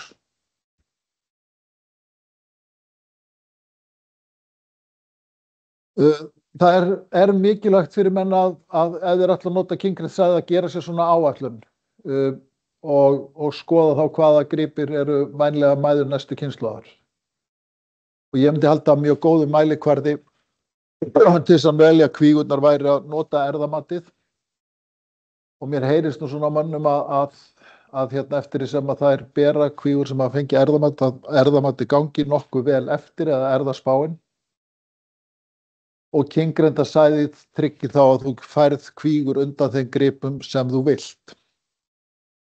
Lökustu gripina má svo sæða með holtasæði til þess að fá holtablendinga og sem eru verðmætar en íslensk naut hvort sem þú selur þá nýfædda eða getur alið á sjálfur. Þannig að fókusin væri að nota kyngrindssæði og ungar kýr og kvígur með hátt erðamat. Nota kyngrindssæði við fyrstu og aðra sæðingu. Ég held að hérna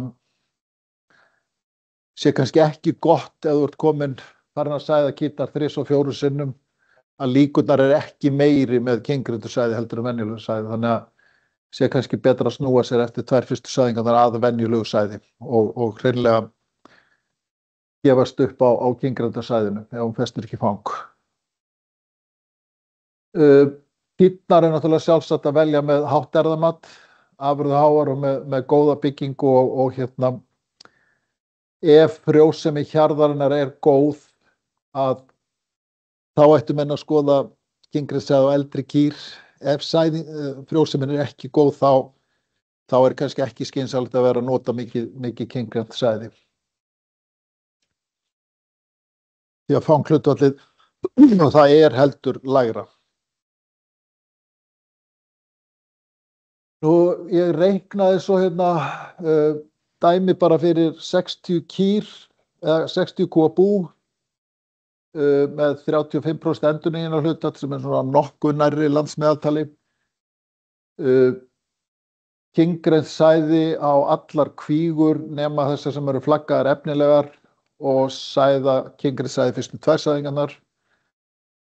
Helming fyrstu kálskúna nema þessar flögguðu nautsmaður og nota kyngrindssæði fyrstu 2 og svo venjulegt sæði eða holtasæði. Endurnýjunarþörfin er þá 21 kvíg á ári og þú fengir með venjulegu sæði bara semst óbreyttu fyrirkomulagi semst þá fengir 28 kvígur, 32 íslensk naut og kvígurstaðan væri þá +7. Ég gerði ekki ráð fyrir að hérna, jú ég reiknaði reynda með þarna að það dræpust einhverju kálfar líka. Svona samkvæmt meðaltali. Ef við notum kyngrindssæði eins og þetta segir til og ekkert holtasæði að þá fáum við 35 kvígur. 25 íslensk naut og við erum að koma með ofgnótt af kvígum. Þannig að mikil notkun á kyngrindssæði hún veldur eða semst leiðir til og fleiri kvikna heldur en þú þarft í rauninni. Og ef þú sem sagt breytir takt og notar holtasæði 50% á móti venjulega sæðinu þá endar þú á sama stað og sem sagt fyrir tíma kyngrindssæðis. Þannig að það er nauðsynlegt aðeins að hugsa fram í tímann. Bæði til þess að stilla af hérna kviknafjöldan.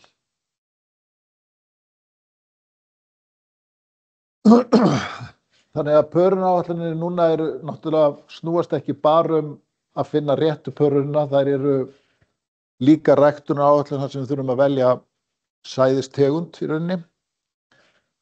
Og það er í rauninni engin ein þumalputta regla hvernig á að haga notkun á kyngrindssæði. Það þarf að horfa á endurnýjunarhlutfallið, uppeldisaðstæður, markaðsaðstæður, frjósemisjarðarinnar og fleira.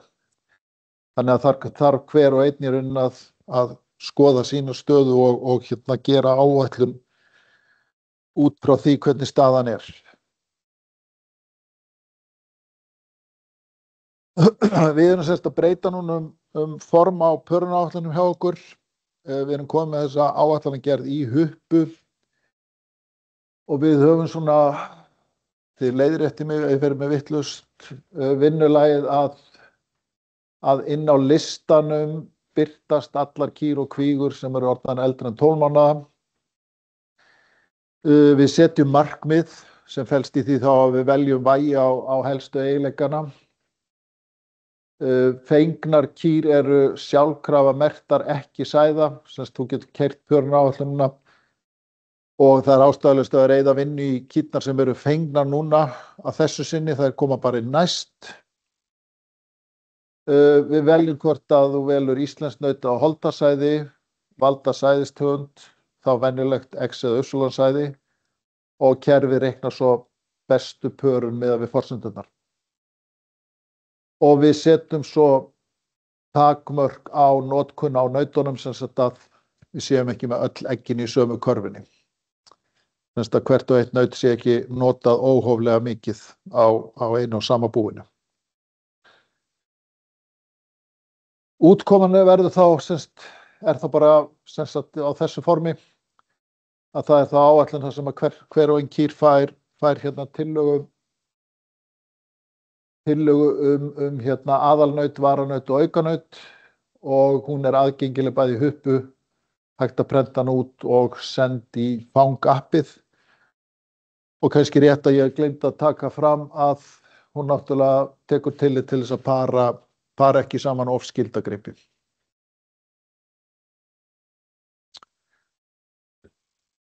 Það er svo ætlunin að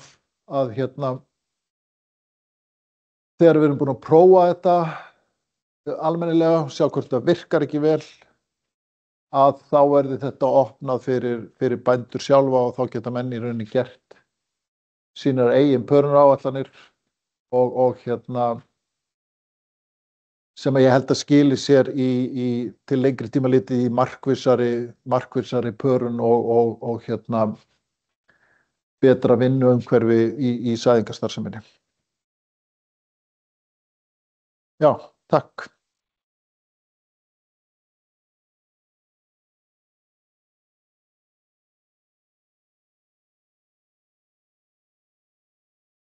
Takk Mundi. Þá er orðið laust. Þetta er 3 síðustu verindi.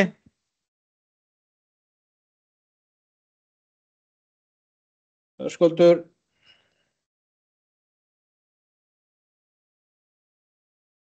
Já, takk fyrir þessi erindi, góðlegt. En það var 2 spurningar sem að svona fullt inn í kollinn. Það er svona, kannski er ekkert vandamál og kannski gerist eitthvað. Það er sem sagt, hvað getur hugsanlega gerst með burðardreifingu þegar við erum sem sagt, þegar við förum að gera það. Það er að segja sko, þú veist, koma allar bestu kvíðurnar sem við ætlum að setja á, koma þær í einhverju samþjöppuðu tímabili eða sko að því að við erum alltaf að reyna, eftir við erum búin að breyta fjósunum og stækka fjósunum, konum við mjálta þjóna, þá erum við að reyna að dreifa burðinum þá sem svona bara jafnasta burðardreifingu. Erum við hugsanlega að koma með einhvern óvissu þátt þarna inn sem að kemur til með að breyta því. Og svo er svona frjósemisþátturinn mér aðeins hugleikinn sko í rauninni sko allavega, ég veit ekki hvort það er afleiðing af því að eftir að fjósum að breyta þá er frumutala og júbólga kannski orðið minna vandamál og þá dúkkar bara upp næsta vandamál sem er frjósemi.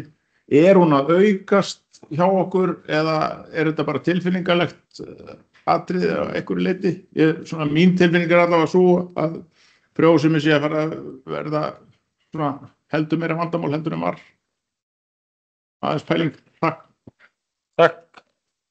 Röstur. Takk fyrir og takk fyrir góða erindi í dag. Þetta er mjög fróðlegt og skemmtilegur dagur.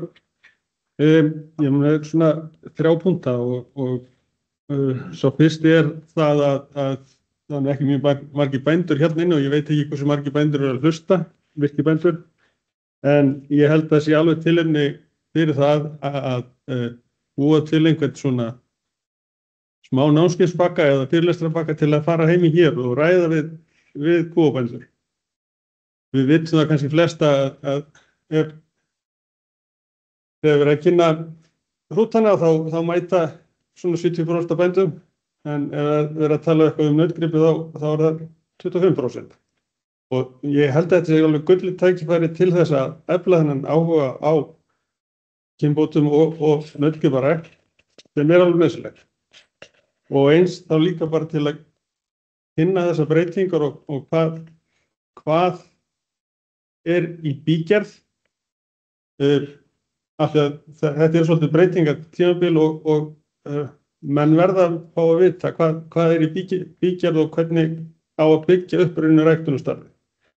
Og bara þessi síðasti fyrirlestur á Guðmundi, hann alltaf bara mjög nauðsynlegur til þess að fá svör fyrir bændur og líka fá fleiri spurningar úr héraði. Þannig að förum að stað með fræðslufundi heima í héraði. Og síðan hvað varðar þegar maður fer að gera pörunaáætlun, þá þarf maður náttúrulega líka að vita hvað í kútnum hjá sæðingamönnum til þess að pörunaáætlunin geti þá staðist hjá manni.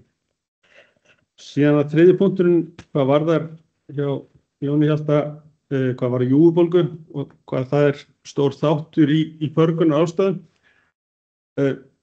Þetta alveg rétt að það vantar miklu betur greiningu en hvað sé stór hluti af júgubólgu ástæðum sé raunin spenastig, sem raunin kannski ekki erfðafræðilega þáttur heldur bara slysaþáttur. Það var ekki annað.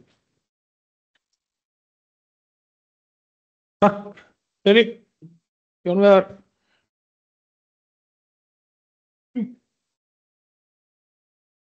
Já, ég þakka nú mjög góðu erindi en ég ætla nú aðalega bara að spyrja Jón Hjalta aðeins vegna þess að fyrir 50 árum var ég að dunda mér við að setja upp kynbótaskipulag fyrir kúastofninn sem hefur verið notað talsvert síðan. Og þar vorum við nú mikið við Magnús að velta fyrir okkur hlut sem að þið sleppið alveg ennþá, sem að ég held að þið getið ekki endalaust kúabændur hort framhjá. Og það kjötframleiðslu eiginleikar. Vegna þess að kýrnar framleiða alltaf kjöt, það bæði slátur dýr og svo helmingur erfðaefni hjá holdunutablendingum og svo eitthvað látið lífa af þessum Íslendingum sem Sveinbjörn kannast við. Og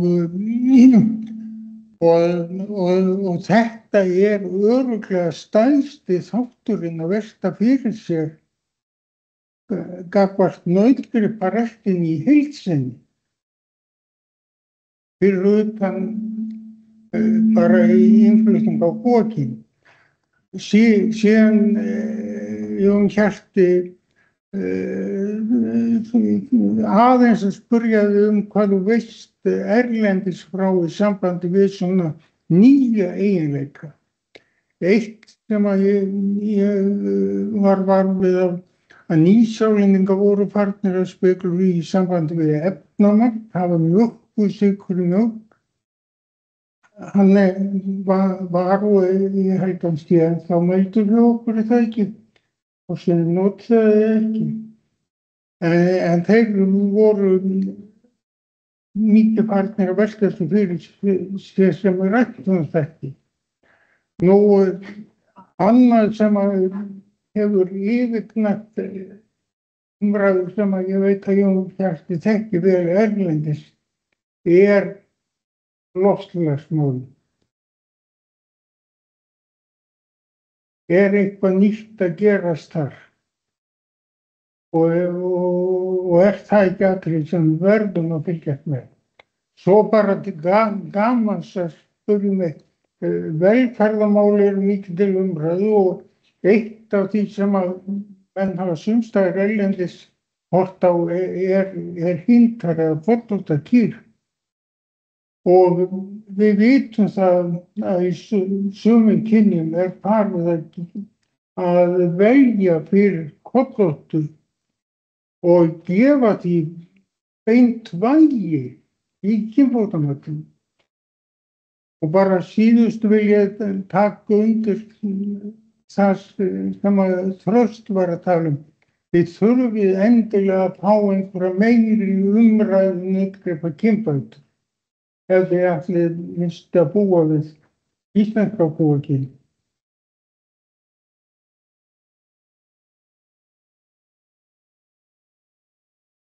Takk Jón. Það er Reynir. Takk fyrir það og takk fyrir góð erindi.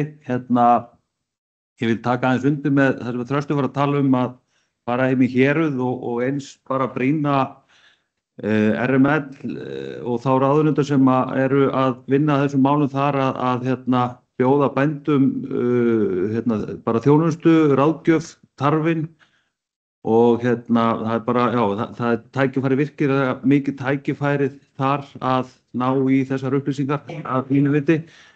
Svo hef ég nú heyrt á nokkrum bændum að þeir kannski eiga mögulega ekki eftir að standast það að sæða flögguðkýrnar með kyngreindu, fá kvígur undan flögguðum kúm og ég með til að spyrja hvað þurfum við stóran hóp af nautum til að velja úr.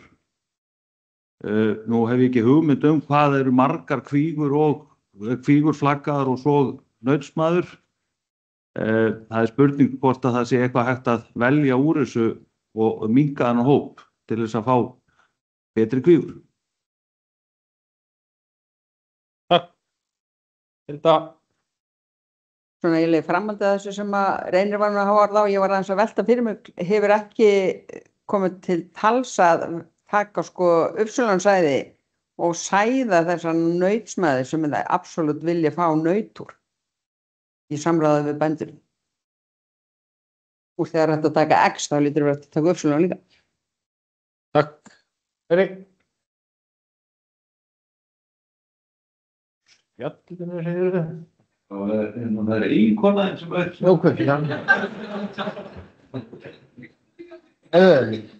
best að hún farið þá bara.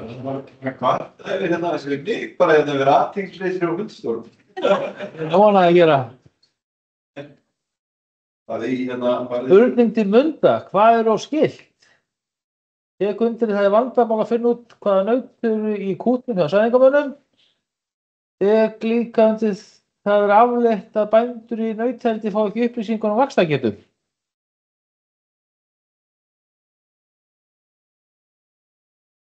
Allt í Munda núna. Það er fleiri? Við skulum þá fara, já, Baldur.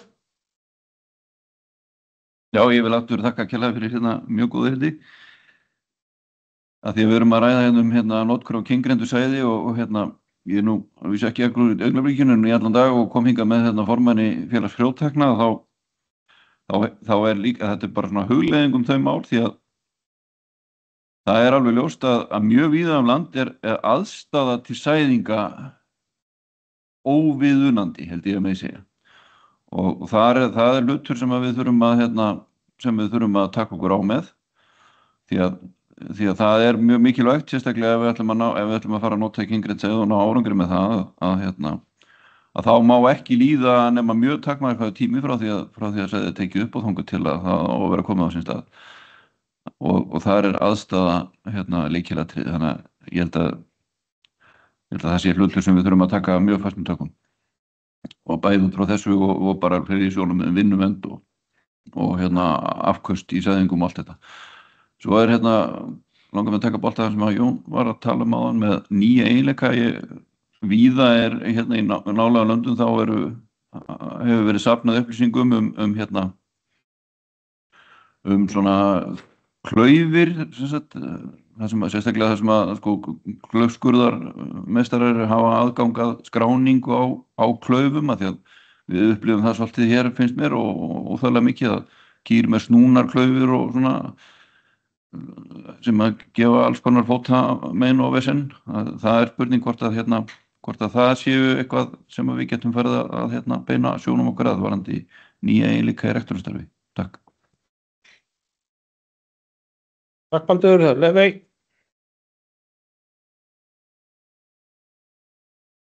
Takk fyrir allir þessi erindi í dag, voru mjög fróðleg og skemmtileg og loksins hafði ég nú af að koma á staðfundir, ekki vera með þetta í eyrunum og missa öllu skemmtilegu sem fer fram svona kaffinu.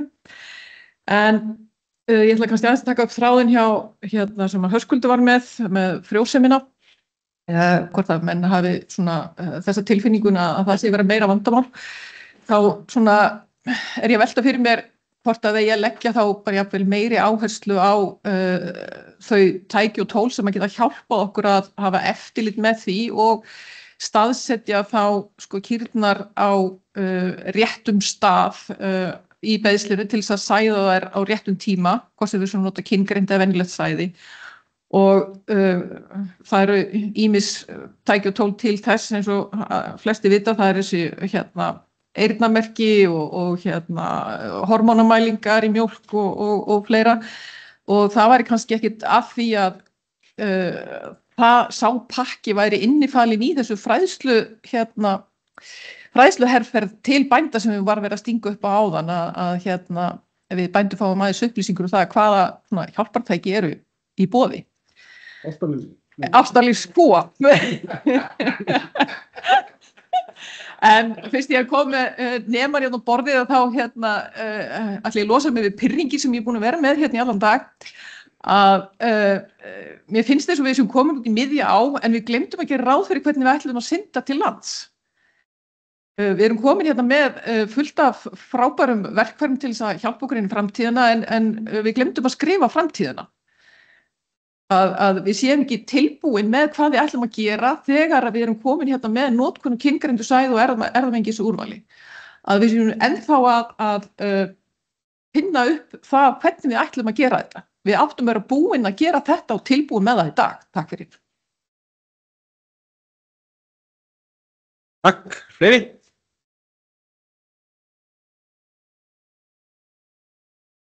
Þá ætla ég að hleypa frumvarendum upp. Guðni fékk enga spurningu. Þá er það bara Jón.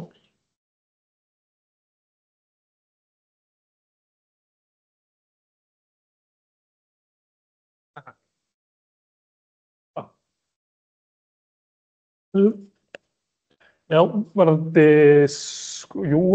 hvað er bak við þessu júgubólgu, hvort að spenastig og annað sem er ekki erfðaþáttur inni, þá er það bara eitt sem við vitum mjög lítið út af því að við höfum ekki gögnum júgubólgu og runni það sem það að meta arfgengi og erfðastöðla er einmitt að meta þetta, hversu stór hluti af breytileikanum sem er í júgubólgu er út af erfðaþáttum, hvort sem það er einhverju beinir eða óbeinir þættir sem hafa áhrif á júgubólgulíkur.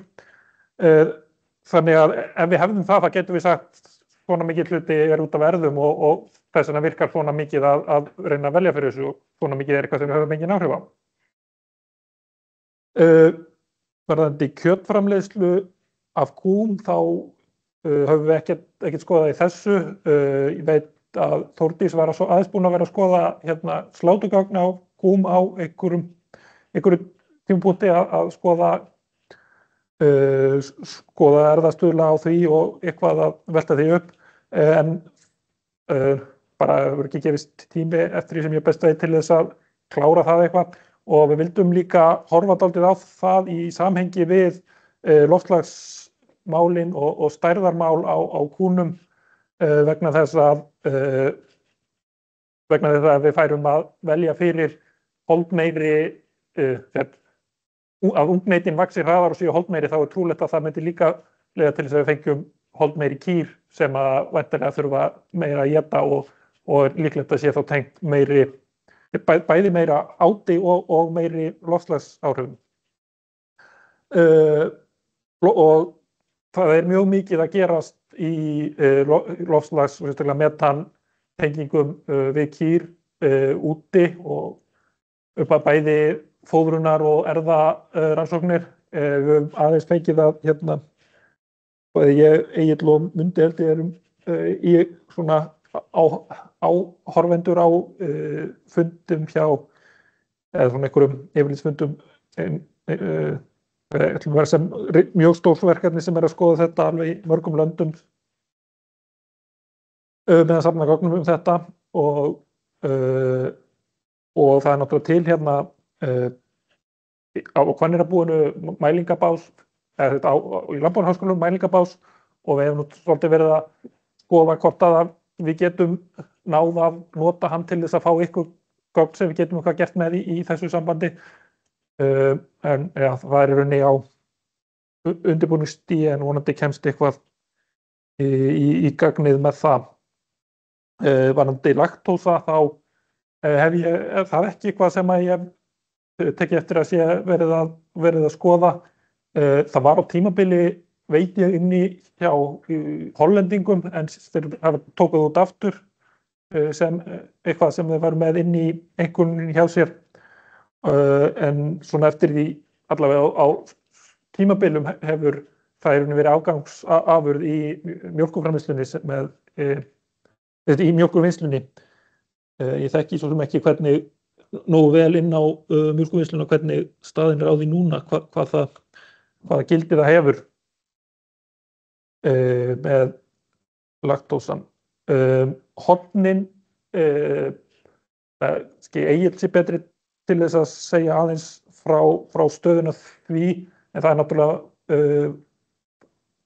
vonandi hægt að fara að birta grein út frá arfgerðargreiningunum að segja hvaða naut eru arfblendin sem gefur okkur alveg ný tækifæri til þess að draga fækka hindum gripum. En það er rétt að þekki ekki hvort að hvernig það er nákvæmlega valið fyrir því, en ég veit að í allavega á Norðurlöndunum eru valin naut frekar og svolítið í gangi að reyna að fjölga hindum, fjölga kollóttum. Sérstaklega í NRF eru komin alveg, í Noregi eru komin alveg langt í því. Ég veit ekki hvort að teki beint inn í einhvern. Ég held að það sé frekar bara gert svona sér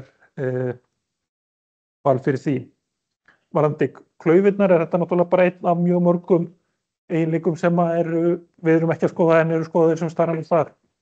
Ef maður skoðar förgunrástæður þá er það mjög sjaldgæfar fótavandamál, mjög sjaldgæf förgunrástæða á Íslandi samanborið við önnur lönd sem gerir það kannski að þetta hefur alltaf í mínum huga ekki mjög ofarlega og forgangslistanum mun ofar væri betri sjúkdómsskráningar, sérstaklega í óbólgu. Allavega svona hjá mér.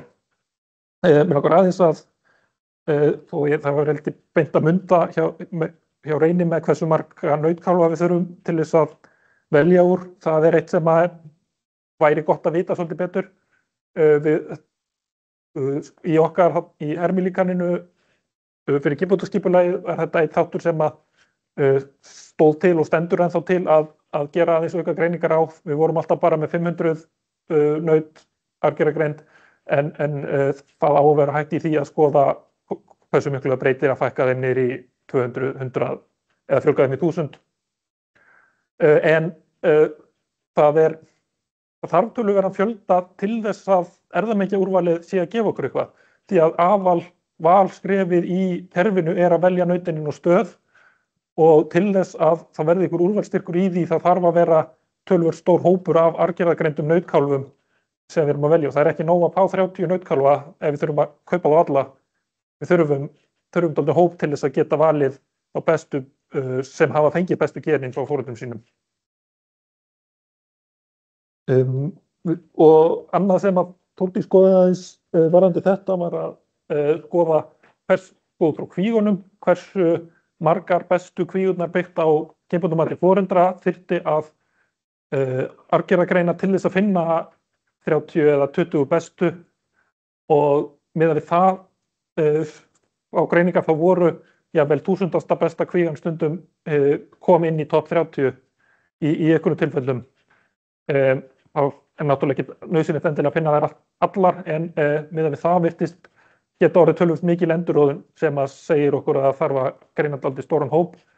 Aftur á móti gæti þetta minnkað aðeins eftir því sem hærra hlutfall af mæðrunum er orðið með arfgerðargreiningu þannig að við vitum betur hvað er besta kýrin til að velja úr.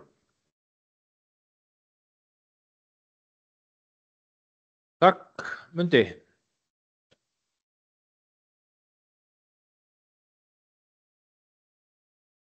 Já, takk fyrir það.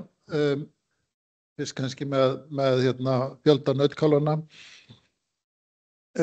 Við erum að fá, eða höfum verið að fá svona greiningu á milli 300 og 400 nautkálfa núna á ári og það er vaxandi, það eru fleiri kálfar sem eru tilkynnt þannig að kannski ætla að það bendi svona til meiri áhuga hjá bændum. Það eru fleiri bændur heldur en áður að tilkynna nautkálfa sem er mjög jákvætt. En alveg örugglega missum við af einhver af bestu kálfunum þegar við greinum ekki nema 400 kálfa. Af þessum hópi nú samt töluverður úrvalsstyrkur því að við erum að kaupa núna eitthvað innan við 30 kálfa á þessu ári og við erum þá farin að vinna eftir að svona taka mið af því að við þurfum cirka 20 naut í notkun á ári. Sem að þessi greining hjá Jóni Hjalta og Þórdísi virðist benda til. En það verður alveg örugglega hægt að greina þetta aðeins betur. Við höfum aðeins verið að velta fyrir okkur líka í sambandi við þessar nautsmæður eða kýr sem eru flaggaðar, nautsmæður í huppu og efnilega kvígur. Nú kemur alltaf upp svo spurning að eins og við setjum upp pörunaráætlanakerfið að þá fá menn ekki að velja kyngrið-sæði á þessa gripi, heldur það fer venjulegt sæði þar. Og þá lendum við náttúrulega í því í sumum tilvikum að það eru sum bú sem eru kannski með yfir helming kvígnanna sem eru flaggaðar. Þannig að spurningin er hvort við megum eða ættum að hækka mörkin fyrir kvígunar og flagga færri því að við þurfum náttúrulega ekki að vera með 3.000–5.000 gripi með flaggi til þess að velja 30 kálfa undan. Það er svona full vel í lagt held ég. En ef við ættum að ná utan að það með því að fækka því aðeins. Og eðlilega gefa þá mönnum kost á að sæða með kyngröndu sæði og ef þetta er mjög stór hluti kúrna sem er með flaggi og pörunaráætlanir gefa þér ekki leyfi til að nota kyngröndu sæða, þá leiðir það til þess að þú notar ekki þetta tól sem ég held samt væri í rauninni slæm leið. Nú aðeins varandi hvað stendur fyrst? Taka þetta frá. Vandamál að finna út hvað nautir í kú, það eiga að vera öll naut sem er í notkun á hverjum tíma í kútnum hjá sæðingamannum. Ef að það er ekki, þá þurfum við eitthvað að endurskoða bara dreifingarsystemið og annarkvort fjölga útsendum skömmtum á hverjum tíma eða fjölga dreifingadögum sem er kannski svolítið óhægt vik. Þetta með að bændur í nautaeldi fá ekki upplýsingar af vaxtargjöld, ég er alveg sammála því að það er ekki gott. Ykkur að segja, og þá er ég að segja öllum það því að þetta er beint, þá reiknum við reynda kynbótamat fyrir vaxtarhraða sem að byggir á sláturgögnum sem eru svona, skulum segja, áreiðanlegustu þungatölunar sem við höfum. Við höfum hins vegar verið svolítið hikandi við að birta það vegna þess sem að Jón Hjalti minntist á að það eru mjög sterk tengsl við stærð gripana og ef að menn fara að velja stíft fyrir svoleiðis að þá förum við kannski að stækka kýrnar sem við viljum kannski ekki endilega því að stærri kýr mjólka ekki endilega meira en éta meira. Þannig að við höfum verið svona aðeins hikandi hvað við höfum að gera en vissulega ef á að vera einhver alvari í þessu nautaeldi þá þurfum við náttúrulega að fara að byggja upp einhvers konar kynbótamat og taka tillit til kjöteiginleika líka. Það er alveg rétt. Var eitthvað fleira sem var? Já, Uppsölunarstæði. Jú, það væri alveg hægt. Það væri alveg hægt að taka, það hægt með þessar aðferð í sömu vinnslu hægt að taka bæði Uppsölun og X-sæði, semst í sömu flokkun. Þannig að það væri í praxis hægt að taka eitthvað smáægilegt magn úr hverju nauti af Uppsölunarstæði og nota það. Það tengist líka kannski vinnunni hjá Agli með kjörframlaga úrvalið að mögulega kostu að þann stað að geta pikkað bara út nákvæmlega við viljum nautkálf undan þessari kvígu undan þessu nauti og þá myndi hún vera sett þannig. Þetta tengist líka náttúrulega því sem við höfum verið að skoða með fósturvísaflutningarna og möguleika okkar á því og þá höfum við aðeins verið að horfa á hvort það væri skynsamleg leið út frá kostnaði og erfðaframförum að kaupa kvígur eða fá leigðar hjá bændum, semst líka eftir rauninni norska módelinu, að fá kvígur til skólunar og þær eru þá staðsettar á væntanlega stóra ármóti. Það tiltölulega einfalt bara vegna eignarhalds á búinu og við gætum þá sett fósturvísa upp á stóra ármóti og hugsanlega á Hvanneyri því að uppsetning fósturvísis í rauninni bara annað form á sæðingu. Þetta eru bú sem eru svona í opinberu og hálfu opinberu eigu þannig að ég held að seinka kúnum eitthvað aðeins á þessum búum er allt í lagi því að markmiðið er ekki bara mjólkurframleiðsla heldur að nýtast greinin í heild sinni. Þá værum við að horfa á það að mögulega gætum við framleitt, segja bara helming eða 15 nautkál á ári með fósturvísaflutningum og héldum áfram að skima í stofninum fyrir þá restinu sem við þurfum. Eitthvað prógram í líkingu við þetta en þetta úthendir náttúrulega að kostnaðurinn sé innan viðráðanlegra marka og við séum með teymi í fósturvísaflutningum sem nær viðunandi árangri. Því að það þýðir náttúrulega ekki að vera að setja fósturvísi án þess að vera í almennlegri æfingu og kunna til verka. Var ég þá búin að svara allir? Já. Takk. Takk myndi.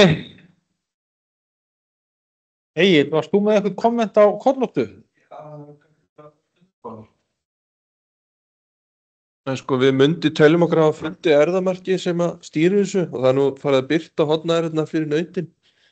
En tíðnin á horna erfðavísunum er bara svo rosalega lágur að þetta er eiginlega bara varla að það skiptir einu máli sko.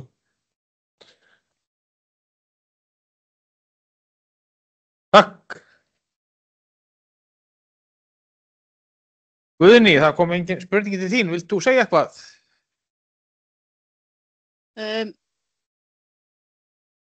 Nei. Ekkert frekar sko. Ég held ég hafi náð að segja allt sem að ég ætlaði mér. Þá eru allir góðir. Já. Þá ætla ég bara að þakka fyrir góðan fund og segi fundi slitt og óska öllum góðra heimferðar. Takk.